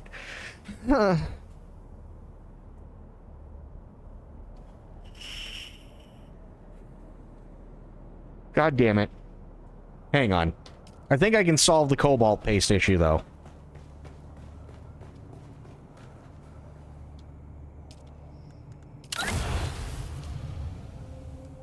I can't solve the cobalt paste issue. Fuck. I need 3 erythrite. I got 1. You son of a bitch. Rotten bastard.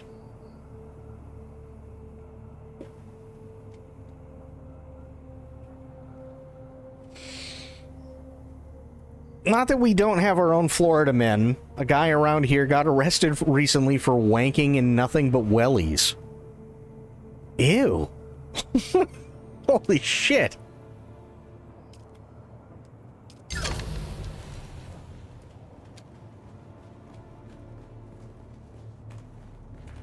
Okay. Disable this. Perfect timing. We got a sandstorm on its way. So we can wait for that to finish.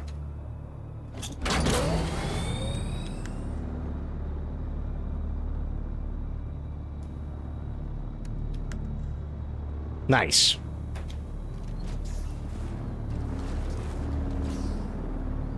Sector weather alert. A large sandstorm is approaching. Yeah, you know, like the big rubber, like, fishing boots? Or, like, if you're a kid, you have, like, the big rubber yellow boots for rain? Those are Wellingtons.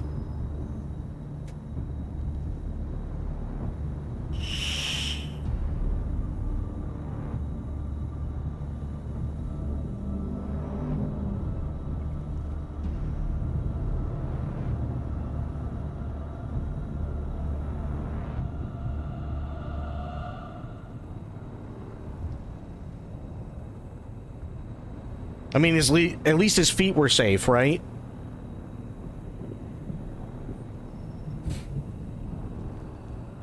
I need to go wash my brain. Not to be confused with beef Wellington, which is a meal Shadow makes to really upset Spoiled. Honestly, I only made it because I just really, really, really wanted to. I had never tried a beef Wellington before. Sector weather alert.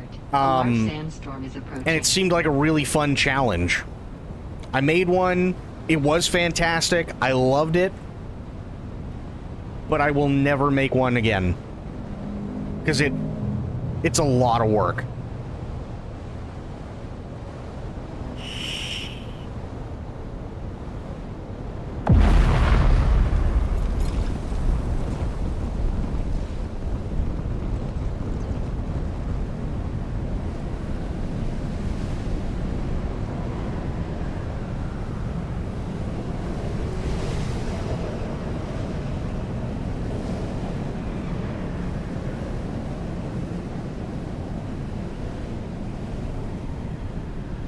I feel we put that in the bucket and Shadow lied? What did I lie about?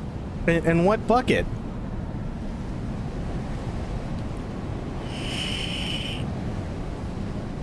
Jesus, this is a rough storm. Holy shit.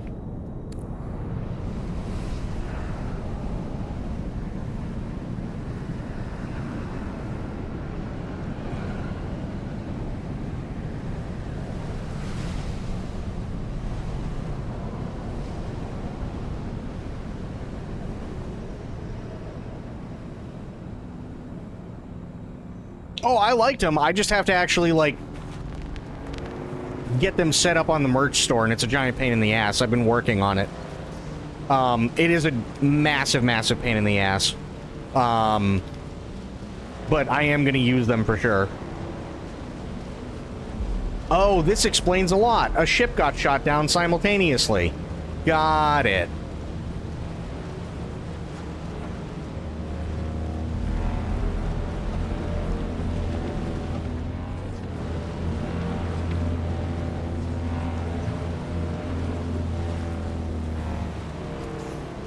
Okay, so I need erythrite for the cobalt.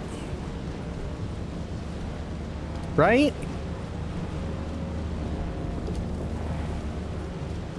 Yeah, erythrite for the cobalt.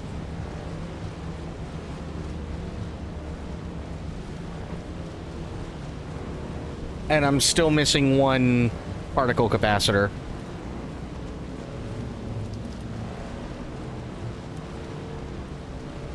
So, wait, Crit, what are we putting in the bucket, and what am I lying about?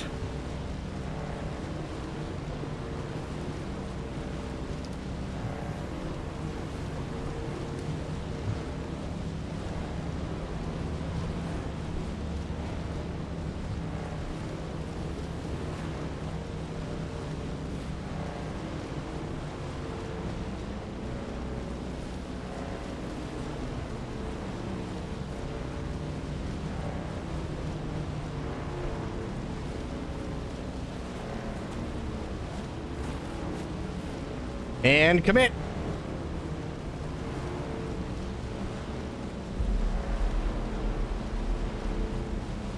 She lied about never making a beef Wellington. No, here's the reason why.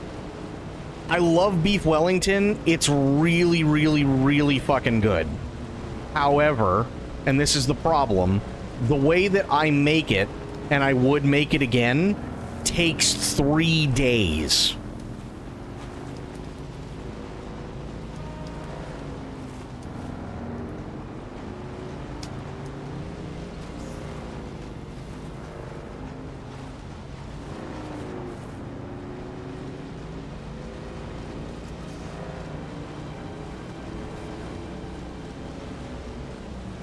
Yeah, it took 3 days, but that's because, like, everything, the way that I made it, right, which is, it's a lot of waiting around, but the reason why you have to wait 3 days is because things have to, like, set in. So, for instance, if you take your tenderloin, right, and you cut the fillet out of it, the first thing you want to do is salt, pepper, and either Dijon or English mustard, and you lather it in that. And then what you do, because it needs to be the right shape anyway, is you take plastic wrap and you roll it up in plastic wrap really, really, really tight, and then you put it in the fridge. But you have to let it sit overnight if you want the correct shape, which is a cylinder, because the plastic wrap is going to help form that cylinder shape. But at the same time, the mustard and the salt and pepper are going to sink into the meat itself, which is great, but that's day one, right? The other part of day one is making the duxelle, which takes fucking forever. Like, I'm sorry, but trying to dehydrate mushrooms in a pan sucks, considering they're like 90% water.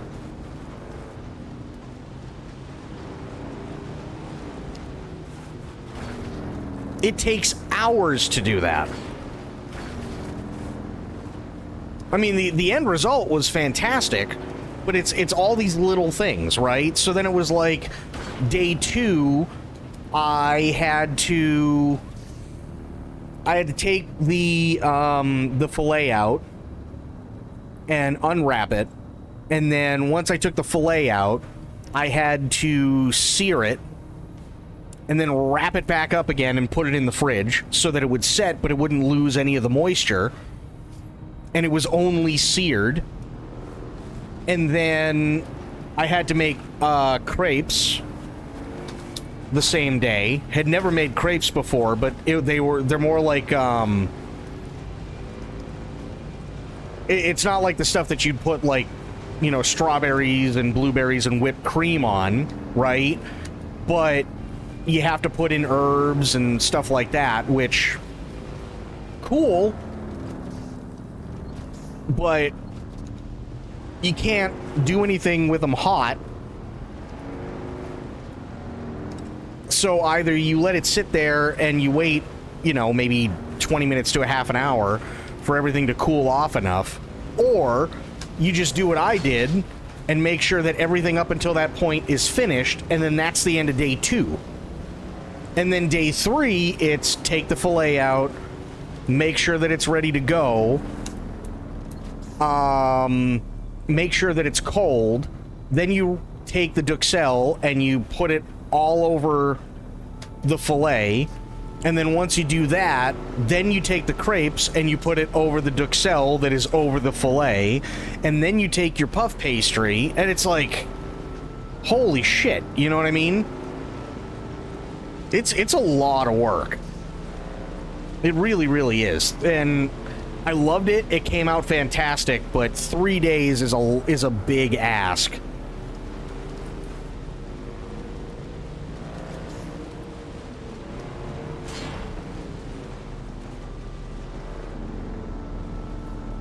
You know what I mean?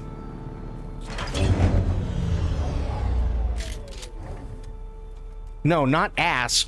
Ask. A-S-K.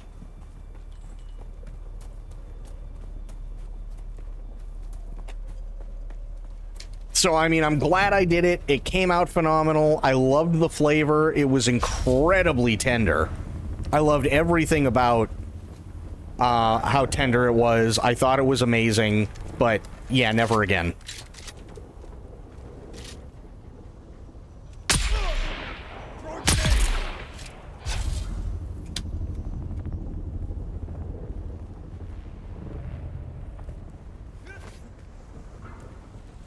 That's definitely one of those meals where, like, if you're a guy and you cook that, there better be an agreement because of all the work that was put into that. That your partner is going to make sure that you are very happy. Because the amount of... It's expensive. It's so fucking expensive to make that, too. It's incredibly expensive.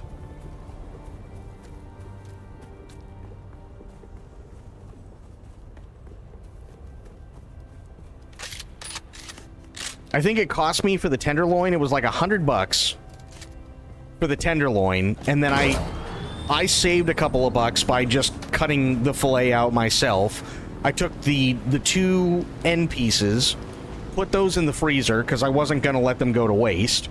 That would be stupid. And I used those for other things, but yeah, it was like $100 for the tenderloin. And then all the mushrooms and stuff. That actually adds up pretty quick. Someone's here. I used Dijon mustard. If I could have found English, I would have used it. But English mustard is kind of tough to find in the States sometimes. So I didn't go with that. The puff pastry, believe it or not, is... kind of stupid weird. It shouldn't be expensive, but it is. For the life of me, I don't really understand why. Oh, and that's the other thing. If you really want to do it like the way that it's, I guess you could say, recommended, you also have to make a wine reduction sauce for it too, which is really, really good, but also very time consuming. And to make matters worse, you have to have wine.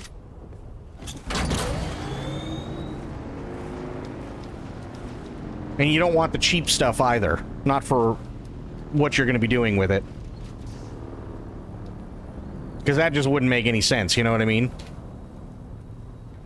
At that point, you might as... Like, if you're going to get, like, really, really cheap wine or something to make a wine reduction sauce for a beef Wellington, it's...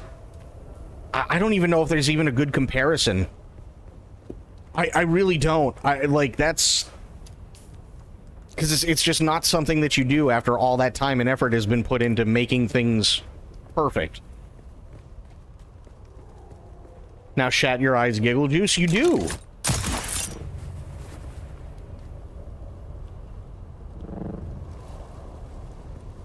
That's exactly what you need.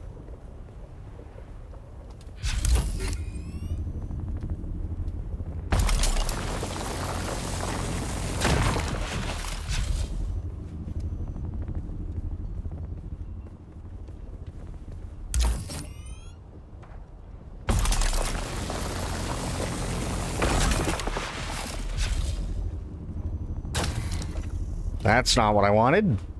Okay. But the question is, can I do this without fucking myself up? And the answer is abso-fucking-lutely not. Although somehow I still made it.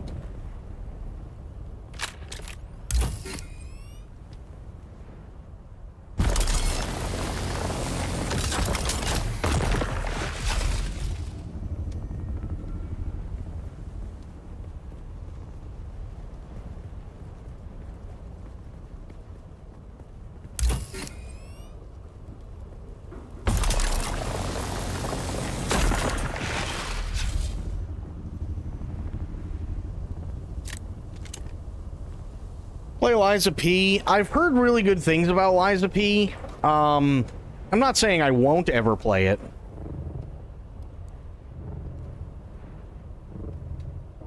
I heard really, really, really good things about Liza P.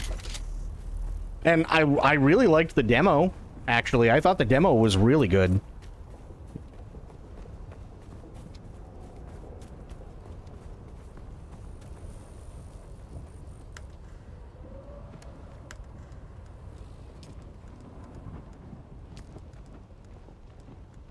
Aluminum, carbon... Okay.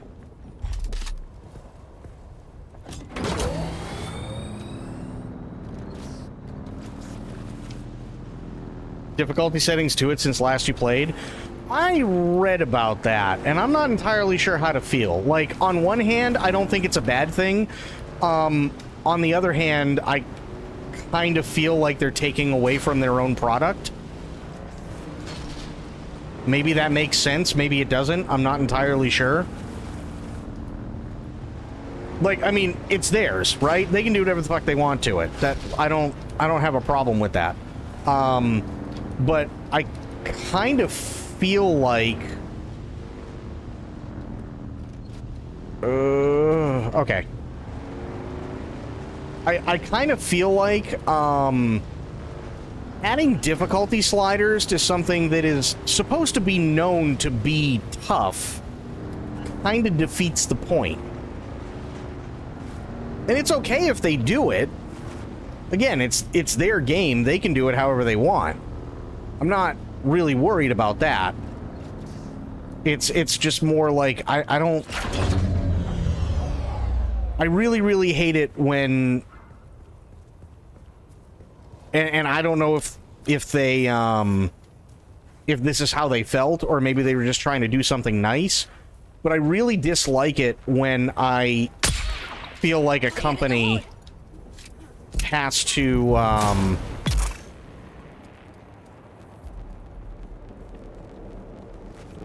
give in, basically, right? And it kind of almost feels like that's what they were doing, was giving in. And I don't like that they had to do that. Erythrite crystal, that's exactly what I needed, actually. Those are light darts. Shit. I don't really care. It has the difficulty they intend most people to play with, so why not just make it more accessible? Plus, it's a more narrative-driven game in that genre compared to other games in it that don't have voice acting and cutscenes and stuff. So if people just want to experience a story, now they can. I'm not saying it's a bad thing, but I feel like if you have a game, and again, this is all people's preference and everything like that, and everybody's preference is valid. So I'm not, like, shitting on anybody's feelings when it comes to this. But me personally, I feel like if you're going to have a game like that, have a game like that. Don't go back later and go, oh, we totally need to make difficulty sliders. And it's like, well, if that's the case, why didn't you just fucking do it to begin with?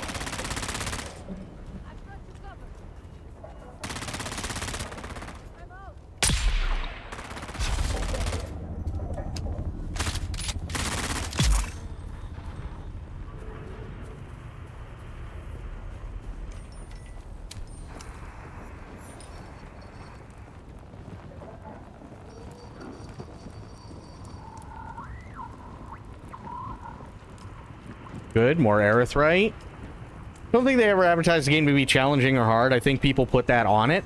No, I think when you advertise your game to be another Souls-like game, unless you specifically state otherwise in some way, shape, or form throughout all the trailers, then that's exactly how you are advertising it. 100%.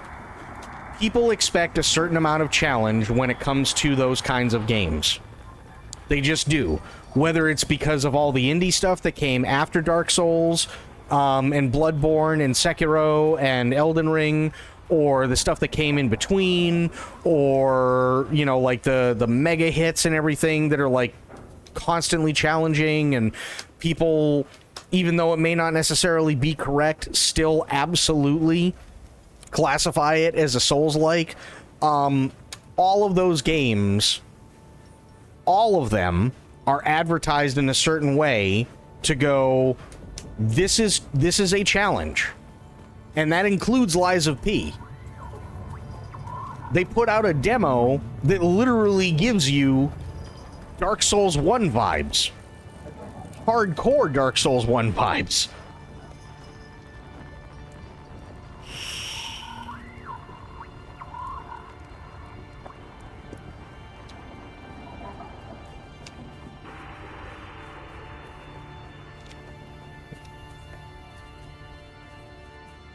Yeah, but it doesn't need to be harder or easier than any of the Dark Souls games. It just needs to be challenging enough for what they're doing, right? I don't think it's like, let me put it this way. Do I think that Black Myth Wukong is anything like Dark Souls? No. Do I consider it harder than Dark Souls? No. Do I consider it easier than Dark Souls? No. Do I consider it a Souls-like? Abso-fucking-lutely. Because regardless of what the systems are in Dark Souls, or Elden Ring, or Sekiro, or Bloodborne, the list goes on, it still has that same feel to it. Jedi Fallen Order and Jedi Survivor, are they easier? In a lot of ways, sure. Absolutely. Is it more narrative-driven? Yeah, absolutely. Is it a Souls-like? 100%.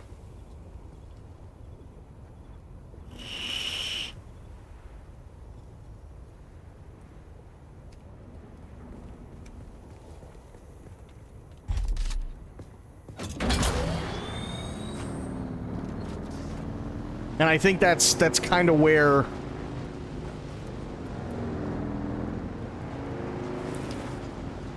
a lot of people like really get confused with a lot of things, because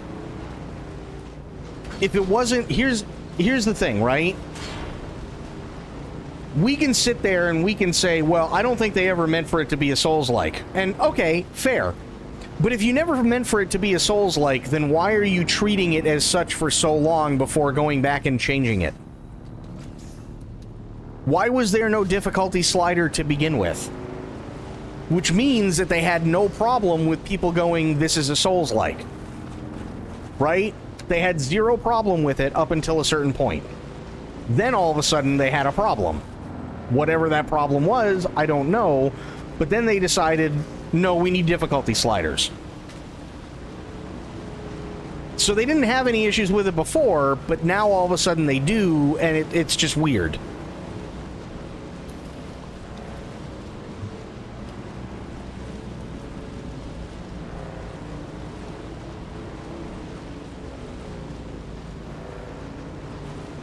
I experienced that with BFB on release. The Battlefield was very tactical, scary, exciting, and the hardcore players like me loved it. Then the casual folk were unhappy, so they engaged the Dumbotron, and it became just another run, shoot, no think. Yeah.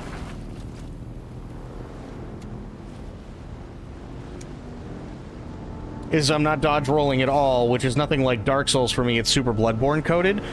And let me put it this way.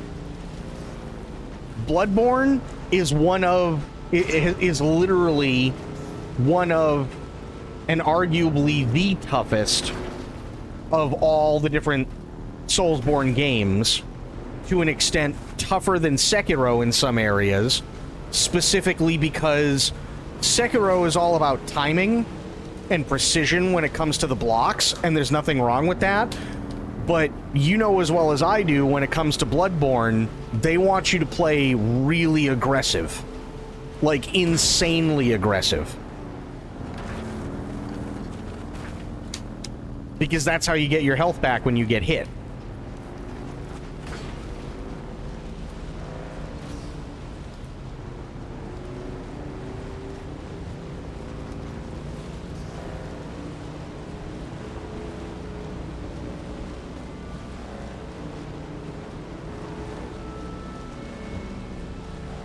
I'm shockingly poor at Souls games, but I personally wouldn't ask for or play an easier difficulty, because I'd just be cheating myself on the intended vision. But if Liza P has a story, it makes sense.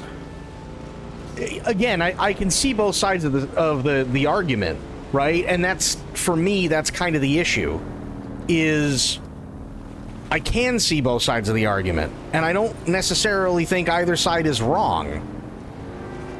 I don't really know how to feel about it. It's not like I hate that they've done it, and it's also not that I like that they've done it. It's just weird.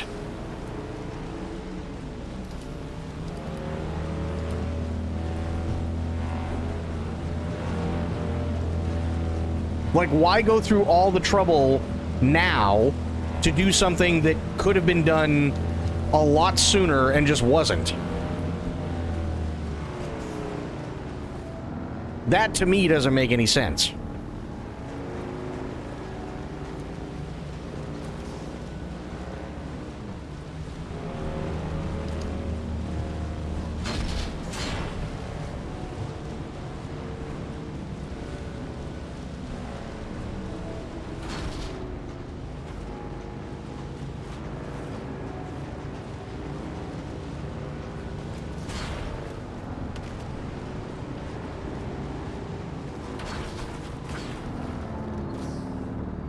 And like here's the other thing to consider too, and why I don't consider it a problem with Jedi Fallen Order and Jedi Survivor is because both of those games are Star Wars games.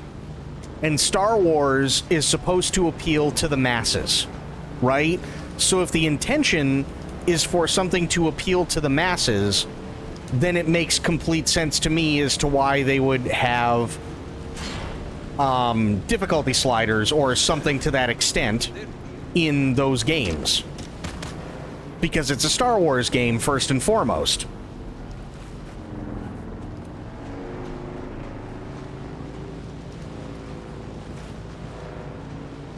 You know what I mean? Like, I don't blame them for doing it with the Jedi games. I'll still do it on the hardest difficulty, but I don't blame them for doing it that way.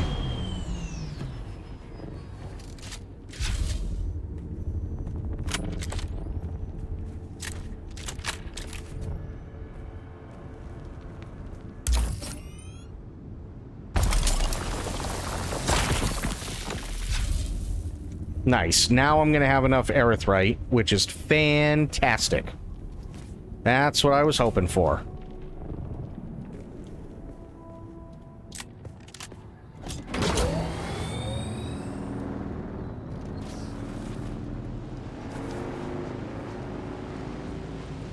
I honestly don't think they expected Lies of P to gain as much traction as it did, which is why they ramped up doing so much for it at such a later date and also shadow dropping a DLC for it out of nowhere. Yeah. You laugh to see me play a Souls-like, though. It's like watching medieval surf discover Doritos. Hell yeah.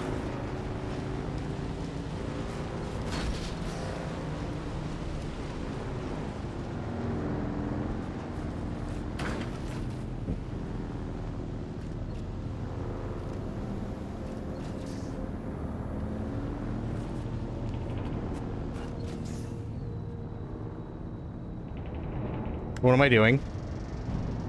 There we go.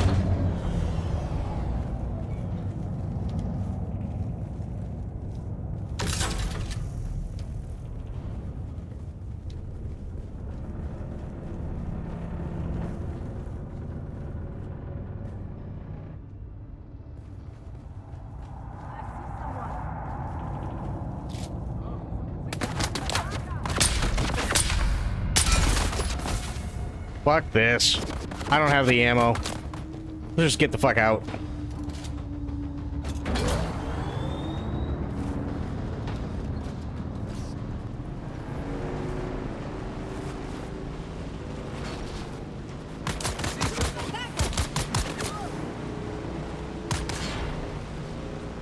Why not make it more accessible? Okay, the reason why typically you don't want to make it more accessible is because if you're trying to cater to everyone, you end up catering to almost no one, right? If you look at Hideo Kojima, perfect example, right? He makes games that he wants to play. And he went so far out of his way with Death Stranding 2 to make it a point that he didn't want everybody to enjoy it, and he wanted it to be polarizing because it means that he's being creative enough to the point where people are going to have some sort of moral dilemma. That's pretty awesome. Now, he's been doing that for a long time. But he's not trying to make a game that's going to appeal to the masses. He's trying to make games that he wants to play. And that's really, really, really awesome. Now, take something like Black Ops 6 or Black Ops 7, doesn't really matter.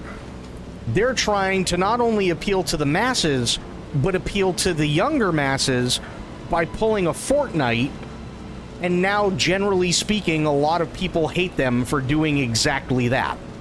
Because it's no longer about tactics, it's no longer about being this badass special forces person. It's all about run and gun. And that's it. That's all it's about.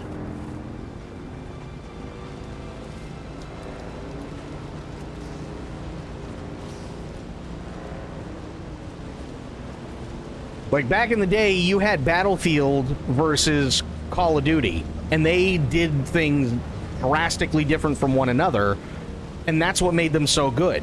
Now, they're basically the same thing, it's just that one's a little bit finer tuned in a smaller area, and one is less tuned, but in a massive area, and you can use vehicles of all kinds.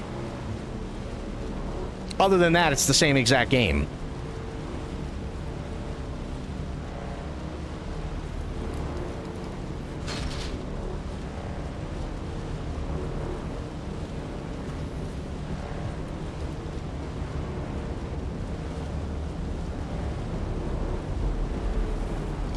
Oh.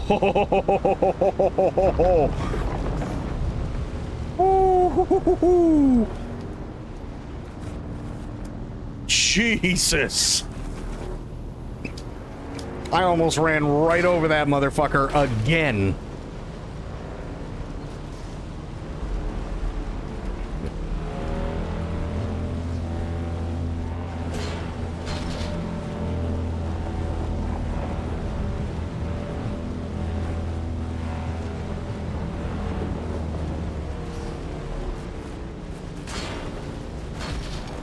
Oh, God.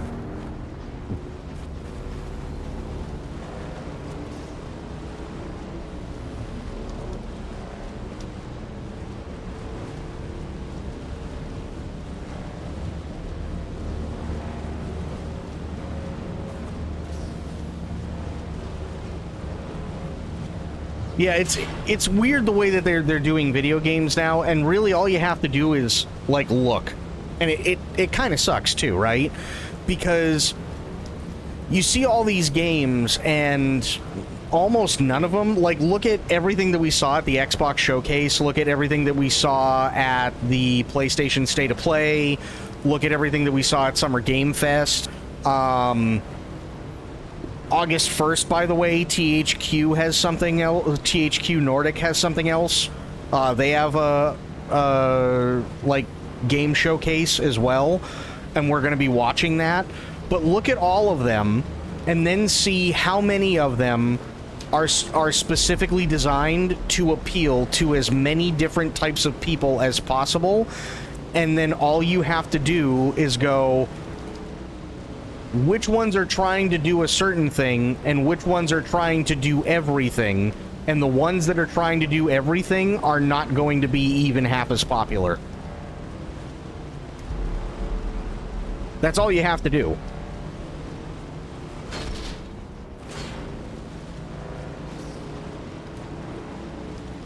Like, look at how many anime games there are out right now. I mean, you got the big ones like Persona and Metaphor, right? Hi-Fi Rush is another big, you know, that's definitely another big deal. And there's nothing wrong with any of them. But then look at all of the other,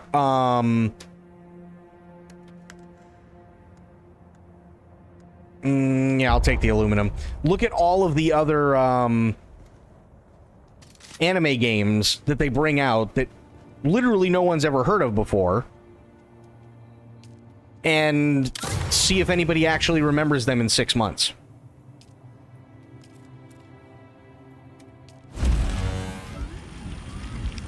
Because they're trying to appeal to everybody, and you can feel it.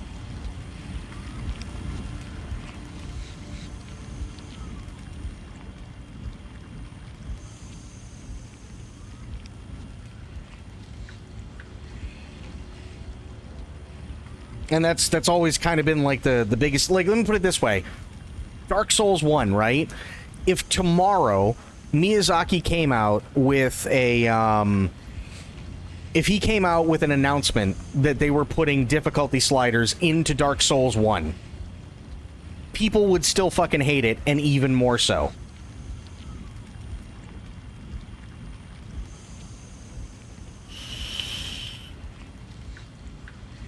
And they would hate it, and they would hate it even more, specifically because it's an old game.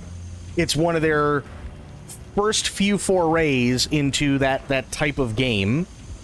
So everything's very clunky, everything is very slow. It doesn't really give you any instructions. It's all very, very vague. You still have to figure everything out. So at the end of the day, did giving it difficulty sliders or difficulty options, did it actually benefit anybody? No.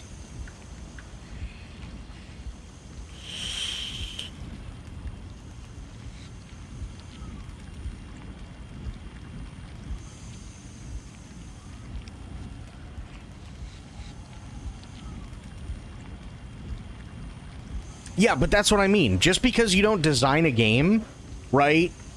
Even if you don't design a game initially to please everybody, by doing what they're doing, the argument can be made that that's exactly what they're doing post-mortem. And what better way to make sure people go out and play the DLC that they just shadow dropped than by going, oh, hey, yeah, by the way, we got difficulty sliders now, haha. So now they are quite literally post-mortem appealing to as many people as they possibly can.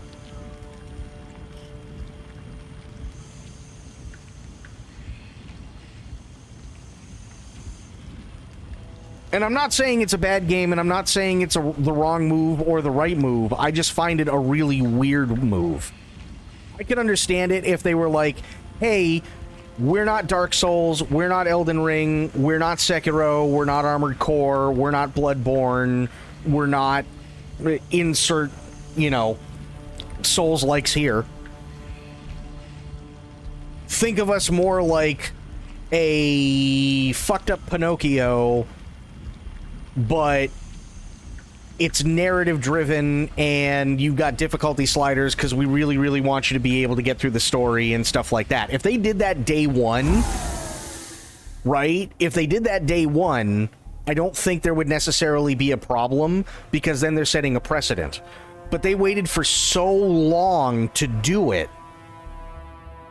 Also the same day that they shadow dropped their DLC, there's no way that that's a coincidence. There's zero way that's a coincidence.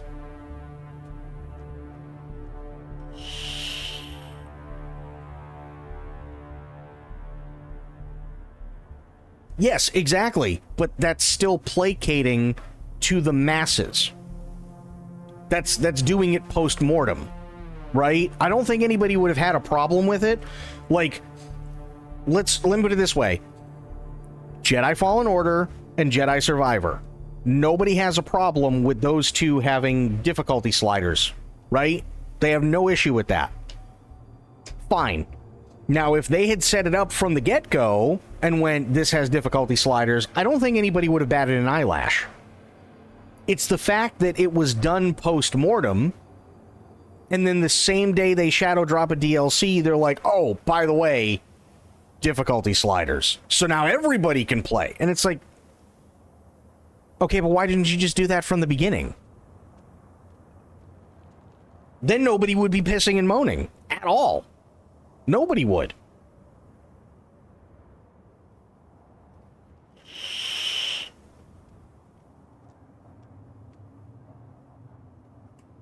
If you really, really wanted everybody to play, and it didn't, it was more along the lines of we want the story to come out, then why didn't you just do it to begin with?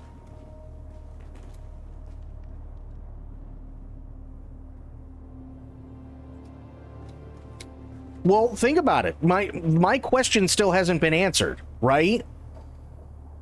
If they decided to go the route of Jedi Fallen Order and Jedi Survivor and put difficulty options in there to begin with, nobody would have batted an eyelash.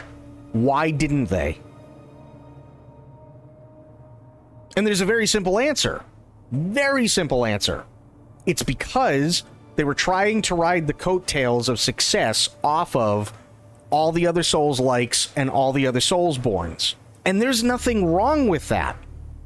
There's absolutely nothing wrong with that. But now, post-mortem, all this time later, the same exact day they drop a DLC, they go, oh yeah, by the way, now everybody can sit there and they can play it because we really want the story to come out, and in order to do that, we're giving you difficulty sliders. Something doesn't add up. That's a business and advertising decision. You see what I mean? That's a very business and advertising decision that was absolutely and deliberately made after the fact.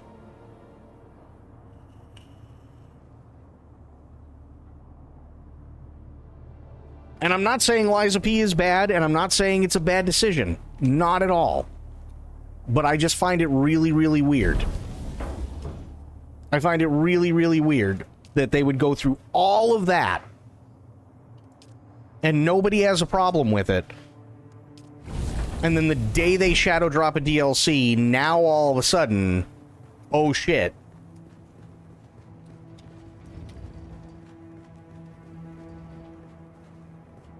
That just seems really, really odd to me. This is not what I wanted. Fuck. Oh, wait a minute. Hang on. I think I have heavy darts already. Yes! Perfect.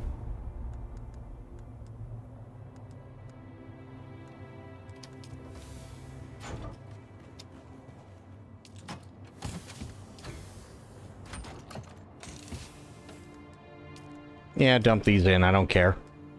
That's fine. Okay. Good. Much better. See if we can go get those particle capacitors. I want to be able to just make the fucking cut array. That's all I want to do.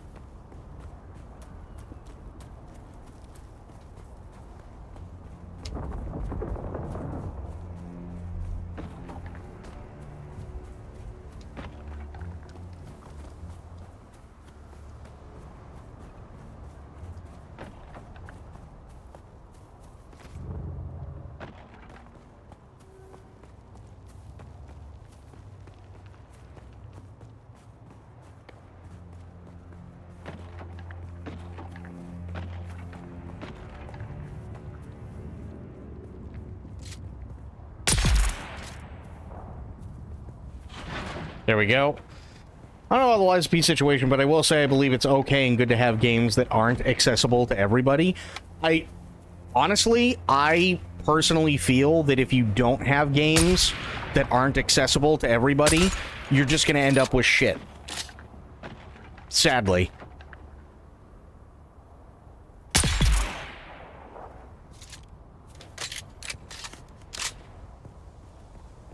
It's totally an effective ad move. Think about it. Right? Hey, new DLC. By the way, if you guys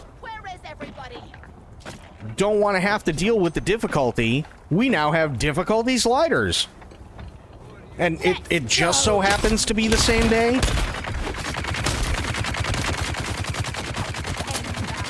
That's 100% an advertising move.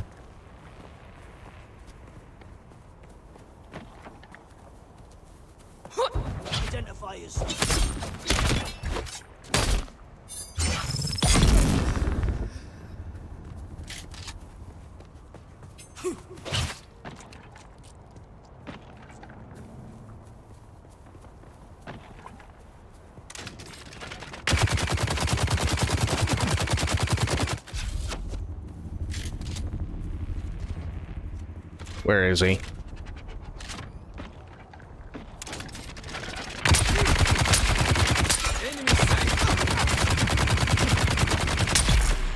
There we go.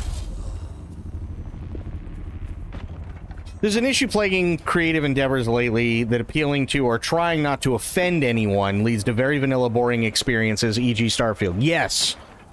Oh my god, Starfield is a perfect example.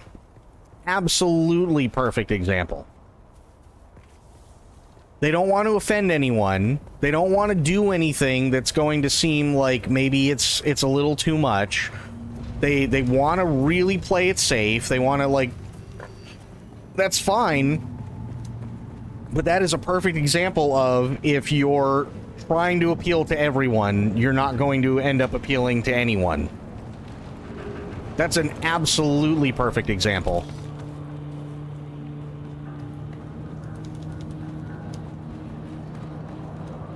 Yeah. Yeah, and I agree with you. I totally agree with you on that.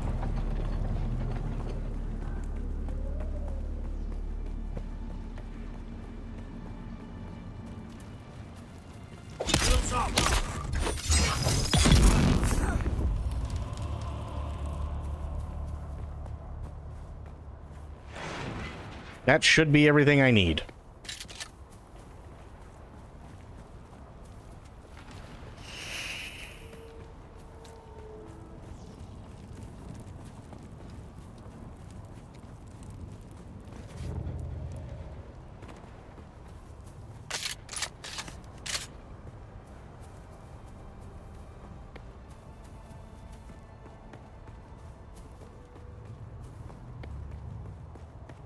And here's one of the big things that nobody talks about, especially when it comes to advertising. So, like, if you've ever had to do any advertising or anything like that, here's a really, really neat trick.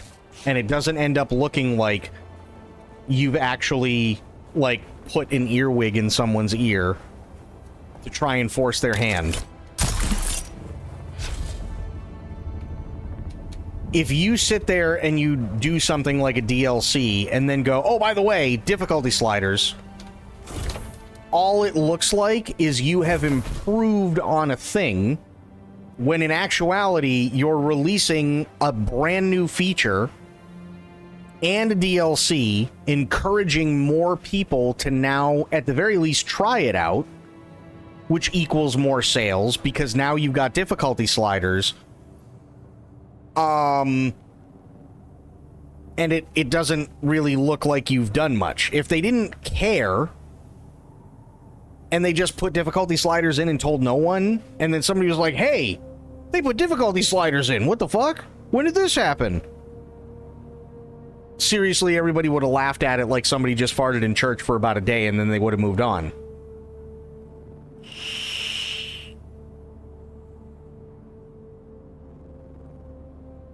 Like, I don't have any problem with, devs,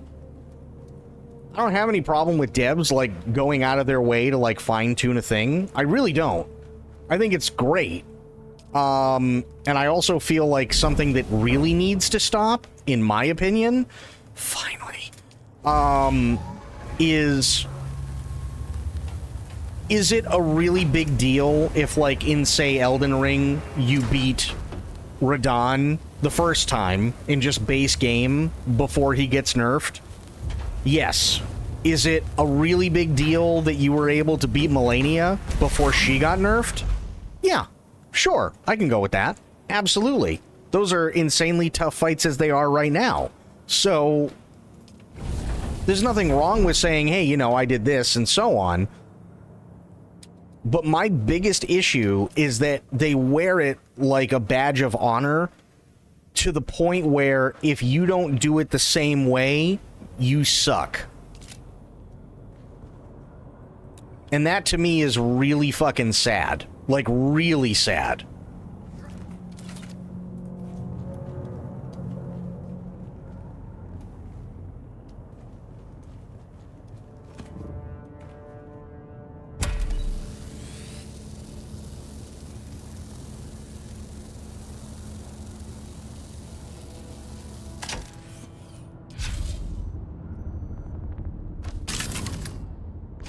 Nice.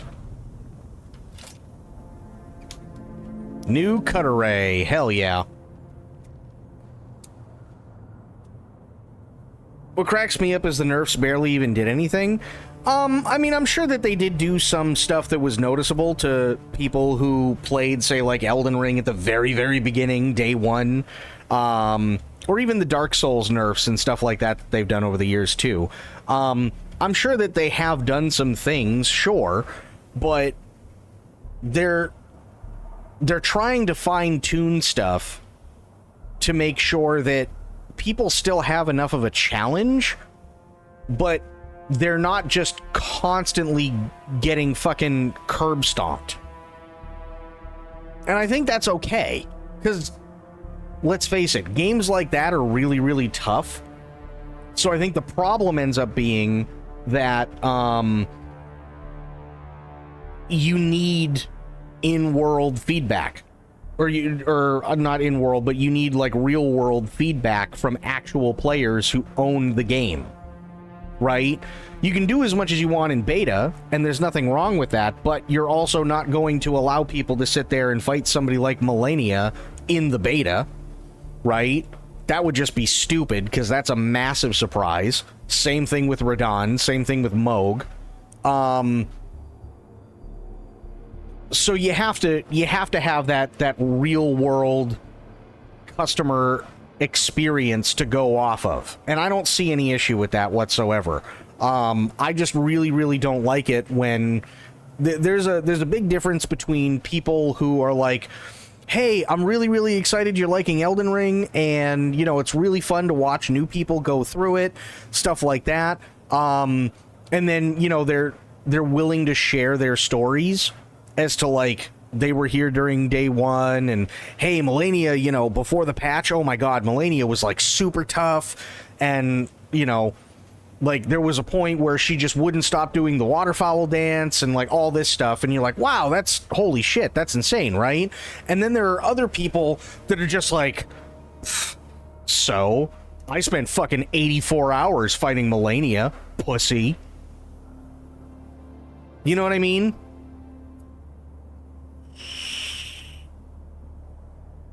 You got it so fucking easy because you did it after, and it's like, come on guys, what are we doing? Which, by the way, is one of the biggest reasons why I don't blame Corgi, and I also don't blame Medicine, because he came out with this a couple of months ago. I don't blame either of them for not liking the Soulsborne community.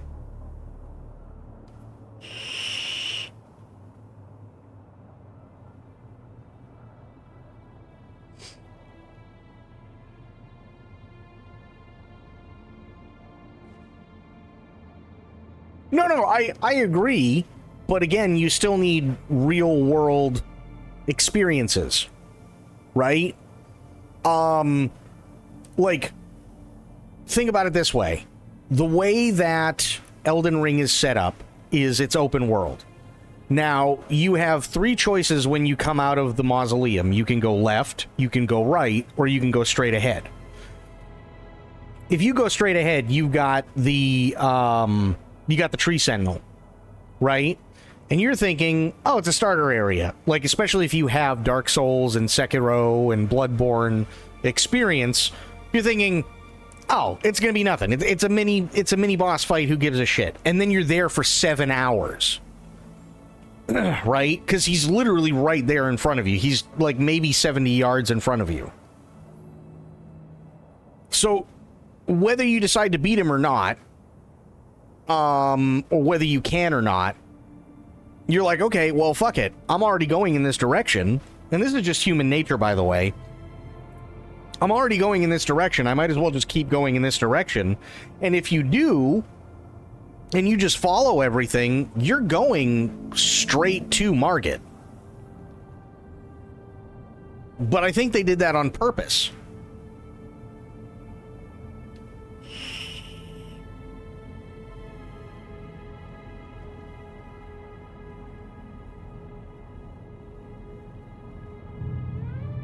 Yes, you're right, but I'm not talking about people who have put tens of thousands of hours into it. I'm talking about day one, when people still have to figure shit out. Like, the masses are still trying to figure shit out, and literally the thing that's going around is you've got 74 million different YouTube videos talking about how absolutely dog shit it is to have a boss like Margit at the very beginning of the game. When in reality, it's because they just went straight and they followed the road versus going left or right and exploring a little bit, maybe doing a couple of dungeons here and there, you know, fighting some mini bosses that are out in the overworld and stuff like that before they went right up to the castle. That's what I'm talking about. That's the kind of like real life feedback that sometimes people need. And with those kind of games, I feel like it's kind of paramount to have that, because if you don't, you're kind of just screwing yourself in the process.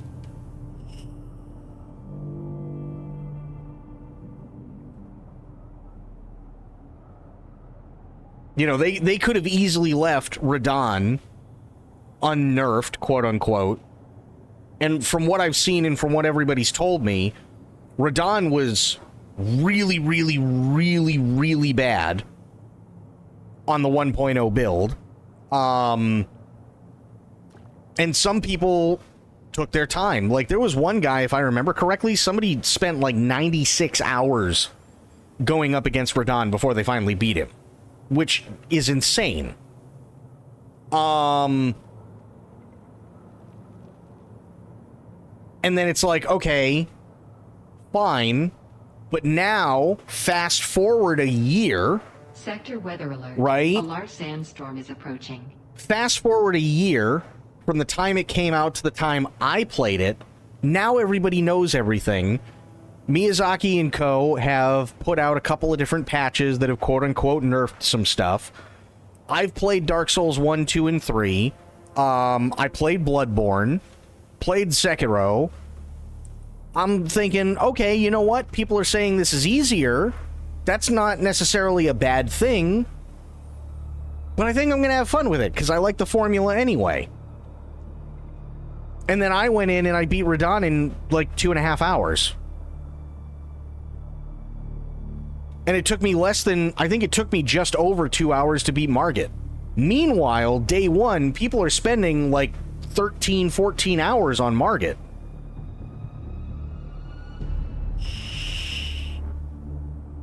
But that's because Sector weather you knew alert. A everything, large sandstorm is medicine knew everything, bunch of people already knew everything and were willing to help me out, and I was willing to accept the help so that I didn't end up being that asshole that fought the tree sentinel for fucking 38 hours. You know what I mean? But day one, you don't have any of that.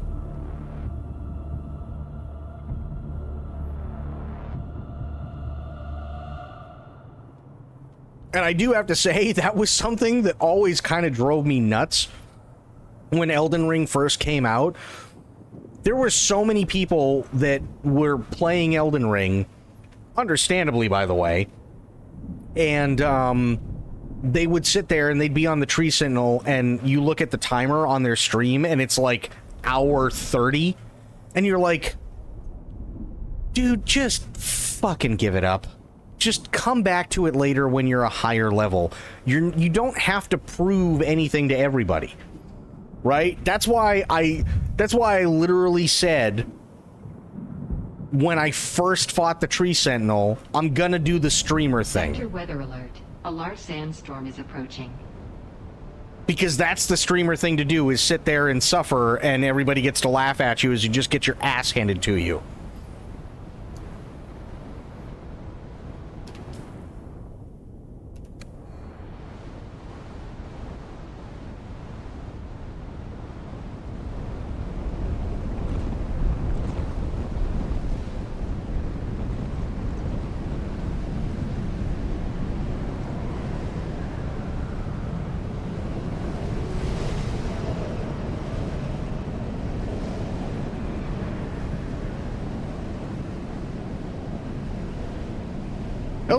Elden Ring quite literally just lays it out and sends you in. It isn't until you start to realize, okay, maybe I shouldn't be here yet, that you understand the game and how it works and why shit can be so hard.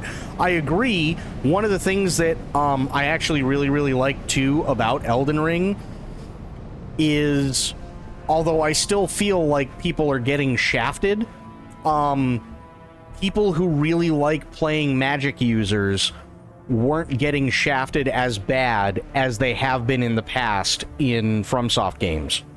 And I really, really, really hope to see, even though I'm not a fan of magic users, like being a magic user, I can see the appeal, and I really, really do hope that they decide to keep going that route and not shafting magic users left, right, and center. Right? They were, like, magic users were still shafted. They were absolutely still shafted.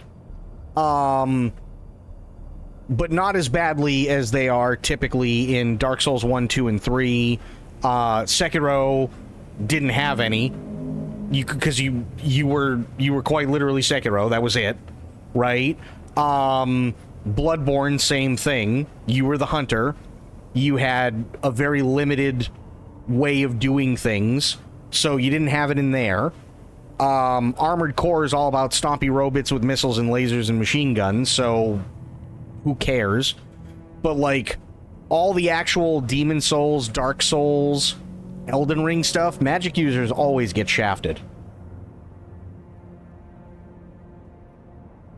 FromSoft never applied Magic to any of their Souls games like they did with Elden Ring. I agree. I completely agree. But even then, in Elden Ring, Magic users still get shafted.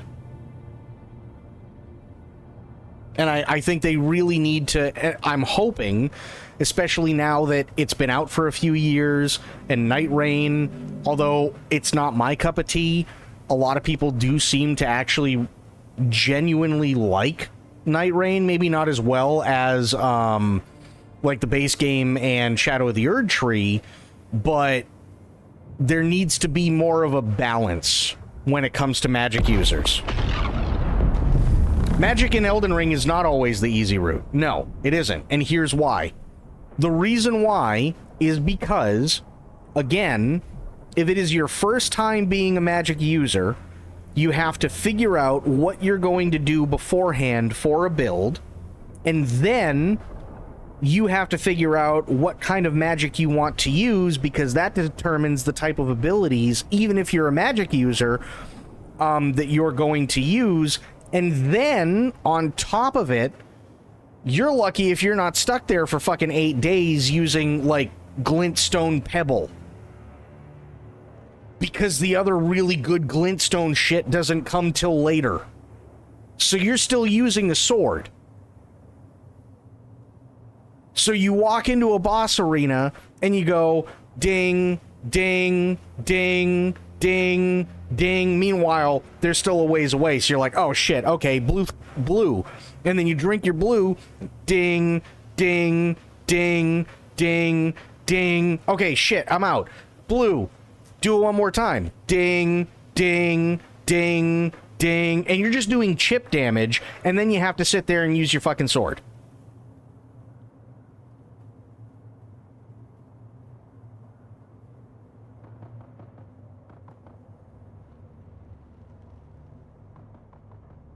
That's what I'm talking about. They need to balance it out a little bit more in some spots, because you can become really, really, really powerful.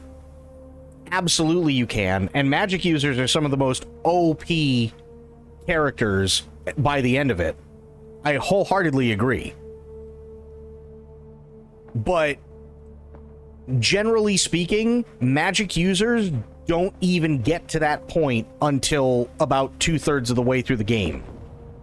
Meanwhile, the guy who decided, oh, I'm going to be a knight, or I'm going to be a barbarian, or I'm just going to be a flat-out fighter, right?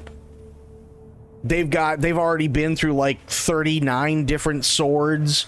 They've got 12 different halberds that they've already tried out. They got a couple of fucking Gigantopithecus shit for weapons, right? They beefed up their strength God knows how much. It doesn't matter how smart they are, because they're all melee users. They're all going to be dumb as shit. They're licking wallpaper paste while they're sitting in front of the fucking bonfire or the grace. You know what I mean? But they don't have to be. With Magic users, you have to do the exact opposite and plan absolutely everything out, because if you don't, you're royally fucked. And I don't feel like the pacing is quite there yet. Spectre, what's going on, buddy? How you doing?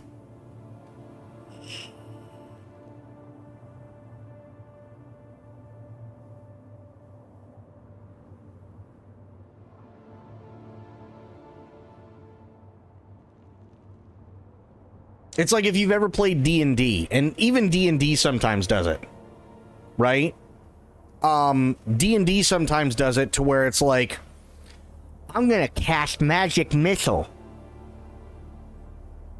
Why are you casting Magic Missile? Well, the reason you're casting Magic Missile is quite literally because fucking that's the only thing you have that A, is guaranteed to hit, and B, you have that actually does any damage.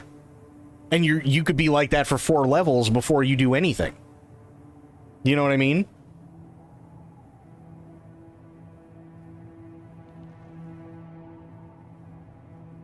Plan out magic compared to brute forcing and struggling your way through a melee build is much easier to me.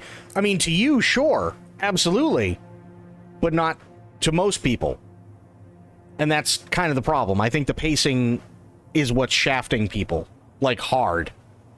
So, I'd like to see more stuff done for magic users in the future. Whether there's an Elden Ring 2 or whatever the next IP ends up being.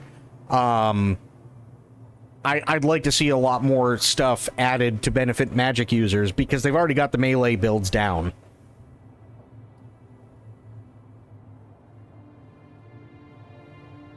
What am I vaping? So I have... Hang on. This is called Humble Crumble, which is basically,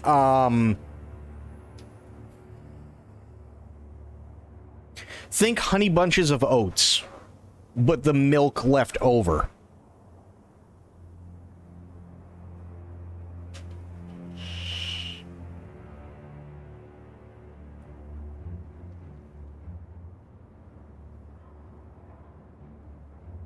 Advanced or novice? Oh, I was talking about like the novice levels and stuff like that for Elden Ring. Right? Give them a couple more choices instead of like Glintstone Pebble for like God knows how long. Stuff like that. Right? It's cool that magic users for Elden Ring can be insanely OP by the end, but again, you have to plan everything out, and then you're kind of pigeonholed in a lot of ways, depending on exactly how you go. Elden Ring is a fun game.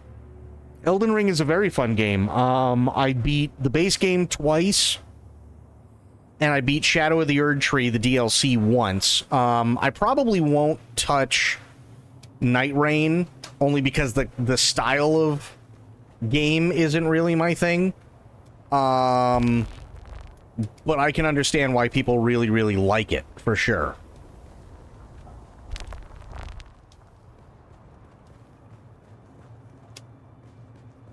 What made me vape twice before engagement? What do you mean? Honestly, it's just out of habit. That's all.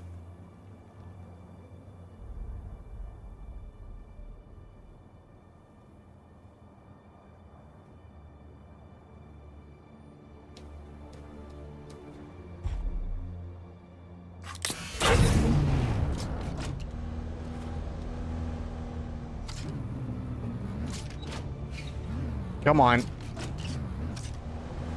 There we go.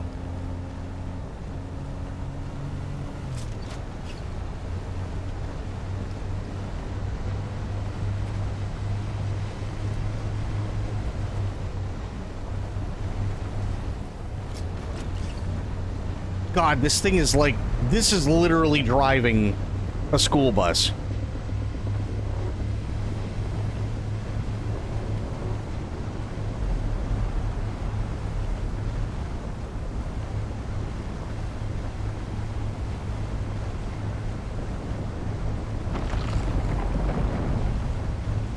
Well, that didn't sound good.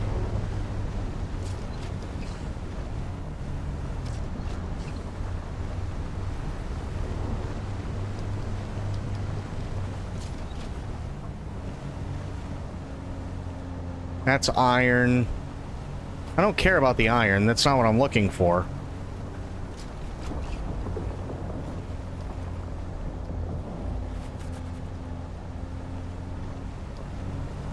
I'm looking for copper, because I'm probably going to need more of that.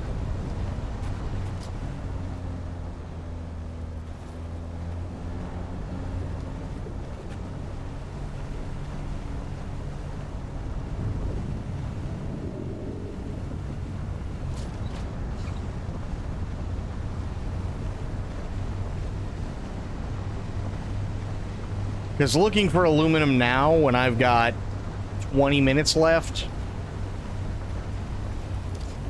Yeah, that's probably not the best idea in the world, if I'm being honest.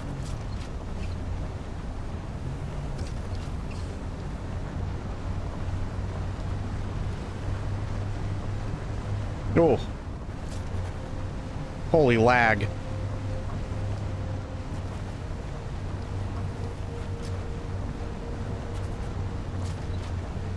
How the hell am I sheltered?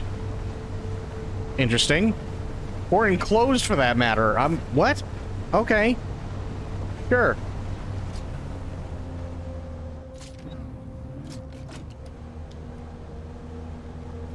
God, I forgot how much fuel this thing pisses through.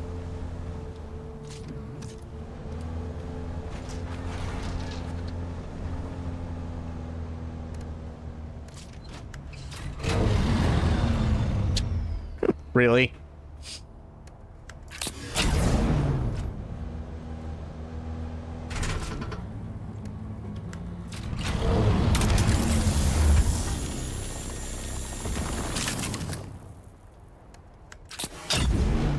Okay, next.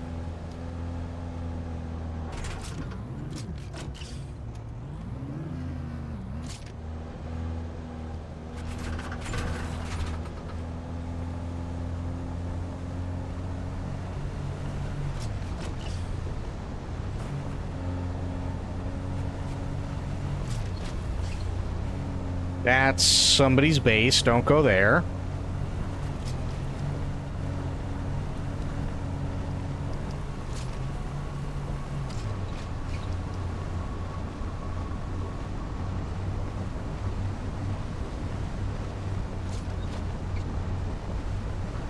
Yeah, that's a long way to go in this.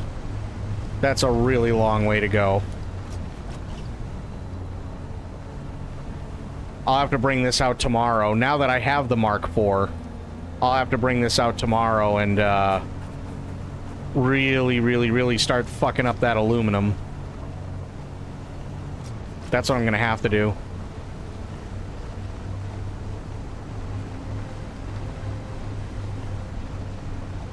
Yeah, I literally just got it, like, maybe 10 minutes ago. Something like that.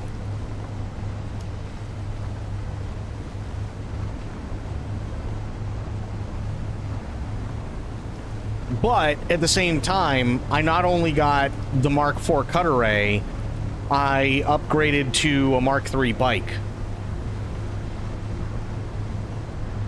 And the Mark III bike is insane.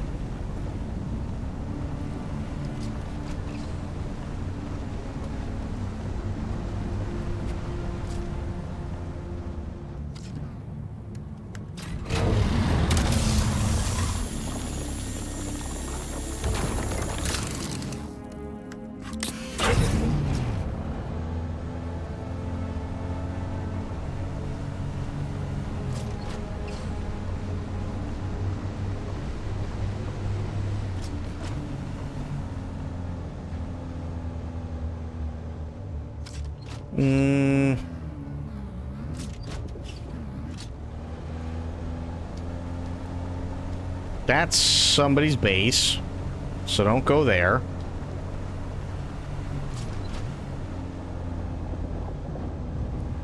Stay away from that, because those guys are really bitchy. I don't like them.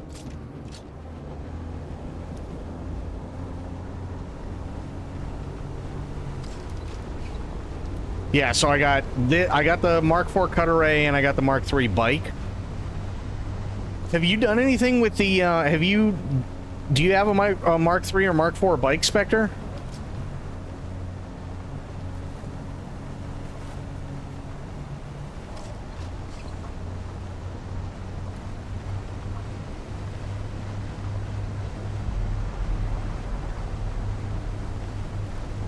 Recently got it, recently lost it. Oh no.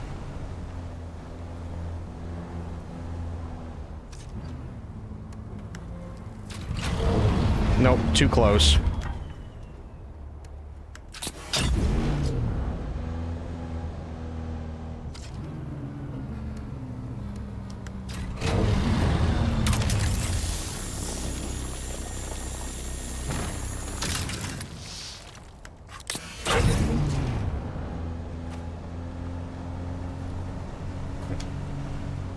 Dead, yeah, that sucks. That really sucks, dude.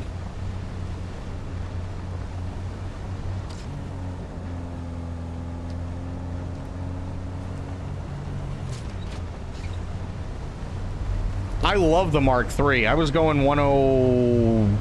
I think it was like 107 downhill without the booster.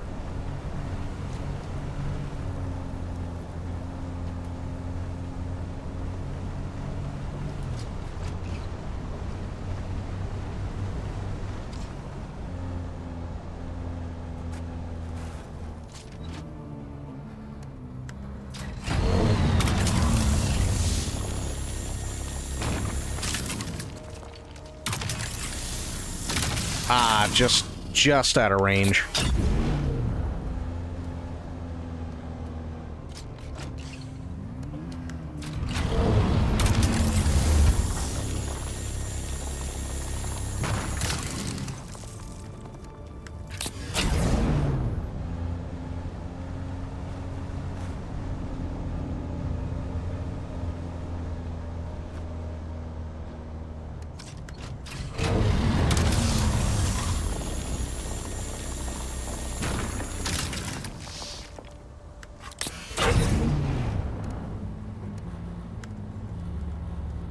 Nice. Hell yeah.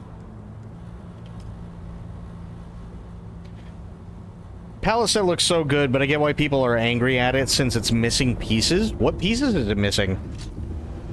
I didn't realize it was missing anything.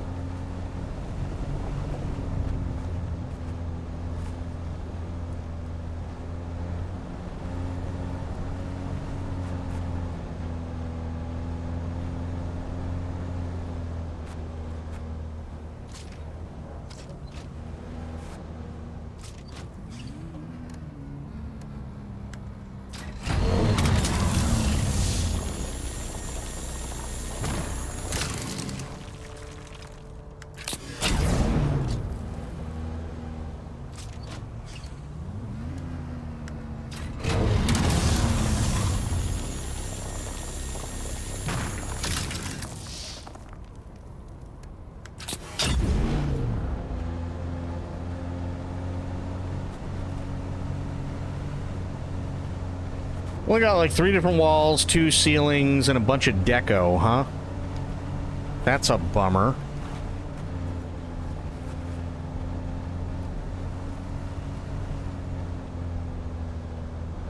That's a massive bummer, actually.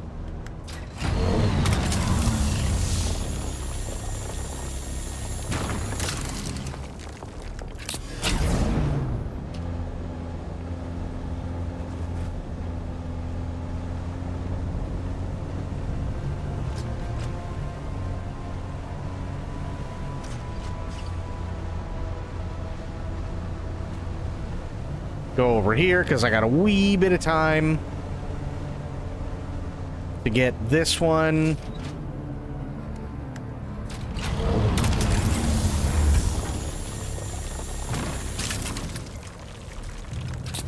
Nice.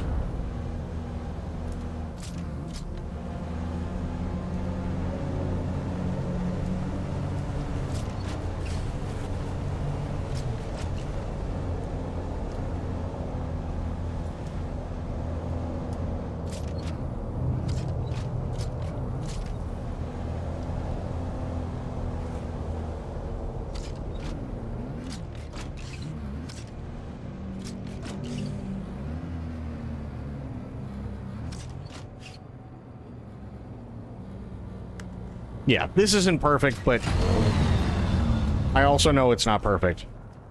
Mostly because, yeah, I'm on a hill, so, oh well. Let me check. Total of 3 walls, 1 rounded wall. Oh, hang on. 3 walls, 1 rounded wall. A rounded ceiling and 2 ceilings, plus the decoration, which is extensive. It pairs okay with the first shelter set, not the best, not the worst. Okay. Okay, that's not terrible.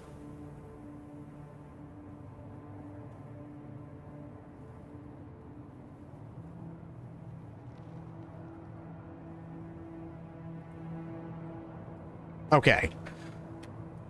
So, Mark III bike is good. We got the Mark IV Cutaway, which is awesome.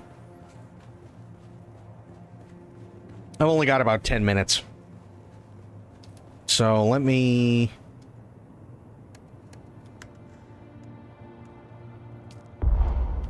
Good. Put this stuff in boxes before I call it.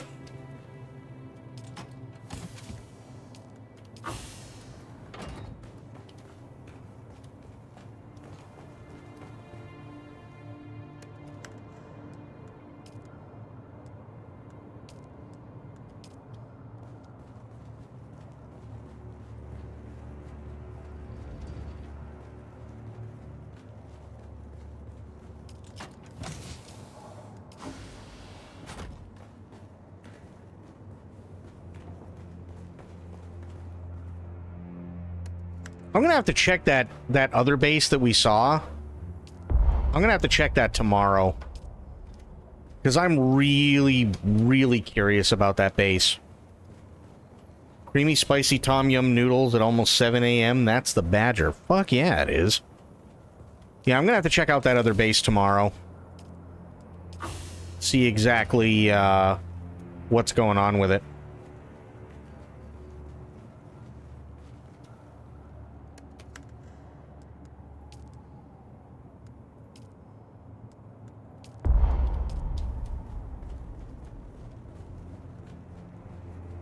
Yeah, Spectre, we might have found a base that's right next to the aluminum that I was farming last night. That is abandoned, possibly.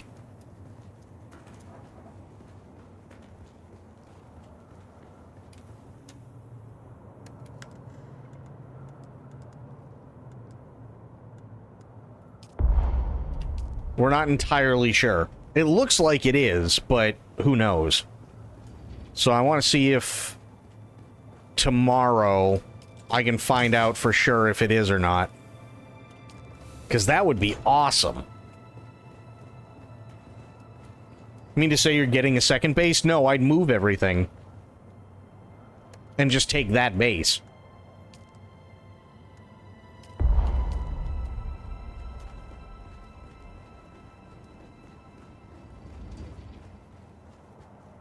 Oops. I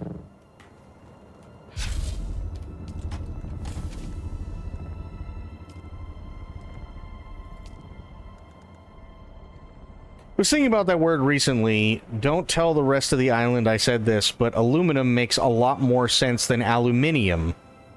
Why we add an I?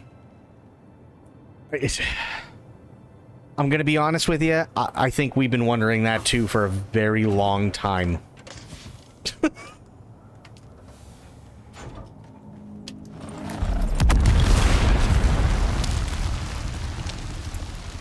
It ain't Dune unless you accidentally grenade your stairs at least once.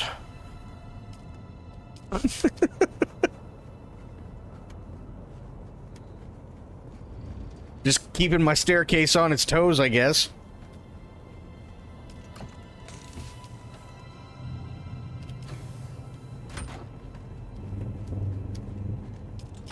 Just like, fuck you, stairs, you're replaceable, asshole. Other words, sure, they come from the French, like color or whatever, but aluminium doesn't. That's just scientists going her extra I. Well, and here's the... I gotta see something before we go, because we're in the middle of the base anyway, so who cares? I gotta see something, because I think it's really funny. But let me check something here. British... table of elements. Periodic table, there you go. Let's see what it comes down to here. The British periodic table refers to the periodic table of elements. It is commonly presented and used in the United Kingdom. Fair enough. Now, take this image that they are using.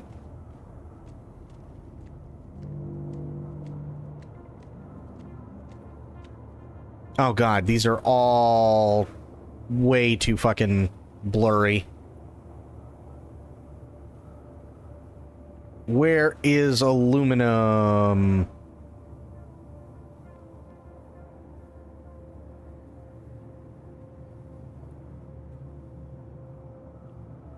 Yeah, that does say, I mean, it's really blurry, but it does say aluminium versus, if I just go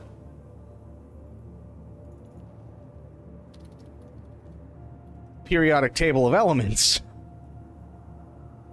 and I go to this picture,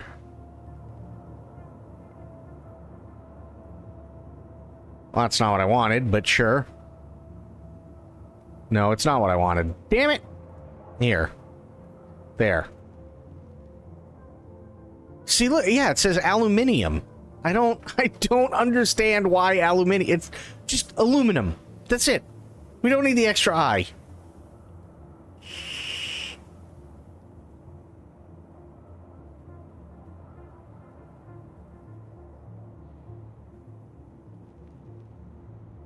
I don't get it. I really don't get it.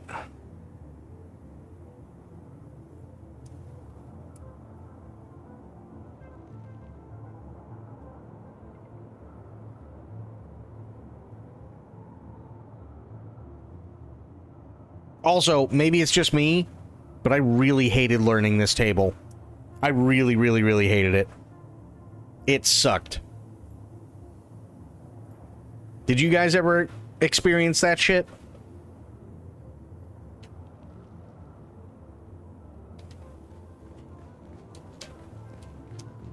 Knowing my country as I do, I guess we're lucky we don't have elements on there like cinnamon bollocks and bell end drywall. Fair. Never got the opportunity. It's cool if science is your thing, right? It is really, really cool, but they go way too in depth, in my opinion. And that's also kind of the American system in a way, anyway. Because if you take 4 people... No, you know what? Let's split it up even more. If you take 8 people, right? 2 from each time zone. One of them is always going to be from the north. The other one's always going to be from the south. None of them will ever be able to sit there and look at any of the others and say that they got a well-rounded education.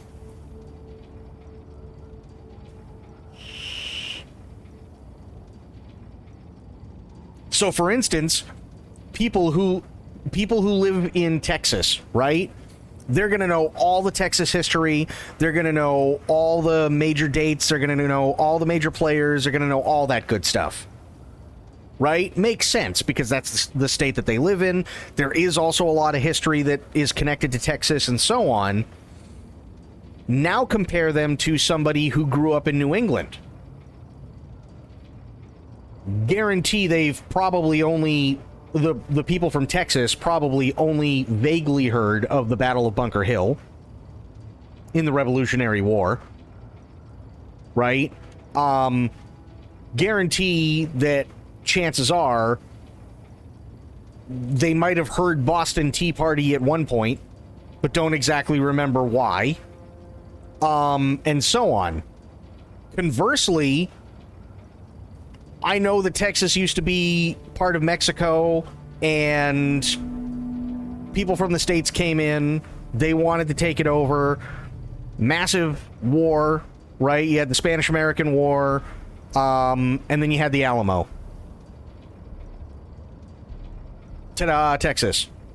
Like, literally, you take 8 people. 4 from the north, 4 from the south, and 2 of them... 2 of each represent a time zone. Yeah. You're never gonna have one of them say, "Oh yeah, no, this is a really well-rounded individual. They got one hell of an education." Because it's yeah. I know stuff that people don't. People know stuff that I never will, because I didn't grow up with it.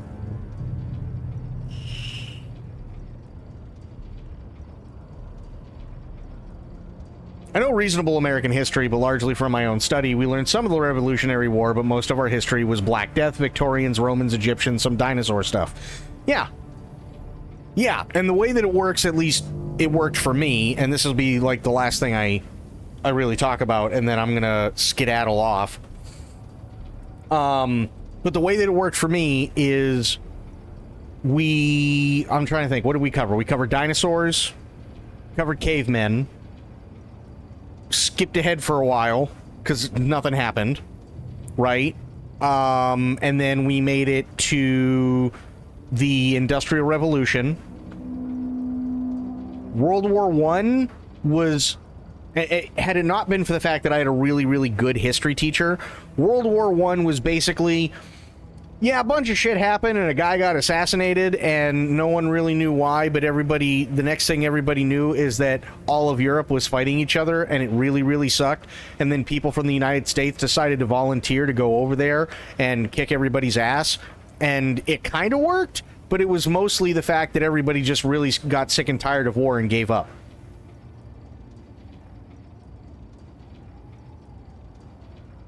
Like, no bullshit, that's World War I in, generally speaking, American history class.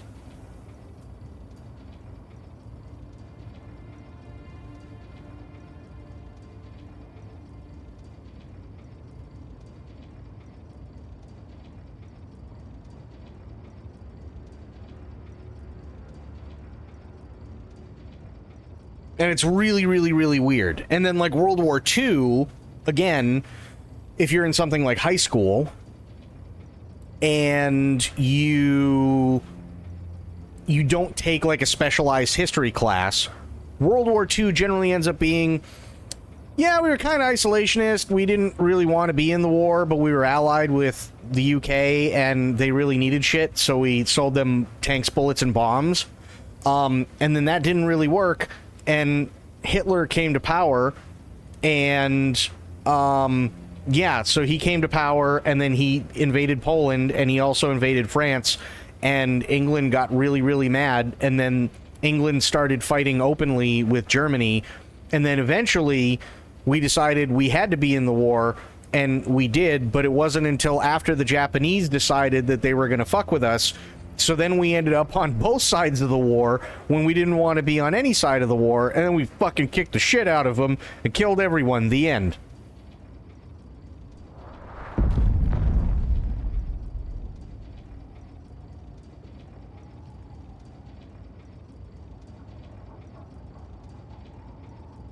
Oh yeah, and then they have the little thing at the very, very end. It's right. It's like, oh yeah, no, Hitler killed himself.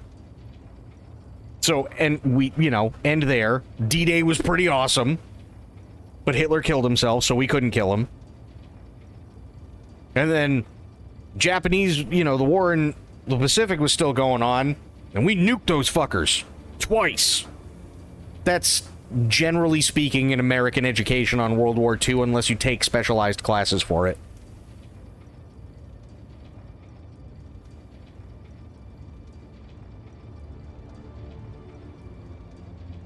Interestingly, we're not taught the Americans save the day for everyone stuff, more the Allies won together. Well, and that's why I say, generally speaking, if you don't take, like, the specialized history courses like I did in high school, and you didn't have parents that really liked a lot of history and stuff like that, generally speaking, most people over here would be like, oh yeah, no, America won World War II.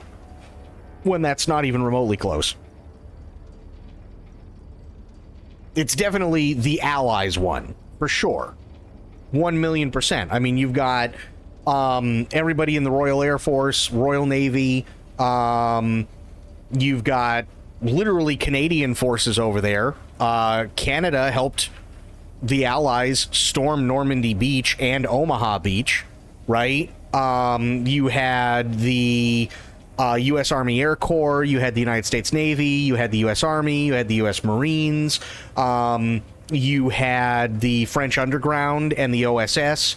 You had a lot of different things that were all going on simultaneously. And then from the east, finally, you had the Soviet Union after their non-aggression pact fell through because Hitler decided he wanted to invade Russia. And then they were kicking the shit out of him from the east while we were coming in from the west and paid very dearly for a lot of things. And then we all met in the middle of Germany and Hitler killed himself, and then we went, yeah, Germany kind of sucks. Let's divvy it all up, mostly because we really don't trust each other because communism's awful.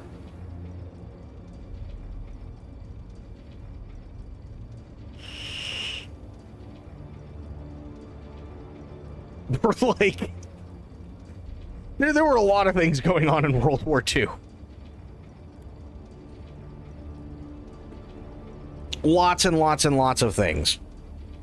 But yeah, unless you take all that stuff like World War II classes, Cold War classes, and stuff, like a lot of that stuff will just go right over your head. It really is. My parents saw East Germany through the wire. Fuck communism entirely.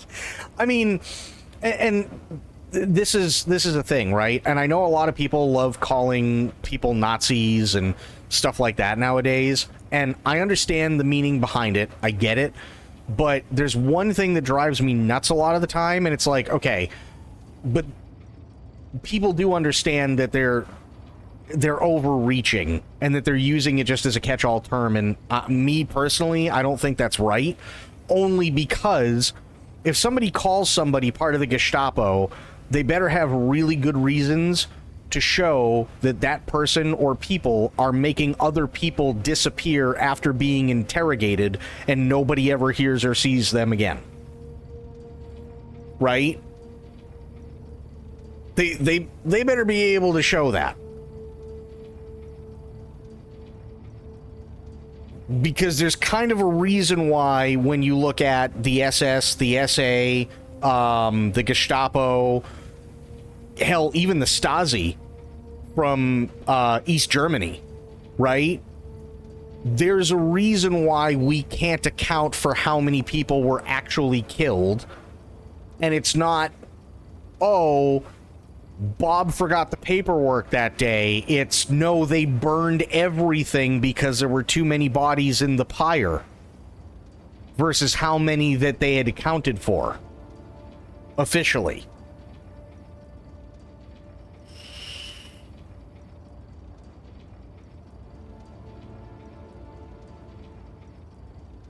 Indeed, I make a point of not using it unless I'm bloody sure. Yeah. Yeah, and I mean, I get the sentiment. I understand why people use it and so on, and it's not beyond me as to why they're doing it. I just don't agree with it. Because it kind of like... I almost feel like it cheapens to an extent. I almost feel like it cheapens what everybody had already been through. And I know that that's not what they're trying to do, but at least to me, that's kind of what it feels like. And I kind of feel like that's the wrong way to go about things. You don't want to cheapen somebody's sacrifice or the sacrifices of just people in general.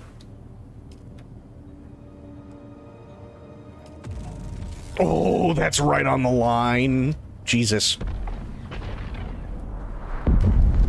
Everything else is off, I think. Yeah, everything else is off. Fantastic. What's exploding out there? Either somebody shot down a ship, or there was a spice bloom, or flower sand bloom. So the spice bloom and the flower sand bloom both come up from the ground. It's just this big plume of smoke, either white or purple. And again, like I said, it very well could be that somebody shot down a ship and we're feeling the tremor from the ship impacting. Another one that you get every once in a while, and I'm sure you guys have heard it and seen it, is if Shai Hulud comes close to the base and then for whatever reason pops up out of the ground, you'll feel it. Or I should say it'll shake, but you typically hear the worm anyway when it does that. So, yeah, probably one of those three. I would probably guess somebody shot down a ship somewhere. That would be my guess, but I very well could be wrong. Okay, so we got the cut array. We got a Mark III bike. That's fine. We're good on about as much as we can be right now. Let me just check something really quick.